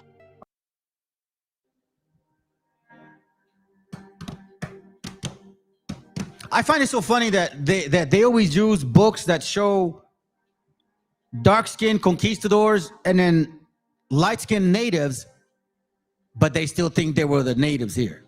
So dark-skinned conquistadors that look like this kidnap and rape 9-year-old babies? You want to own that shit? I'll repeat once again. The first and second British colonies in North America, Virginia, Massachusetts, were provisioned, funded, and peopled by persons of Sephardic, Jewish, and Muslim Moorish. Hey, Dirty Water, you still want to be a Sephardic Jew? What about you, Kakashaw? You still want to be a Sephardic Jew? You still believe, guys? You guys still believe that you guys are raping children? That's your ancestry? I'm glad you're aware of it now. Descent. They lied to us completely. You guys got to break the spell. Break the spell right now, like straight up, like boom. Stop thinking white people. Straight up, they're telling you right here. They're not really telling you like that, how I'm telling you, but they're telling you. Break the spell. Right? Current genealogical studies of the Appalachian descendants of these early colonists demonstrate that they carried DNA haplotypes, male or female lineages, and genes from Sephardic, Ottoman and North African founders. Third, that these early North American colonists often bore straightforwardly Jewish and Muslim surnames. Peace to everybody in the chat. Thanks for being here right now. Appreciate you guys. Says here, even in partially New York, white slave owners, all I knew about them is trying to do with slavery in Africa and bringing people from Africa over here. Turns out these Dutch West and East India companies who were financed and funded by Moors and Sephardic Jews was actually mainly helping their own people, whether it was Huguenots, Sephardic Jews, Protestants, anybody that was their people, moving around. And of course, they did also trade, right? Of course, they were enslaving Indians and whatever other person got caught in that circle. You mean black Indians? Idiot. But we know who the majority of these unfortunate souls were based on history, right? So we are going to generalize when we have sources, not when we are making up things. Look, Culomiados, the unfortunate shit about you is that you half-ass a lot of crap. You don't read thoroughly. You don't know how to read. You misunderstand words. Your pronunciation is horrible. You use stupidity like this. So now you're saying that these people were over there ruling, but then you say the black people here look like them. How stupid do you sound, Culomiados? How stupid do you sound? Matter of fact, let's continue because you're just going to confirm my point. That's all I'm trying to do here. Let's go and listen to Masputo again. Here it goes right here. So here we see that it's not just that they were Sephardic. It's also that they were doing certain shit that they weren't supposed to be doing, right? See right here. Check this out. Friar Diego Duran. And in similar Shut up, man. Illustration. I only speed up his voice, family, because I cannot stand listening to his slow ass. Listen, look at this, watch this. Codex Azcatitlan. Okay, so they're right there. See, this is how stupid they are. You that believe them, okay? Because right here, we start seeing. So he uses a picture referencing a dark-skinned person, even though she's here too. So they're black natives and black conquistadors, black person supposedly, but a white-skinned looking one here. Is it making sense? Let's continue. And this is the Codex Azcatitlan. As you can see, there's a black knight, appears to be like a knight with Cortez. Been speeding it up and he's still talking slow. I'm telling you, family, I cannot stand this. Right, this is supposedly Juan Garrido. Or both of these servants may be Juan Cortez. So either could be Juan Garrido or Juan Cortez, which are both black conquistadors. I suggest, however, that it is just as likely that these portraits represent the fact that in the words of Sahagun's Florentine Codex, given by ecclesiastical writers, Lucas de Toy, Archbishop Rodrigo, Ambrosio de Morales, Juan de Mariana, and other Spanish historians hold that this king, to further heretical ends in Africa, encouraged the Mohammedans to conquer Spain and that they greeted them as their deliverers. All right, so you're hearing this? So they're kind of saying that the Jews, at this point in time, it says here in 711, helped the Mohammedans take over Spain, and that's how the Jews were able to come back, because they had been exposed. The history here in Spain and Portugal, the Jews have been exposed a lot. All right, and these so-called Jews, right? We're going to see who they are as well.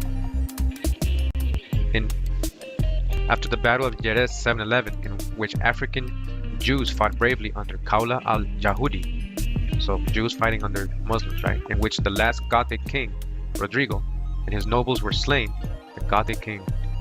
The conqueror Musa and Tariq were everywhere victorious. The conqueror of the sciences, and to your friend after he did, just like this guy. It says, during Abd el-Rahman's reign, the Jews devoted themselves to the service of the caliphate, right? So the Jews were serving who? The Muslims, right? To the study of the sciences, and to commerce and industry, especially to trading in silk and slaves. In this way, promoting the prosperity of the country. So these Jews, right? These were Talmudic Jews, right? They practiced the Kabbalah and all those teachings coming out of the Hellenistic times of Greek, mixing our ancient paleo science that was in America, Atlantis, and hijacking it off. You see how stupid this stupid ass Paisa is, bro? You see how fucking dumb he is? This is why I don't like his ass. Look, he just smacks a bunch of Marranos, Moors, Black Conquistadors, Canaanites, Moabites. So whatever sticks to the wall. So black people that look like the people here, were in Europe and in Africa. So they enslaved Africans and they enslaved the people in America here. And all those three people look the same. That's right. Oh, that's gotta hurt. How the hell does that even make sense? And where the hell is your traditional foods here in America? How come you don't have any of those traditions that culturally and historically speaking you should have? No, you don't. But let Colomiados confirm us once again. What were you guys doing? You came in what name? Our ancient paleo science that was in America, Atlantis/Atlantis, and hijacking it, Thoth, through Thoth and his teachings, and especially to trading in silk and slaves. In this way, promoting the prosperity of the country. So these Jews, right? These were Talmudic Jews. These Jews, Sephardic Jews, were Talmudic Jews. Are you? Fucking shit, man. Hey, Dirty Water, where you at? You really did a number. Well, I think that's probably the difference. On Homeboy, man. You literally destroyed his channel. You literally destroyed his spirit. Like, he don't even know what he believes nowadays. That shit is sad, man. That is really sad. Like, you actually made him believe some shit. He went and fell for it, and all of a sudden now he don't even believe anymore. Matter of fact, you got people that don't believe because of him. So, Dirty Water, you're just a demon. That's all you are. You're a total demon in disguise, bro. Unfortunately, I guess they didn't believe it, but they didn't know it. I don't know. Let me see what I got. So as you can see, let me see if I can bring something else. No. Now I just want to show this to you guys. That's it, and then I'm done, because I've been going for quite some time, and I showed you guys this before, anyways. So it's not a big deal. But let me show you these pictures. Check this out. Hold on a second.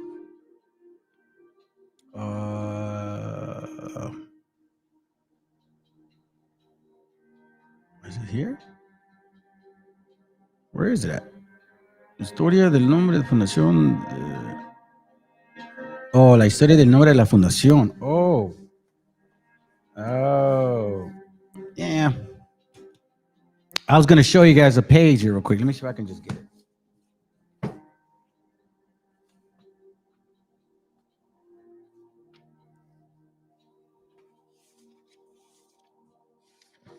Here, I'll show you something real quick. All right. This is why they're working so hard to confuse you. This is why these Kabbalist converts, fake Jews, were killing our gente and hanging us by 13s, making fun of our Redeemer. Oh, I know what I was missing. Give me a second, family. Where is it at? I think, oh man, I knew I was missing a book. Let me see if I can remember it. It talked about, oh, that's right. Okay. Check this out. Check this out. I think I have it here, okay? Let me see if I can get it real quick. Hold on. And we're almost done. Conquistador. No, I can't get it like that. If not, I'm gonna have to take a picture of it. I had it here. I thought I did. I thought I had it, man. Shoot. Give me a second, family. Gosh darn it, man. Fuck. I don't like this. I had it in my thoughts. I was gonna write it down. Hold on a second. Manches, way.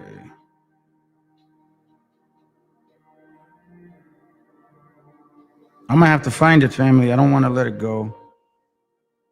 It's important because it has to deal with where is it? Oh, here it goes. Is this it?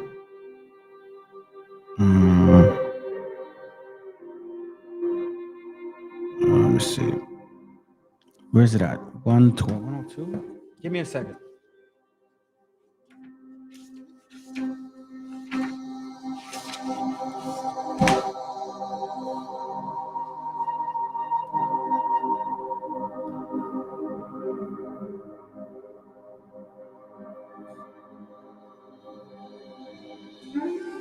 I have a book.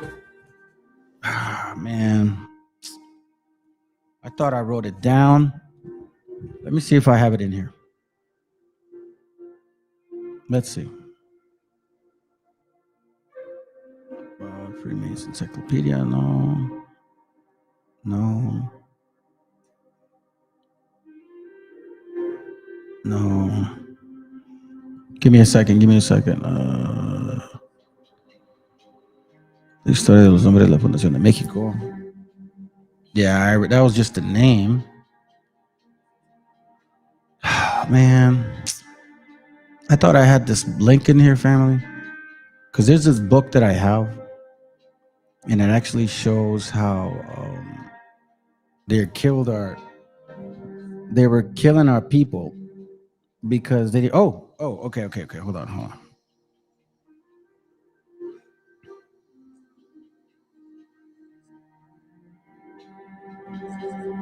Let me see something. I have this book. There it goes right here. Perfect. Okay. It's this one. Let me see.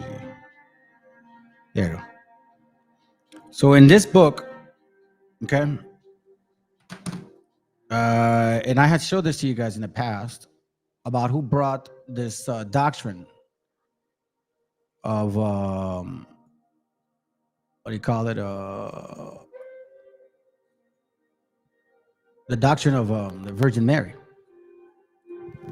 So in this book, which I showed you guys, I'm going to finish it with this and then a couple videos and that's it. Okay. Let's listen to this to confirm why they were mocking us, why they burned us and said, like, in remembrance to the Savior as a laugh. See, these guys were Talmudic. They didn't believe in the Messiah, but they knew who we were. Check this out. Los españoles no creyeron en lo que dijo Juan Diego respecto a la aparición, ni tampoco en lo que expresaba Juan Bernardino, porque para ellos los indios eran seres irracunales o judíos. You see that? Listen to what it says. Los españoles no creyeron en lo que dijo Juan Diego respecto a la aparición, y tampoco en la expresara Juan Bernardino, porque para ellos, los españoles, los indios, nosotros, éramos judíos. You see that? Oh, that's gonna hurt! Fuck that puto! So they were saying that they didn't believe that he appeared to us because we were Jews.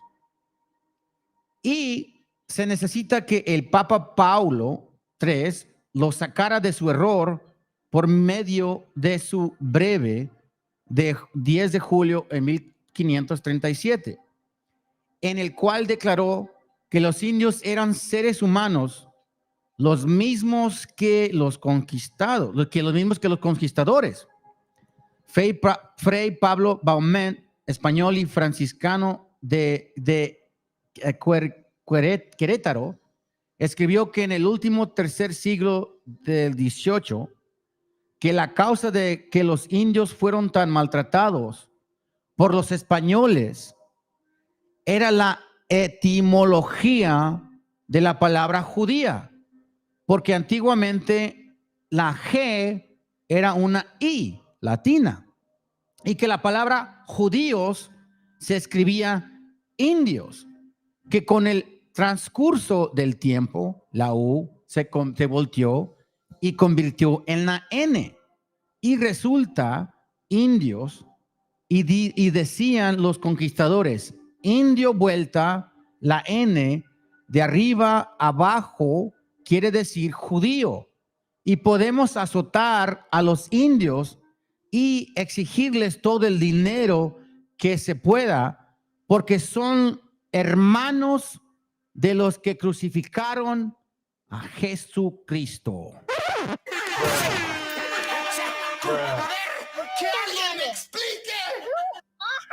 You see this confirmation? Now you understand why they did what they did, and in what name, and in what fashion. Now these questions that we wondered about, like, why did they hang us up like that? Why would they burn us at the stake? Why would they, like, you know what I mean? Like, I thought they, that's why, family. Because they were Talmudic believers. And they were only Christians in name. That's why. Let me see what I have left. Check this out.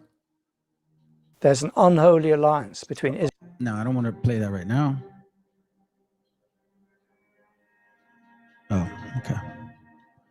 So, family, I believe that's all I have. I got some videos left to play. And then we're all set. This is a message to Wobbleism.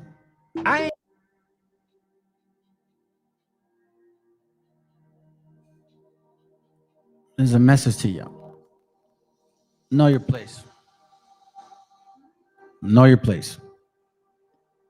As long as I'm alive, I'm going to keep proving who we are, and I'm going to keep proving who you guys are.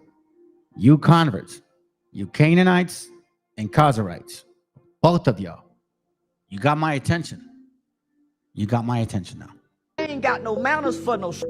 I ain't got no manners for no shit. I'm gonna put my thumb in her butt. I'm gonna put my thumb in her butt. I like girls kissing girls where I'm from. And that's on the radio. Girls on girls, that's promoting lesbianism to my daughter as we driving to school. This song they playing with Drake. Girls want girls where I'm from. Everything that you're saying has some truth to it. It's just the delivery. When you addressing evil, you can't worry about the delivery. When you looking at the conditions of our community, you can't worry about the evil when you got kids that kill kids and say we on Tuka.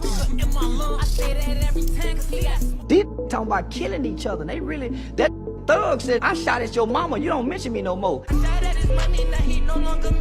He really shot that mama. These are confessing to murders on songs. Come on, don't be hypocrites, black people. Y'all can't listen to this music if y'all so caught up in my delivery.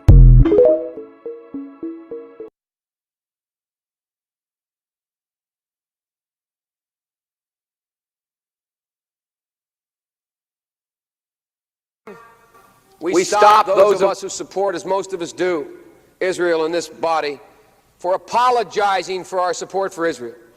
There's no apology to be made. None. It is the best $3 billion investment we make.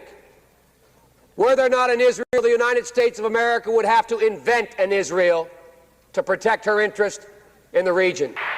The United States would have to go out and invent an Israel. The second part is people should understand by now, this should be crystal clear, that Israel is the single greatest strength America has in the Middle East. I always say to my friends when they say those things to you, I say, imagine our circumstance in the world were there no Israel. How many battleships would there be? How many troops would be stationed? You know, I used to say, early on when I was a kid, I'd say, when I was a young senator, I'd say, if I were a Jew, I'd be a Zionist. I am a Zionist. You don't have to be a Jew to be a Zionist. Progress occurs in the Middle East when everyone knows there's simply no space between the United States and Israel. There is no space between the United States and Israel when it comes to Israel's security. There is only one nation in the world that has unequivocally, without hesitation, and consistently confronted the efforts to delegitimize Israel. At every point in our administration, at every juncture, we've stood up on behalf of the legitimacy of the state of Israel. The security of Israel and the United States is inextricably tied, and we will never, ever, ever abandon Israel out of our own self-interest. I also emphasize what I've said throughout this conflict. The United States fully supports Israel's right to defend itself against indiscriminate rocket attacks from Hamas and other Gaza-based terrorist groups that have taken the lives of innocent civilians in Israel. Crimes of child sex abuse have shocked Australia. Cardinal George Pell has begun giving evidence. YMCA failed to adequately check Now, childcare one devout religious community is in the spotlight. Absolutely no one is above the law. For the first time, what really happened inside an ultra-Orthodox Jewish sect. We are being screwed by the community. And shocking new revelations. I don't recall. He just got that close to perjuring himself. That close. Secret recordings and a cover-up to protect the predators.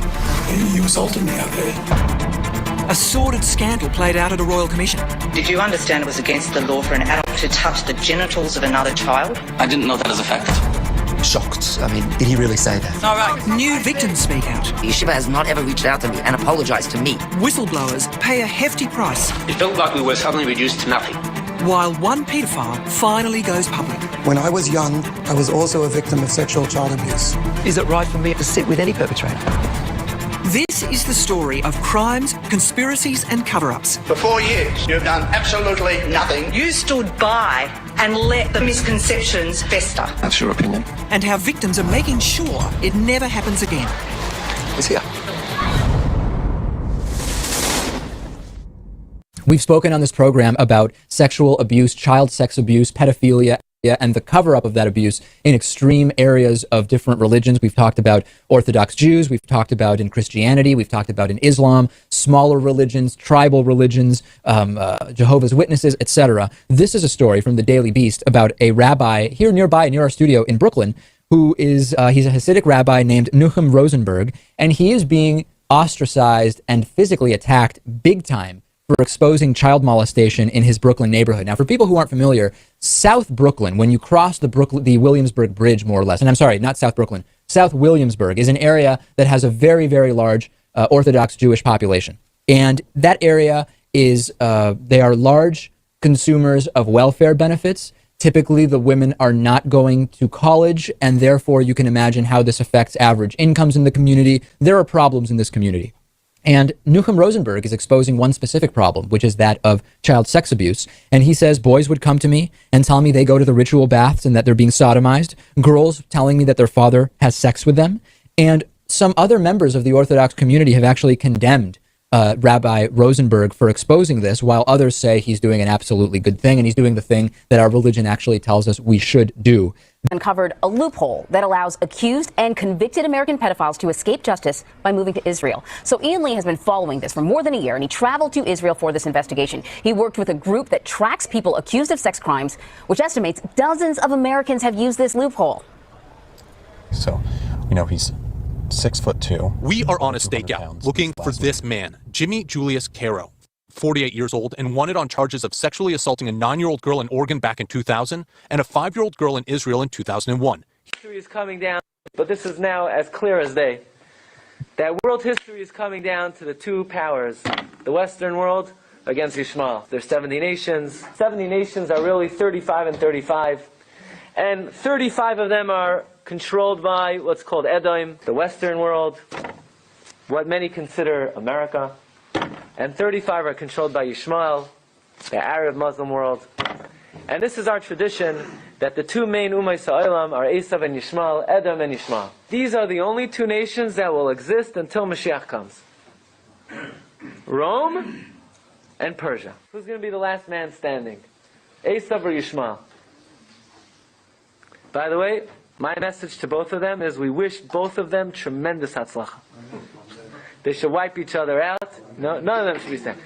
Both sides should mamish be matzliach as much as possible. We wish both sides tremendous, tremendous hatzlacha in their avodah of wiping out the other party. Rome will fall to Persia, which means Edom will fall to Yishmael. Rome will fall to Persia. In other words, America falls to Yishmael. And what the Navi is saying is that Edom, at the end of days, will be carried off by Persia.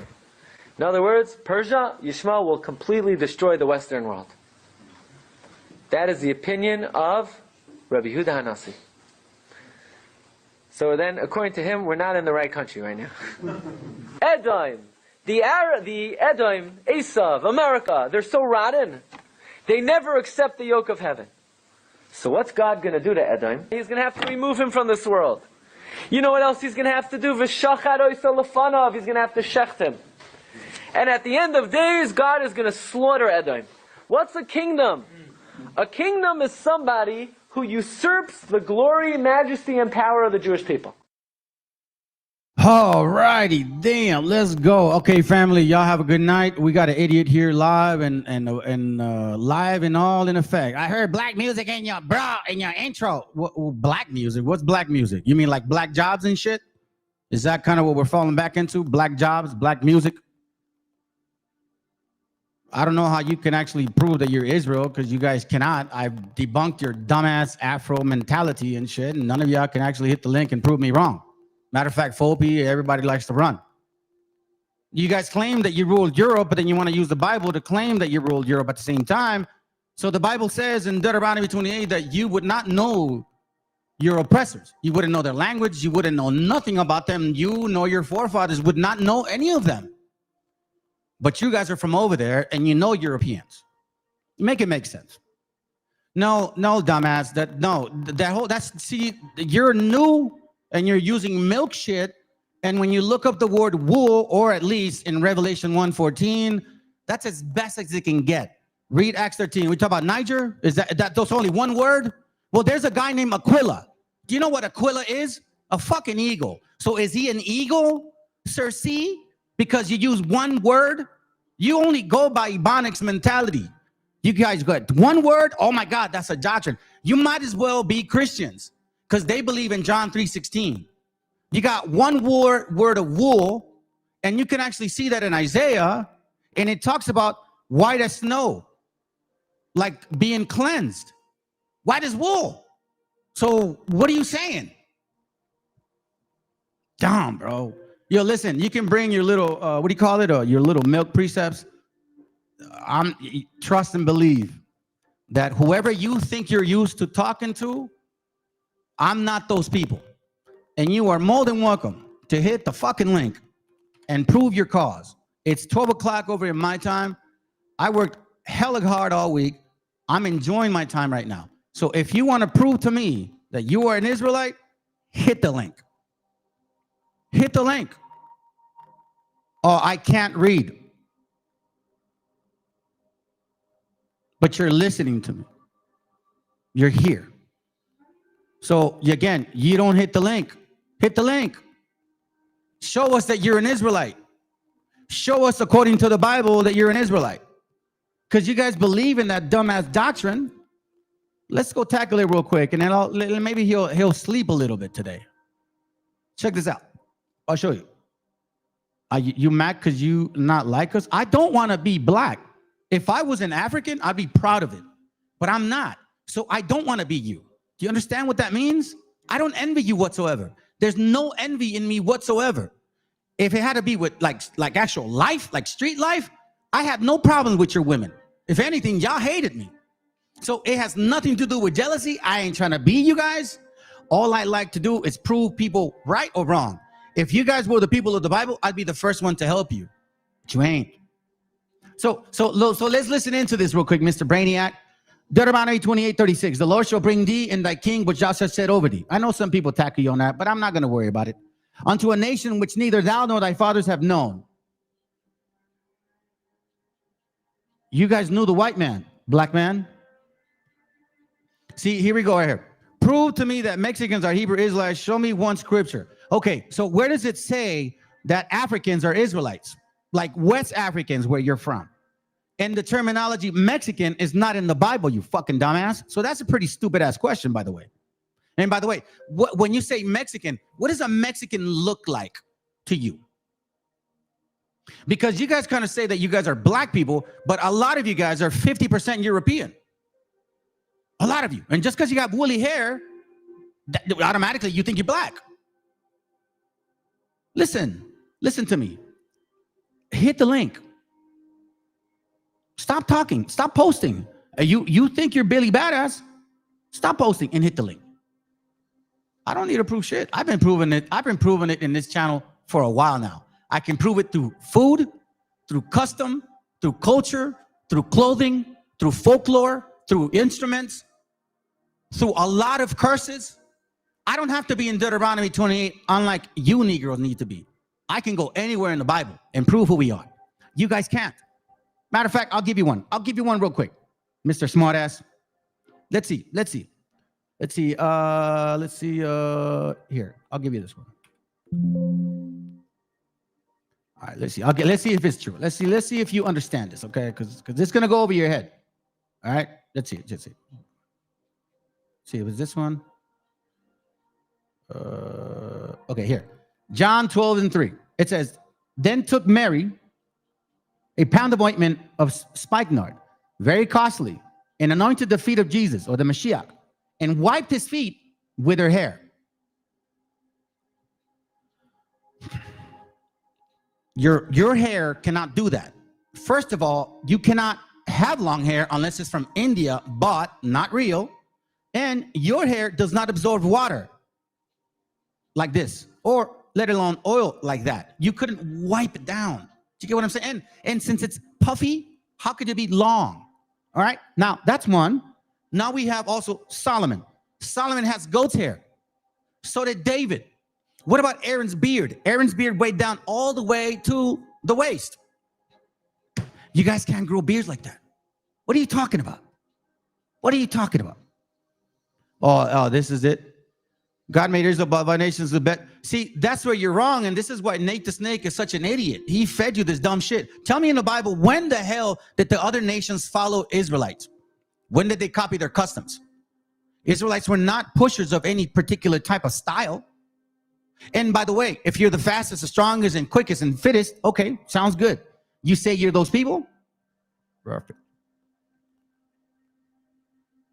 It says here, Deuteronomy 4:37, and because he loved thy fathers, therefore he chooseth the seed of them, and brought thee out of the sight of his mighty power out of Egypt, to drive out nations from before thee, greater and mightier than thou art, to bring thee in, to give thee their land for an inheritance, as it is this day. So, Mr. Smartass over here, since you were the best at singing and dancing and all kinds of sports, who the fuck is this here? Who is this right here? In verse 38. To drive out nations greater before you, mightier than you. Do you not realize that the Canaanites were super tall and big and shit, like Shaq, like your people? See, there you go. You go by one word. Okay, fine. Okay. Then this right here, what is he? Is he an eagle? Is this guy an eagle? And I found a certain Jew, Acts 18:2, and I found a certain Jew named Aquila. You know what Aquila is? It's an águila. It means an eagle. So does that mean that this Jew was an eagle? Is that what it means? You go by one word, bro. You ain't no different than Christians. Yeah, I'm literally, this is making fun of you. Literally, like, do you care about color? Even though I just read to you that Solomon had goat's hair. The sister wiped her hair off the Messiah's feet. Aaron has long beard. So did Solomon. I don't understand. What is it? I don't hear the fro. I don't see the fro. It don't sound to me like there's a fro. Hey, listen, family. You don't understand Bible, but yet he's telling me that it's because of Niger. And then I show him scriptures that says, well, who is this other greater nation? Since you said that Israelites were the greatest nation. You said the Israelites were the greatest nation, the fastest, strongest, the ones that create better music. Okay, well then who is Deuteronomy 4:38?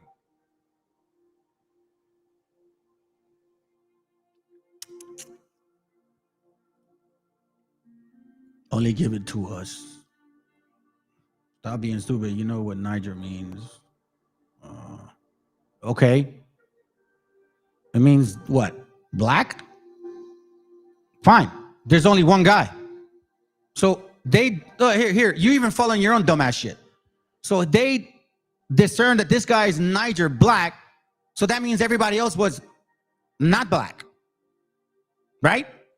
Because you just said that this particular person in Acts 13. I mean, you went out of your way to show us Acts 13. And it's one person. So based on one person, because if they were all black, why would they say Niger? Wouldn't they call him a whiter? You know, he's a convert and shit. You know what I'm saying? But no, you take one word and now you think everybody's black. Oh, see, there you go. You don't understand the Bible. You only give it to, see, this is what I'm saying, family. This is so fucking, this is beautiful. This is beautiful. Look, they really believe their bullshit. there are signet spirits and angels that are attached to the Israelites that are not attached to Mexicans. So what is your definition of Mexican? What do you think Mexicans look like?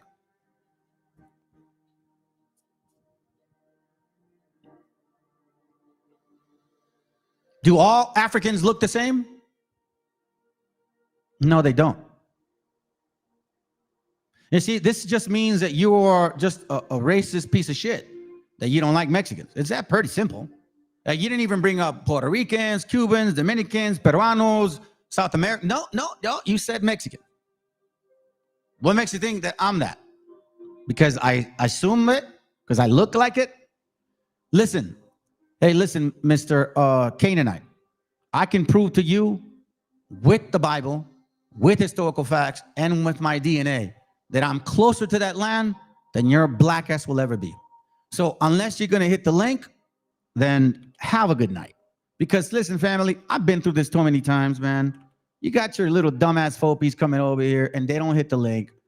He goes, I didn't say I did. Bro, listen, and you know how I know? Because you're assuming Mexicans. You didn't attack nobody else. You didn't say Puerto Ricans, whatever. No, you said Mexicans.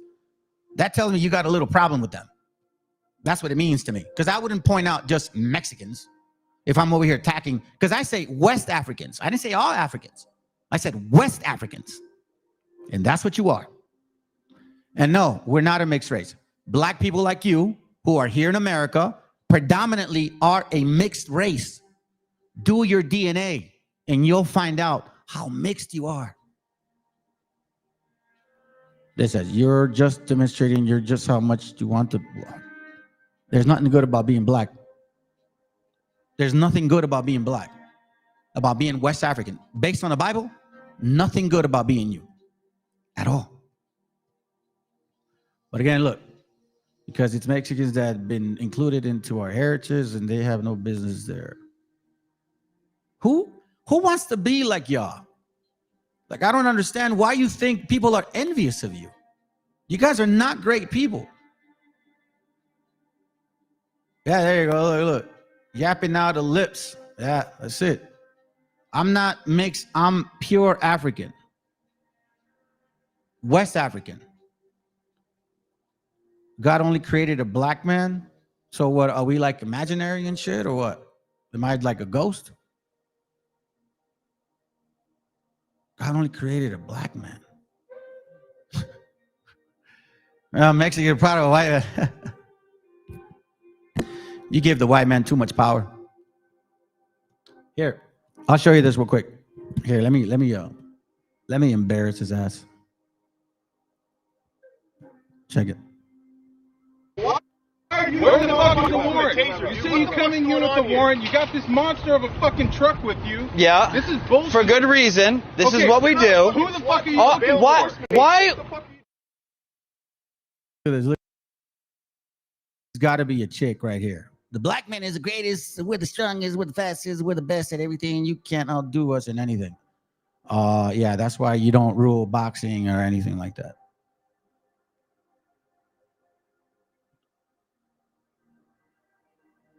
Hey, look, you're reading our Bible. Hit the link. Hit the link. You're making a fool of yourself. You're embarrassing black people. You're actually embarrassing black people.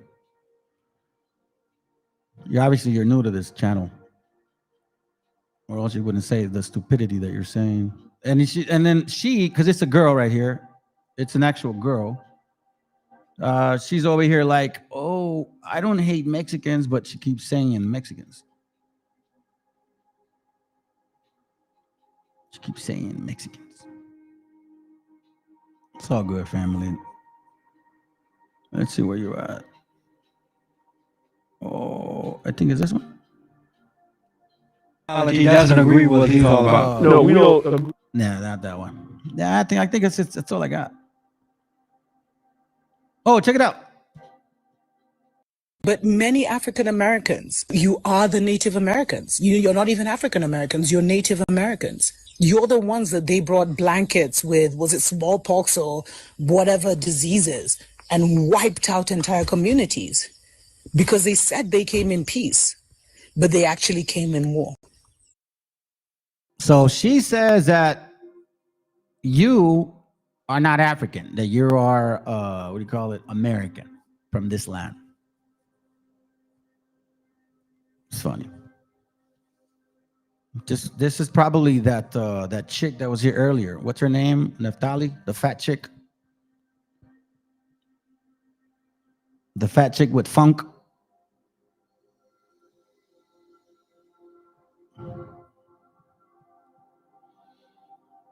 I think I have, hold on, let me see something. No, that's about it. Yep, that's about it. Cool, fam. All right, family. So you guys take care. Let little Cece here have her fun and shit. You know what I mean? Let her express herself. That, you know, they go by little verses. And Acts 13, one word. All of a sudden, she wants to prove that everybody's black, but then they identify one supposedly black person, but because of that one person, everybody's black now. I just that makes no sense. But again, it does confirm the brain cells. It does confirm the lack of understanding, and it does definitely confirm. Matter of fact, you want to know something? Check this out. This is who you guys truly are. Revelation 2:9 and 3:9 right here. This is your people right here. You see right here? That's your gente, and that's your poppies right there. Y'all are working together. The Jews and the Moors always working together, man. It's all good, man. It's all good, family. Let them talk. That's how stupid they are. Because you know what? No matter what they do, no matter what they say, they're still not going to hit the link. So at the end of the day, you know, everybody can be a glorified typist. But if you don't mean nothing, if you're here to hit, if you're scared, if you're a real Israelite, then you should prove your cause. Prove that you're an Israelite. But you won't. Y'all have a good night. I got a good, interesting song. Enjoy it.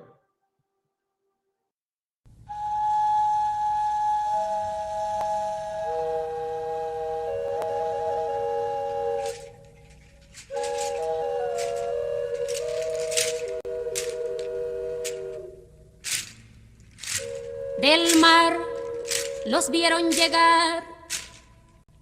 Mis hermanos emplumados eran los hombres barbados de la profecía esperada.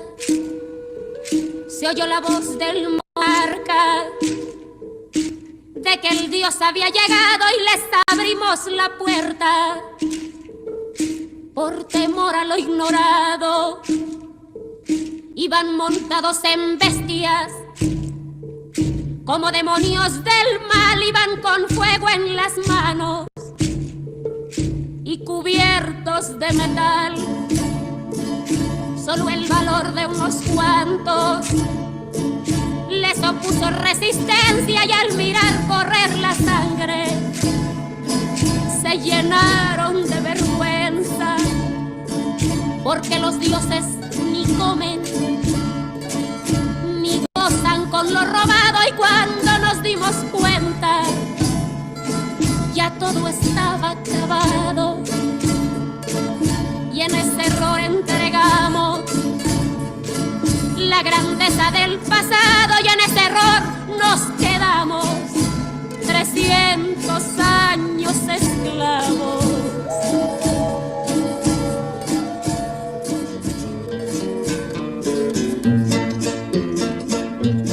Quedó el maleficio de brindar al extranjero nuestra fe, nuestra cultura, nuestro pan, nuestro dinero, y le seguimos cambiando oro por cuentas de vidrio y damos nuestras riquezas por sus espejos con brillo.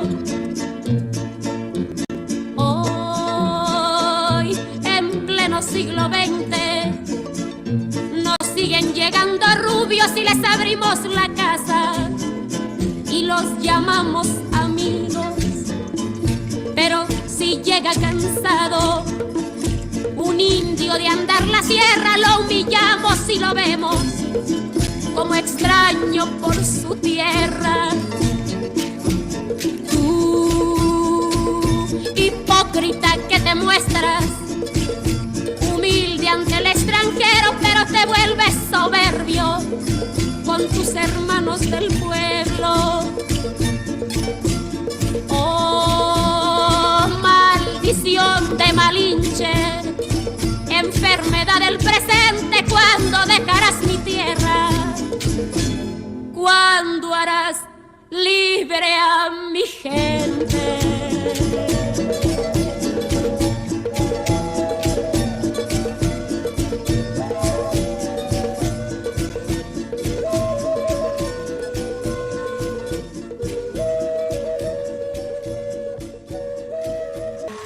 The exodus to Tamawanchan has now been prophesied. Aslan is calling the children back to reunite with relations once forgotten. Ometeo has set the scene.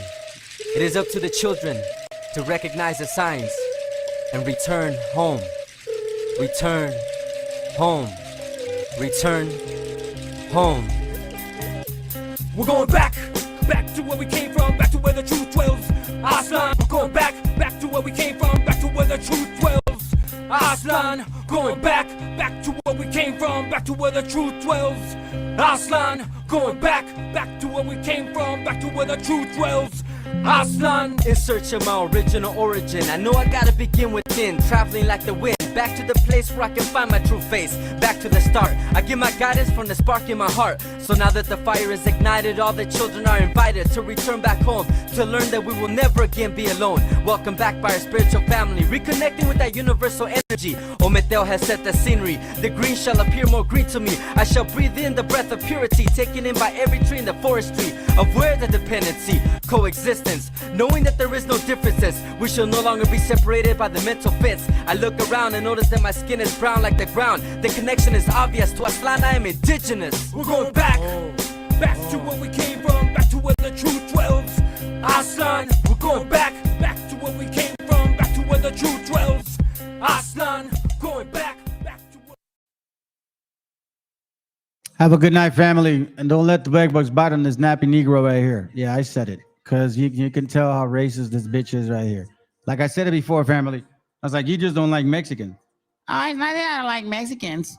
And then there she goes and says, you're a product of this, you're that, and da-da-da. You guys approve, you guys don't contribute to nothing, even though we have the highest in regards to the children with higher IQs than most black people in this country.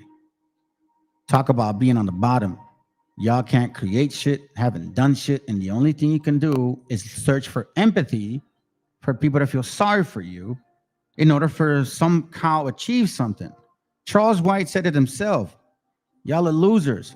You will never win. You'll never be in rulership. You'll never be in rulership again. You're done. It's over.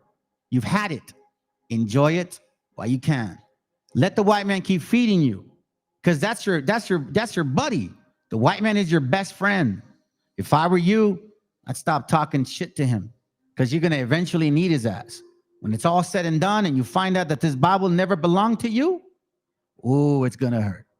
Here you go. Look, we built America. We built Europe. You see this, family? You see how stupid these people are? So they ruled Europe and they conquered America. And again, life is so beautiful, man, when you know you're right. All right. Yeah, gotta have a good night. Play one more song, and because this dumbass doesn't want to click the link.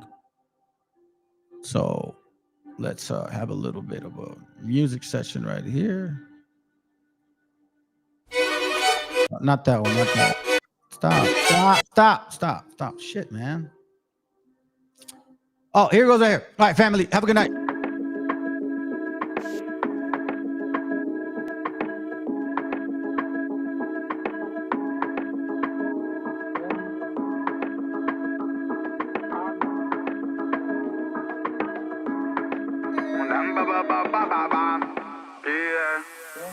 Viven huyendo de la envidia como los niños en Siria de la bomba que le manda el Pentágono. Y todo el día, mamá mía, keeping it that's so real. Love was man, I never fear, never, no. La travesía de la vida más que misericordiosa y nuestra prosa siempre para fabono. Tú podrás por mierda traicionar a tu familia, matar tu sangre si a vos sabías, pero yo no. Familia, es el que está a la mínimo. Familia,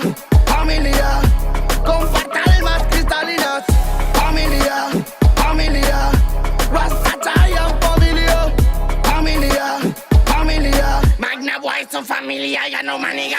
هوا ديالي شو من حالي وشو من حالي هني بالك ربي كبير وربي عالي هو اللي جاي يديني اليوم وباغي سالي ربي يغفر ليا ولا دراري هوا ديالي شو من حالي وشو من حالي هني بالك ربي كبير وربي عالي هو اللي جاي يديني اليوم وباغي سالي ربي يغفر ليا ولا دراري un sueño donde no había amor se perdía el color de una flor se marchaba lentamente con el sol en el horizonte pude hacer algo para calmar mi dolor y es por eso que le pongo flow viviendo alto siempre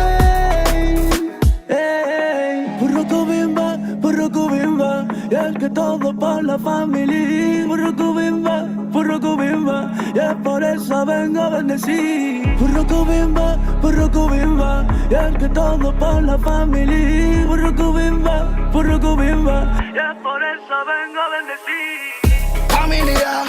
Familia, es el que está a la mínimo.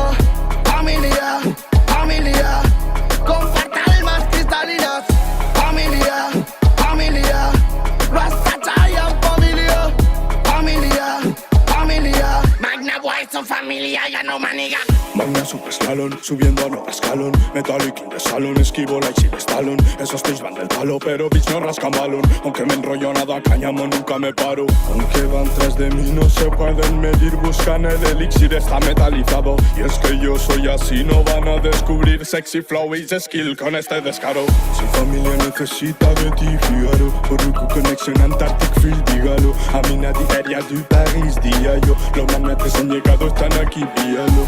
Para soportar el dolor como no imaginas. Es la vida en ámbar. Aunque creas que no puedes tú solo con la movida. Yo llevaré tus bambas. Familia, fighting the hate and the media. Familia, it's original, man. Familia, fighting the hate and the media. Familia, yo soy un rocket, ellos abrilia. Con los míos siempre se lo baila. Menea melena, remueve la vaina. Aunque agarre fuerte el fruto para que no se caiga. Son los magna de boss final. Con los míos siempre se lo baila. Menea melena, remueve la vaina. Aunque agarre fuerte el fruto para que no se caiga. Son los magna de boss final. Disparo a millas sin mirar y sin mirar sin asimilar que es la puta herida de tu vida urgo. Los manas te la chatarrilla hacen pa' pillar piltrafillas. Tres donos nos pilla y se va con la furgo. Te hará falta una pedicura y una cura si se apura. Quizás llega la locura de mi turbo. Dale vueltas a las partículas, deja ya la mandíbula quieta que sola llega a Luxemburgo. Niño, prepara la compota que la pera pasa. Pero vinimos a mejorarla. Pa' hablar por mi familia y tengo autoridad. Saben que no puedo cagarla. Si pones ritmo y los manos les toca cuatro patas.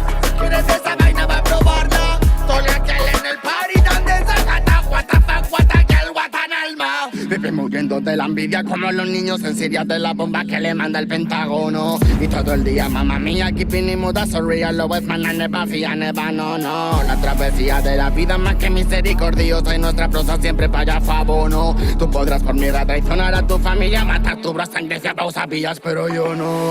Familia, es el que está a la mínimo. Familia, comparte almas cristalinas. Familia, Rasta Giant familia,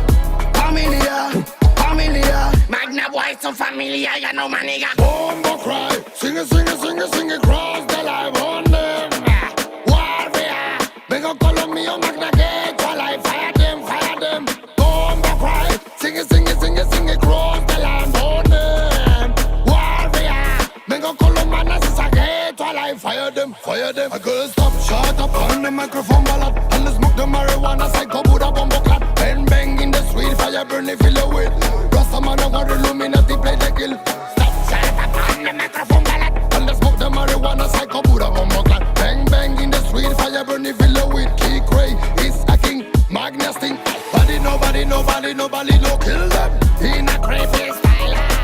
Chale, no fire them. It's a Rasta ganja. Nobody, no kill them. It's a crispy style. Tally, the fire cream. It's a Rasta ganja. Familia, Rasta chai is familia.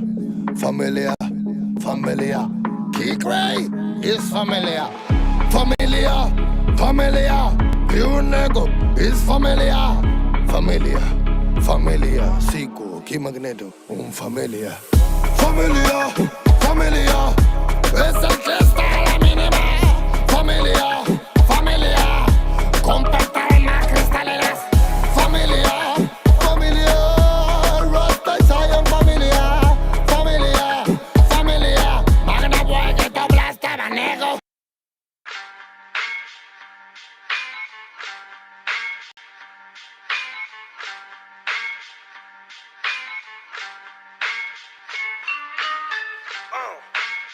En la Plaza de Reyes, Black 50, Soplón. Yeah. ¿Qué vas a saber? ¿Qué vas a saber tú? Oye, chibolito, faltomé. Pulpín de los pulpines, batería de Rapunzel, de rapeos, de raptos, de lagartos en cuartel. Cualquier la pega de cruel con un viejo coronel. Soy flojo, se me antojó dormirme en el laurel. Elevé mi level con un label y un Faber-Castell. Ya un papel, lo empape con sangre de todo aquel que se jura Nobel y no ve mis trenes en la riel. What's so man? ¿Por qué no sacan la tablet? Juro por mis aguas que no te hablo por las powers. Soy chinchado neto, búscame por Pico Sour y te voy a meter al centro loco como Beckenbauer. Escúchame atento mi bro, que estamos rompiéndole en pro. El negro de Plaza de Reyes como siempre rompe de este micrófono. Que quiere meterle como yo pero no puede meterle taco bron. Si te pensabas que solo era un gallo, déjame decirle que se equivocó. Real motherfucker feeling on the street. Es el Black Sheep, Black Sea Metal de Plaza de Kings. Motherfucker, so bloom.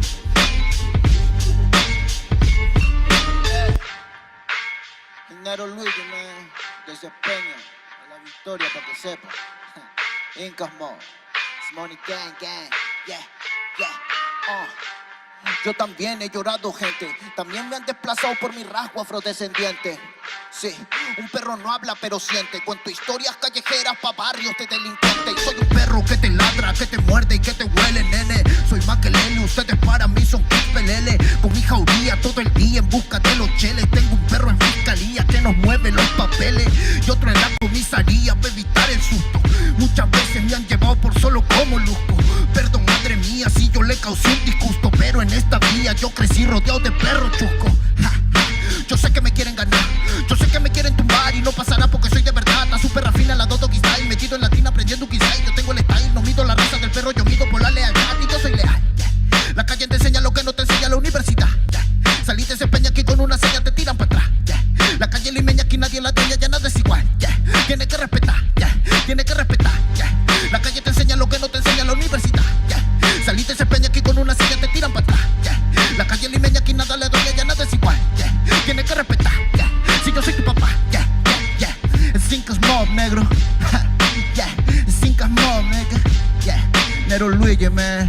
Incas Mob, yeah. It's Money Gang, gang, gang, yeah. Hey, yo. Yango en la maldita casa. Me llaman pa' que les dé al menos una vez al mes. Se metieron al lago y olvidaron que era el mes. For everybody bless. La fama es una puta, me está llamando a las 3. Dile que llame después de las 16 y 25. Volví de la infancia de Abraham Lincoln. Con fuerza ya inco, luchando para salir del rincón. Letra callejera en CD Brinco. Under del under, puede que tu viejo te lo mande. Sale de vez en cuando como el cóndor por los Andes. Mi cuerpo no es de madera como Dandy. Antes que me branden, yo seré el ola que los expande. Aunque esto me pique en la madera, no sirve ni para romper el ticket de un evento afuera. Loco por la carrera, desafían la gravedad. Yo espero tras la barrera y llego con la novedad. Niña, tú solo espera que ya encontré la manera. He visto bastante por querer lograrlo saltando escalones dentro de la escalera. La vida me puso al depósito, yo soy de púlpito pa' que el mundo conociéramos. De esta parte mejor intérprete que parido de esta cordillera. Sin luz afuera, que el espectáculo es dentro. La calle es mi templo, tiembla el pavimento. Cuando yo me concentro, mis disparos son temas. La calle un poema, se siente desde cuando entro. Que a toditos estos drogaditos que creen que rapean, los regreso al centro de mi balcón. Yo he visto el clon del clon en la misma gestión, pero a la malla no llega el balón. Y para esta pantalla no soy el patrón. Yo ya me sé la cuestión y doy fe por cada renglón. Consciente de la operación del final de Mbappé con la edad de bufón. De Yango en la maldita casa. Plaza de Reyes, papá. El Nero Luigi, Black Mental. Hip hop peruano. Rasgo en la maldita base. Yo, yo, yo.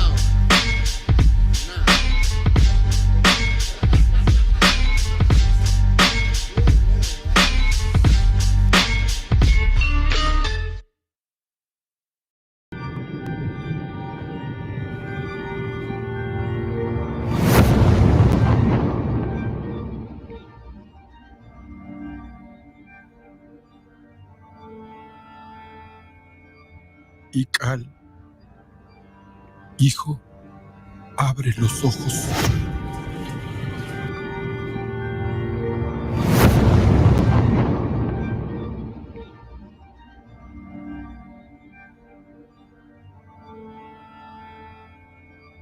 Ical, hijo, abre los ojos.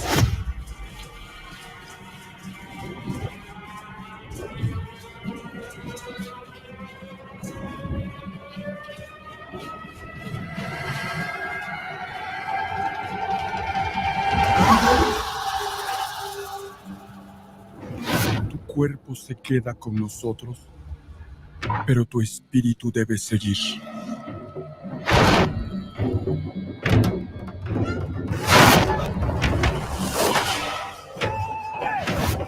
Busca la luz. Aléjate de las sombras.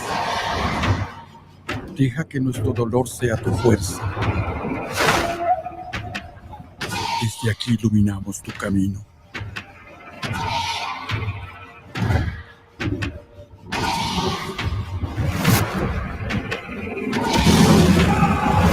Lucha como nosotros ante esta pena tan grande. Yo soy tú. Tú eres yo.